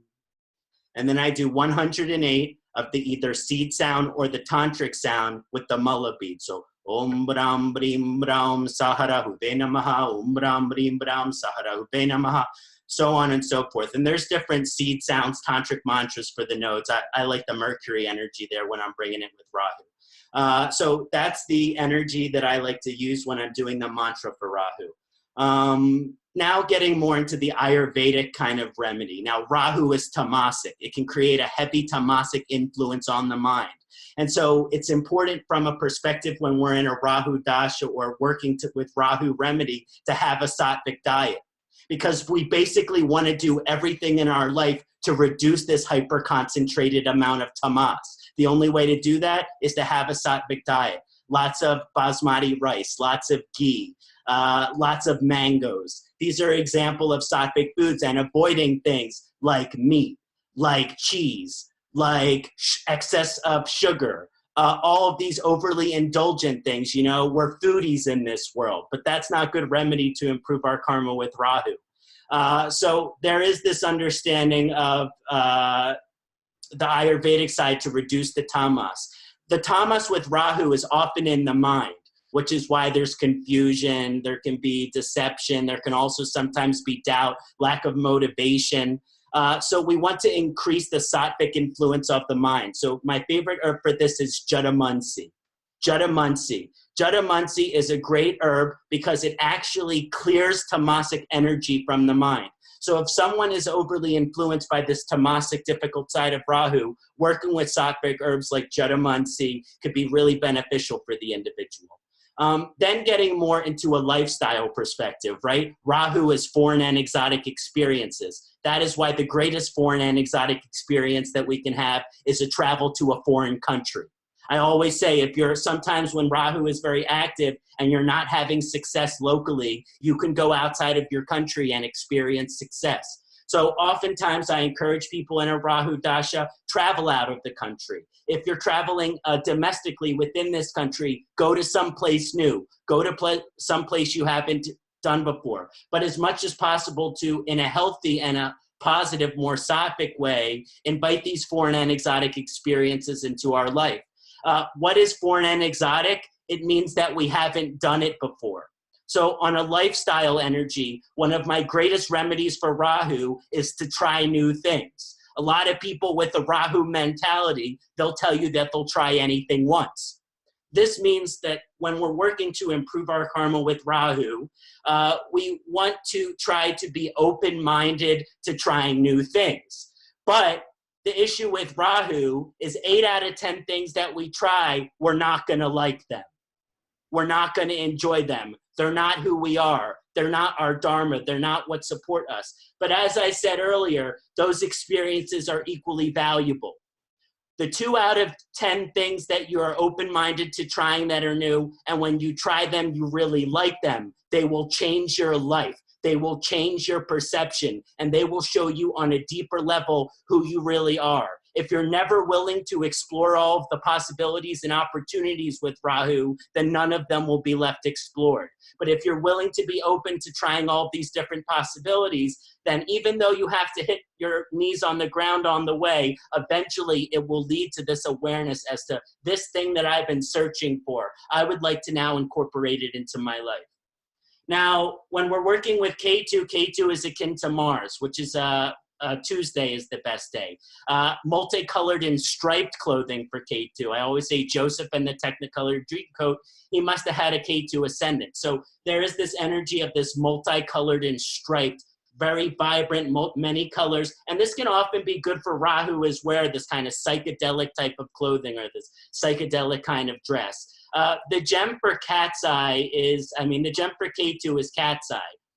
Again, with cat's eye, it's very dangerous gem. It is a gem that activates moksha, right? So if you're not in a moksha aim of life, if you're not in a moksha area of life, that won't necessarily be conducive, will it? Now, it depends if there's a Ketu Dasha or Ketu transit, which is significant. But a lot of times wearing this cat's eye, it can encourage non-attachment. And if we're looking at that from like just a regular day-to-day life, that's disinterest.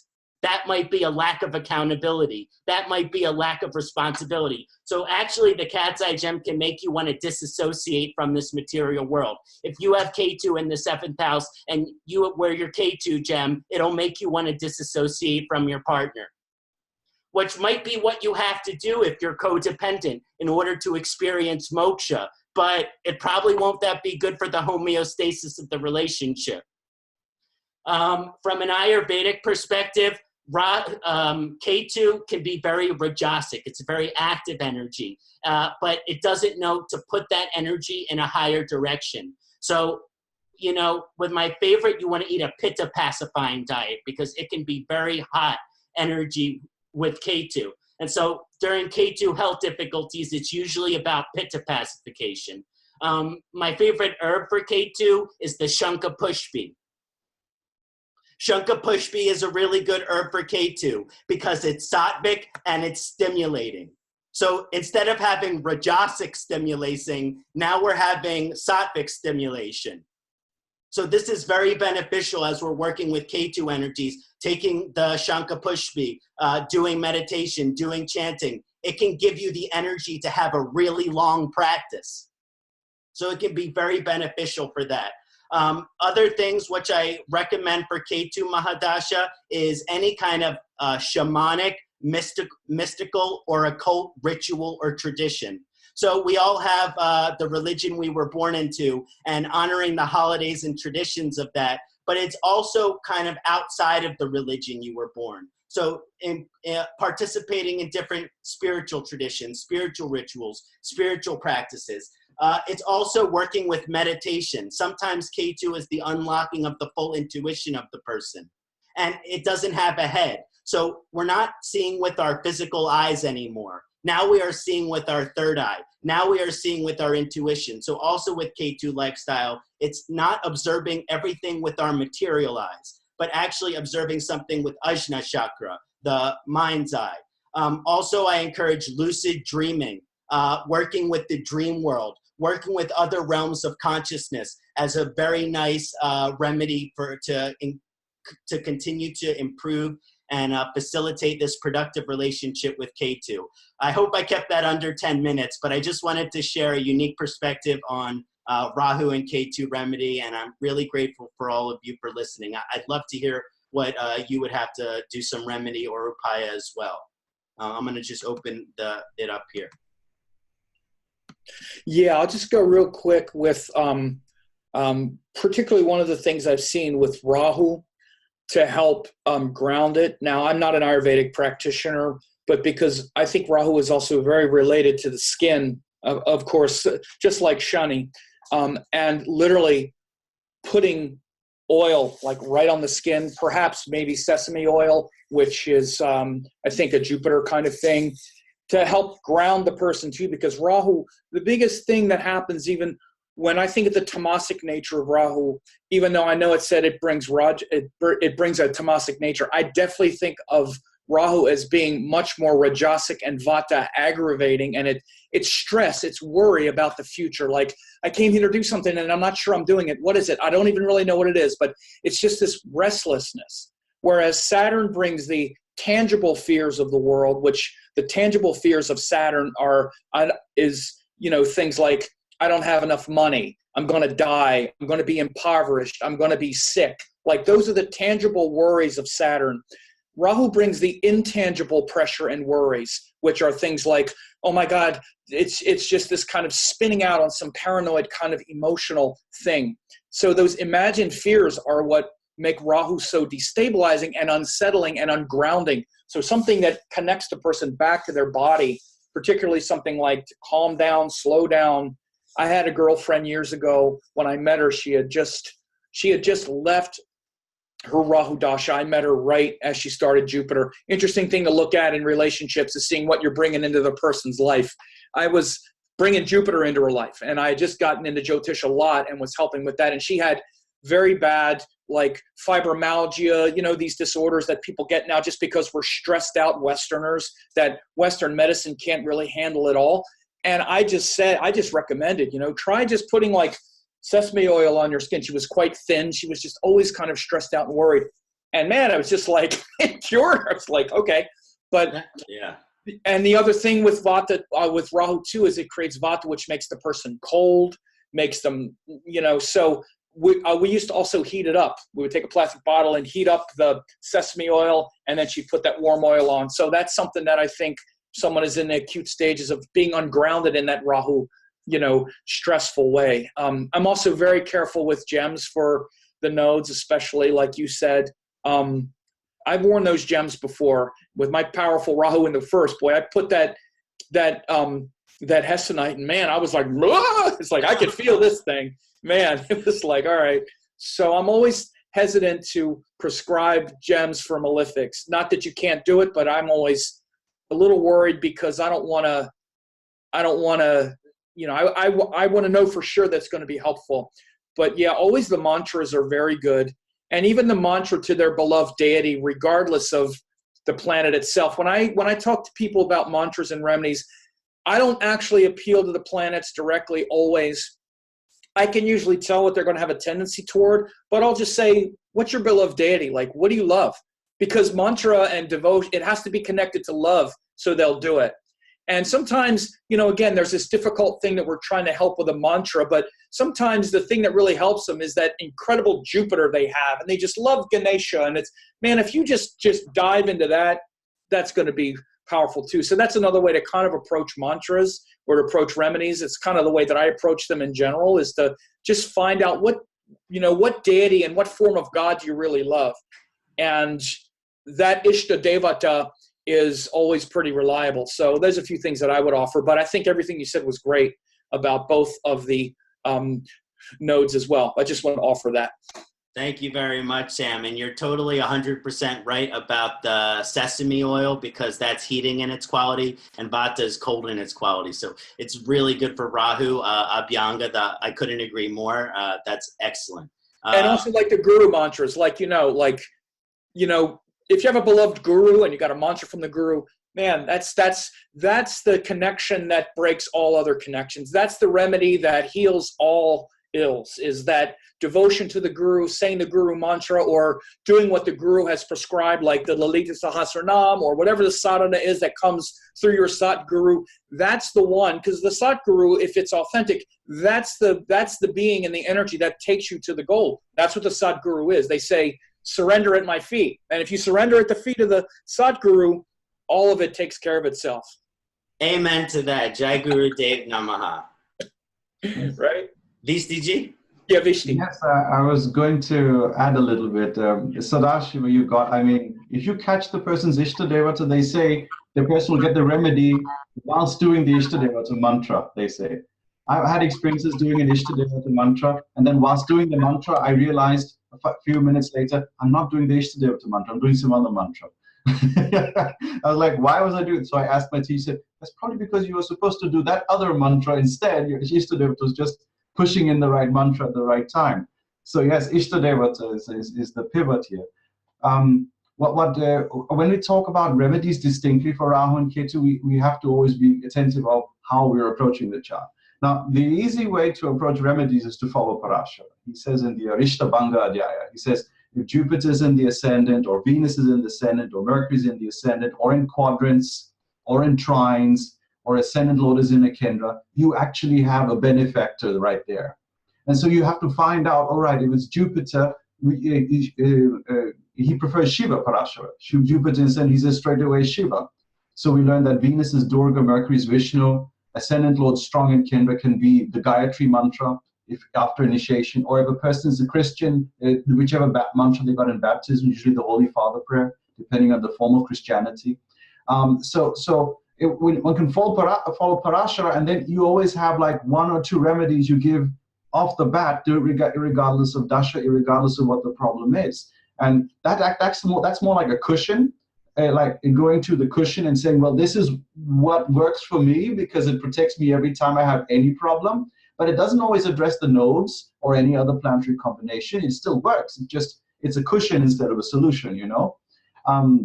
So that's the beauty of Parashara. He tells us right away, follow the cushion all the time, then you will always be fine. Beginning to end of life, you just find that cushion first. Distinctly for the nodes, like all of you have pointed out, gemstones is not the first choice. It's dangerous. Both with cat's eye and the hezonite, distinctly we are advised, if you even approach those gemstones, consider wearing them on the left hand instead of the right hand, because on the left hand you can protect yourself from the negative energies of them. Yeah?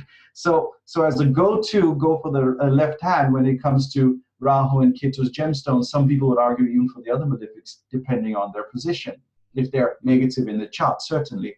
But it's certainly not the first thing to do. Mantras, perfect, but not everybody is equipped for that. I'll just share a bit about that later, but a very neat remedy if you're going through a difficult time where Rahu is also impacting your sense of being, your mentality, behavioral patterns, pranayam. Because what Rahu is doing is causing your breath to be in disorder and is causing the mind to be in disorder. So an excellent, easy to go to yoga practice is figure out, are you going to do Nadi Shodhana? Are you going to do it with breath retention or without breath retention? Maybe that person needs Kapalbhati instead. Maybe the person needs Shitali if they're really feeling heated. Maybe that's even a remedy for Ketu for that matter. But pranayama and working with breath control is a very easy way to deal with Rahu. Because the thing about Rahu is you are not calm when Rahu takes over. Rahu needs to be cooled down, needs to be calmed down. Not necessarily cooled, it can be a very cold planet itself, but calmed down and pacified. Ketu, on the other hand, gives a lot of irritability in people usually. So instead of a more, what I call, for Rahu, a more wacky approach to things, Ketu is more irritable by nature and makes the person easily angered as well. And for them, it's about blowing off steam quickly. And so the remedy for that is something repetitive, something which is constantly repetitive. And the go-to remedy traditionally was, okay, make the person do lots of japa, like lots of repetitive work. Like, all right, you're going to do this mantra 1,000 times. You're now going through a Ketu period. Just do that repetitively. Or other type of repetitive approaches to enable the person to sort of blow off that steam. You could argue then maybe they should actually get into something physically exhausting, like an actual Hatha Yoga routine. That could help a lot with Ketu, because there's a bit of repetition also in Hatha Yoga in that sense, that you're getting back into a posture, not always the same one, but you're getting back into some type of posture. So remedy-wise, that's the, mantra-wise, is the best, undoubtedly. If the person can do it, mantra is undoubtedly the best. But what also Dr. Arjun, Dr. Pai was showing was that there are 3 levels of working on the devatas of the grahas. Like you move towards graha devata, that's the first step. We say graha devata is literally like that ball in the sky, you know? Like the sun's graha devata is the sun, all right? When the sun's adi devata is fire. Now adi devata means that which instigates. Adi is the beginning, the first one. So we say, well, what is that categorizes the sun? It's because it's a ball of fire, all right? It's not just a planet, it's a ball of fire. We can imitate that in light bulbs. So it's fire, it's energy, it's light. So Agni is the Adi Devata of the sun, for example, all right? And then for the sun, the Pratyadi Devata is the solution, the final solution, the end of the problem, the absolute preferred remedy by all means. So for sun, it's Shiva, the absolute end of our ego, okay? You are not alone. You are part of the whole world, the whole Shaiva philosophy, the Advaita. Now for Rahu, the Adi Devata is the one who's going to instigate Rahu. So you have to understand, why are we going to go towards that? The Graha Devata is going to embody Rahu. So we could wonder, why would we approach that if we're having a problem with Rahu? If we want to increase Rahu's beneficence in the chart, Graha mantra would be perfect. It's like a bank account mantra, you know? If Rahu is protecting your bank account and you want to protect him, you do a Graha mantra for him. But more appropriately, when it comes to pacification, which is our biggest concern with Rahu and Ketu, the Pratyadi Devatas are the go-to place, where for Rahu it becomes Durgati Nashinye, the one who protects you from the bad path, distinctly destroys the bad path, because Rahu's problem is he leads you astray.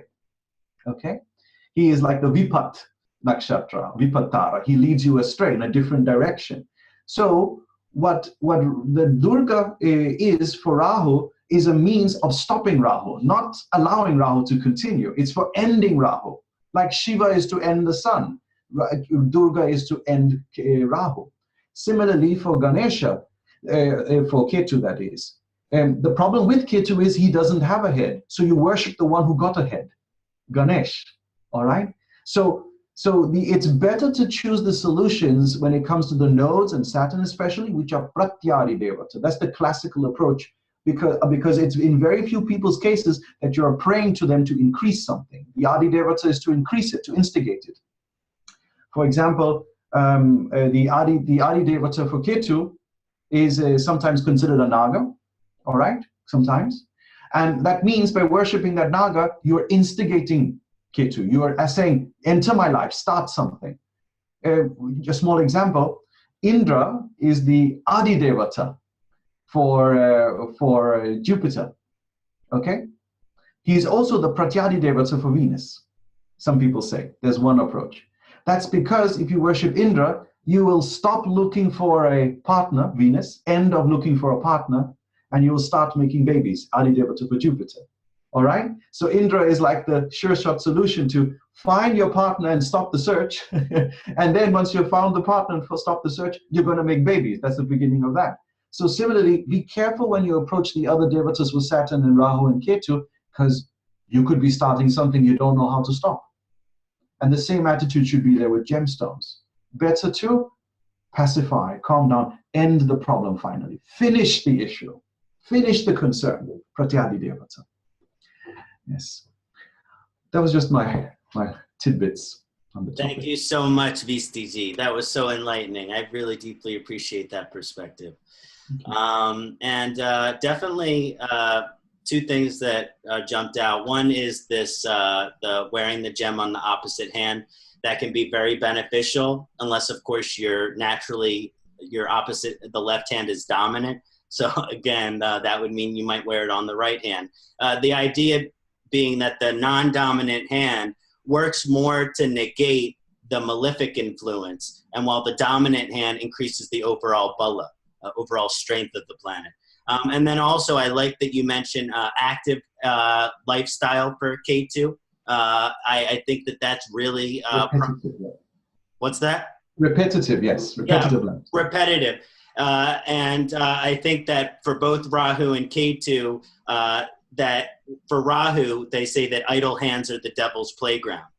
So that means that if we're not doing things with our hands in the right direction, then odds are that something's going in the wrong direction. So having a strong physical practice to make sure that you're in service, right? That your actions are sattvic, that you're giving towards something greater is very beneficial for Rahu.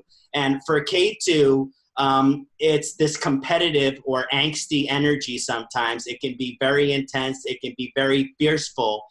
And so it's good to get that energy out in a healthy way. So I actually encourage sport, competition. Ketu is akin to Mars, right? So these type of more active things like being in sports and competition, I think it's a nice way of getting that excessive Ketu energy out as well.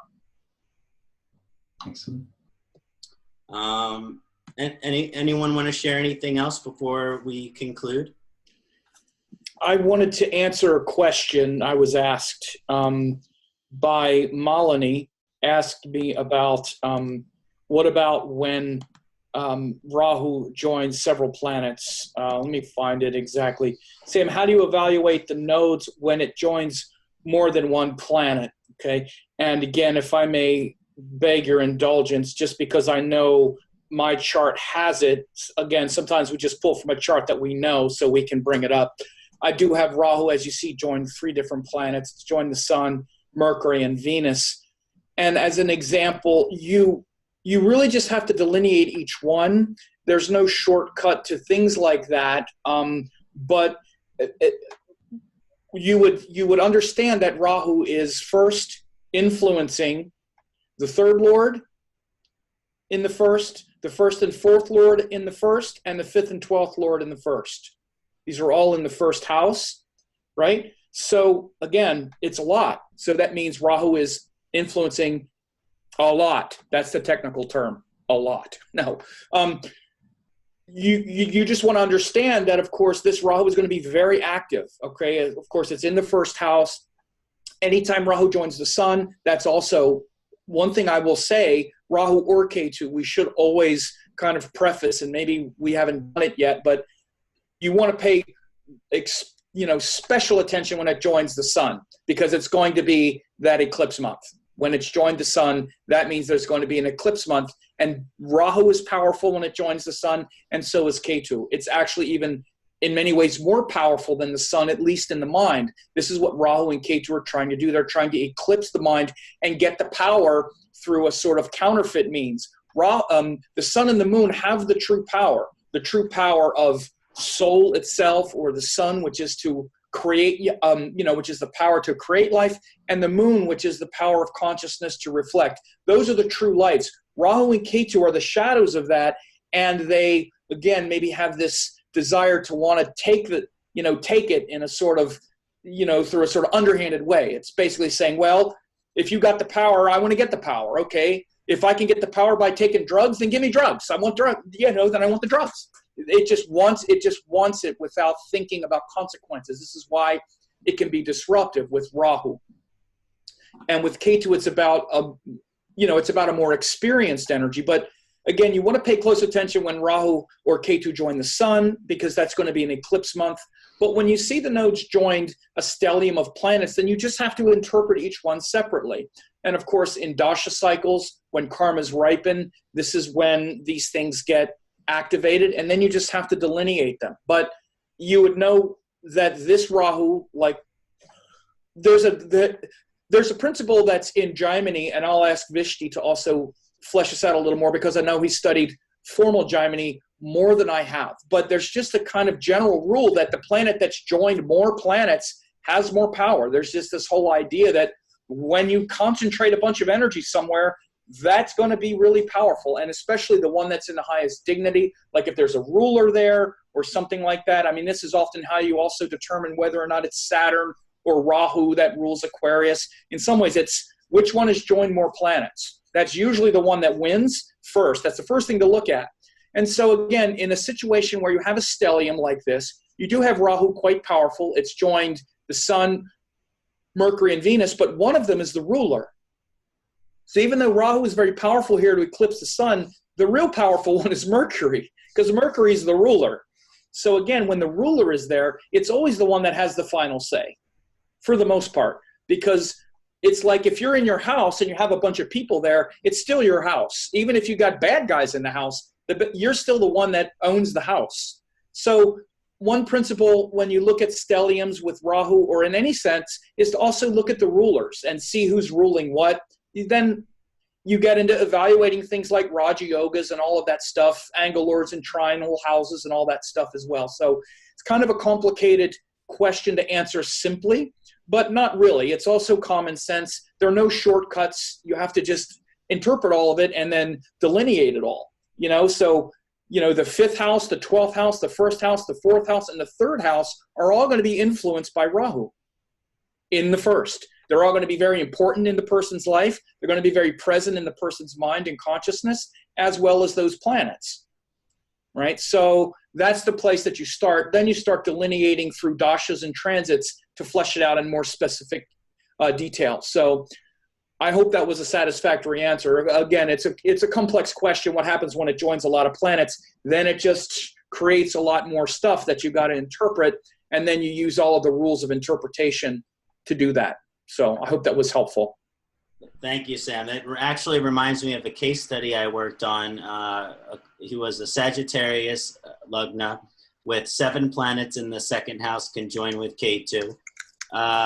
And all of the rewards of the second house this person had experienced in their life. So that 7 planet stellium with Ketu in the second house actually brought pretty much all of the rewards of that house to that individual. You could argue where are the rewards in the other areas of life? That's another conversation. But a lot of times these stelliums with the nodes actually give you the rewards of that house. So much of it is based on rulers. This is why, again, I want to go back to what I said before, is that I really have frankly given up on the idea that the nodes in and of themselves are functional malefics. It's all about the conjunctions, I'm sorry, it's all about the rulerships. Particularly, it's very easy for Rahu and Ketu to form powerful Raj Yogas, especially if they're joined their rulers. It gives remarkable insight. I mean, the kind of insight that frankly you can't get on this earth. It's that celestial metaphysical insight, because Rahu and Ketu both accelerate our perception very quickly. Now, it doesn't always feel comfortable. We can feel ungrounded in it and not really know what it is at times, but it still can give us the kind of insight that we can't get in normal sort of parlance and experience. This is why probably everybody here has some kind of important nodal contact in their chart. That's why you're thinking about astrology and not Christianity or some other kind of thing. Because your mind is connecting to that hidden, energetic, sort of metaphysical thing. And that's literally what the nodes are, these vibrational points between the orbits of the sun, moon, and earth. And when they when they interact with especially powerful planets, especially with their rulers, forming yogas, as I said before, I particularly notice those dual signs or air signs or whatever it is.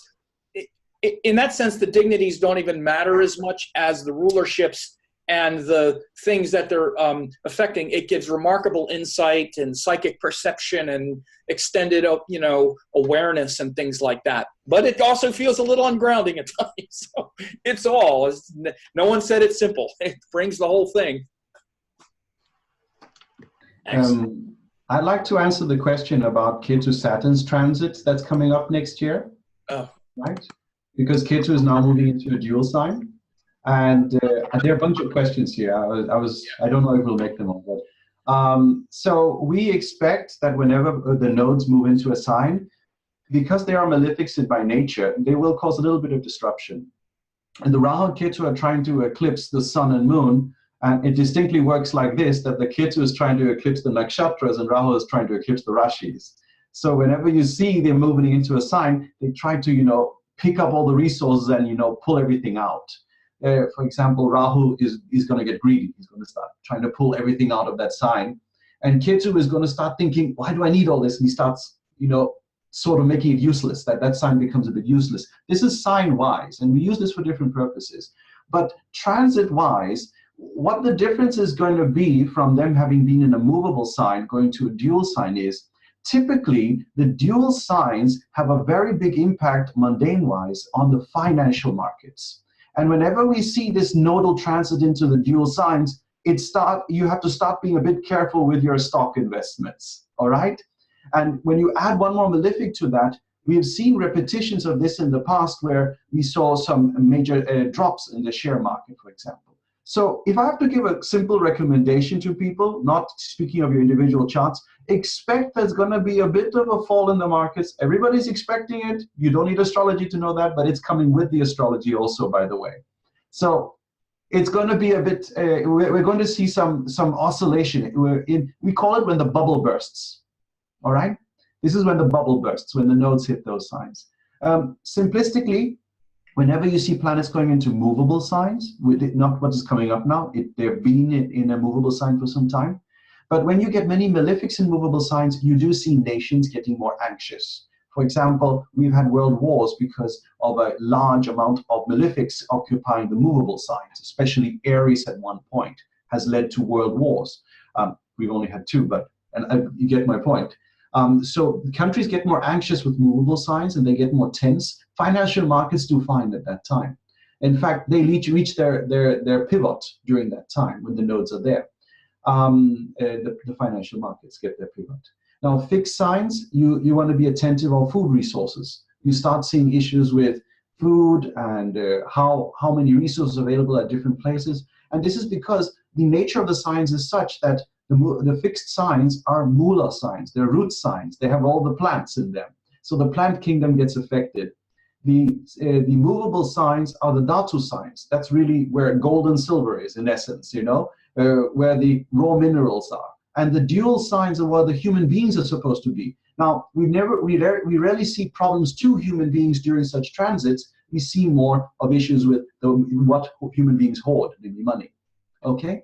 So that's what we should be expecting, and as a very simplistic approach. Technically, be more careful when Saturn or Mars end up going retrograde during such a time.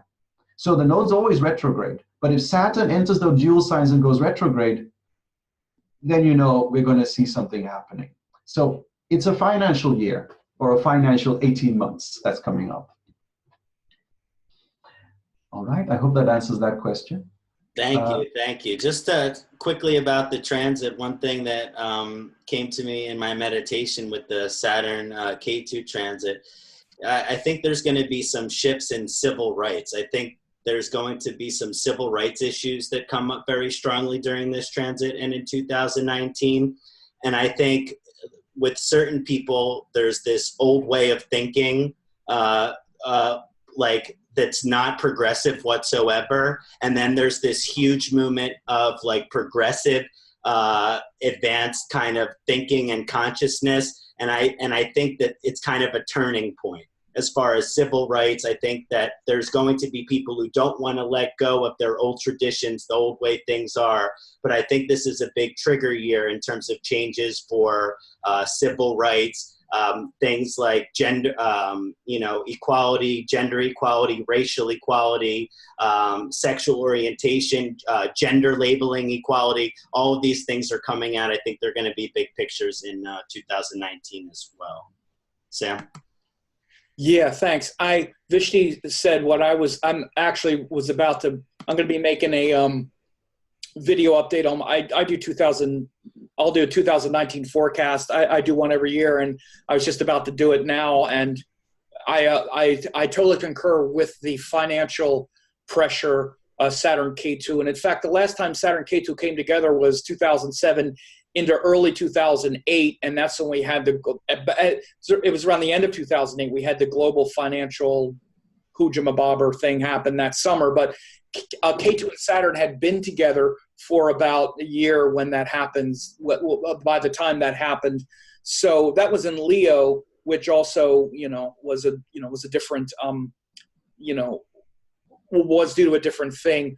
The other thing, Ksanati, I wanted to pick up on, I actually have seen, I think we've seen a lot of the first wave of that gender rights, women's rights, Me Too movement, all of that started. I actually predicted it,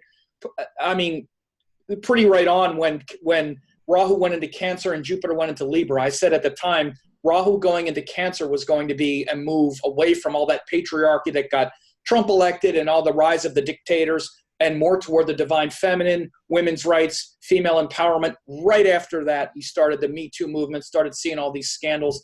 Also, very quickly after that, Jupiter went into Libra. So I think we saw a big part of that starting. But now what we're seeing, and I also agree that now that Jupiter's moved into Scorpio, we're seeing a lot more of the consequences. Like, for instance, and I also got this prediction right, the recent elections in the U.S., where all those people that entrenched patriarchy got really decimated in the midterms in the U.S. elections. So we had this wave of openness already start. What I think is going to happen with Saturn Ketu as it relates to this theme, and I hesitate to, I'm sorry to say it, but I think it's going to happen and eventually lead to a better outcome, is more religious persecution.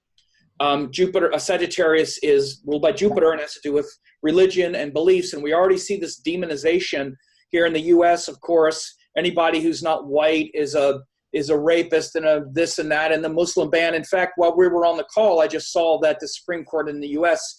just knocked back again an appeal by our administration to overturn the current ban on immigration. So we're already seeing where the regime in the U.S. at least is suffering some losses as they try to crack down on this sort of hegemony and this sort of white concentration of power. So I think it's going to also express itself, or if not a little bit more, the way I see it, in this maybe focal, this focus being put on oppression based on religious orientation, this terrible war in Yemen and all of this stuff that's going on where we're demonizing other religions. And it could be a tough time on that front as well. So I hope that, by the end of 2019, when Jupiter goes into Sagittarius, I think we'll see some improvement around that. But I'm sorry to say that I think that a lot of the Saturn Ketu, once it happens in the first part of the spring through much of the year, we could see some pretty ugly stuff happen in that front. We already have the scenario for it with what's happening in the Middle East and moves in Syria and Turkey and all of that. So, thank you, Sam. That all sounds perfect, and that actually doesn't sound perfct, but I know what you mean. It sounds like it tracks with what might be coming up. Yeah, and that totally resonates with me, and so we shall see. Oh, I wanted to do a quick plug based on what we're talking about now. January 25th, Sam is going to be joining us along with Barry Rosen, Pundit Samit Vidula, and Soumya Devi for the January 25th, 2019 Jyotish Transit Summit, where we discuss all of these transits in thorough detail, as long with some other transits and some eclipses, and we will dive into this, and I'm really, really looking forward to that as well. I just got a joke from Visti. He says the nodes eclipsed his camera, so he's here with us, I think, with audio, so that's good. And that's right, I'm still here. and also on March 8th, is the Planetary Dignity Summit, and Sam will be as well. We have Jeffrey Armstrong, Simon Chikoisky joining right now, so very excited about that as well, and hope you will join us. And I just want to give a special thanks to everyone who joined us together today. Dr. Harness, Dr. Pai, Sadasiva-ji, Visti-ji. It is such an honor and pleasure to share this discourse, this discussion with you. And Ksanati-ji, thank you for organizing this. Yeah, thank you very much for organizing this. This is a lot of work, and we definitely appreciate it. It's a very, very good event. Keep up the good work. It didn't feel like work. And Visti, it was great to spend time with you, Visti, after all these years. It was a real pleasure. Same to you, Sam. I hope to do so again very soon. Thank you. And me too. Okay, I'm just going to do a quick closing mantra. Just a quick an Om together, and then just a closing chant.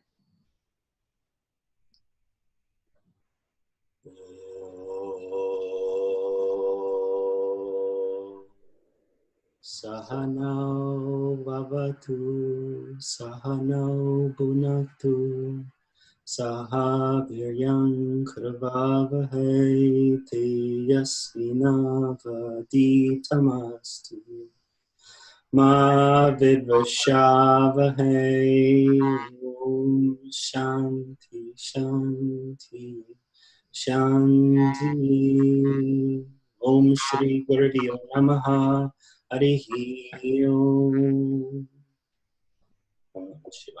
Thank you so much for everyone who joined us today. It was such an honor and pleasure, and look forward to many more exciting collaborations with this team in the future. And I hope everyone enjoyed our session together today. Om Namah Shivaya. Namah Shivaya.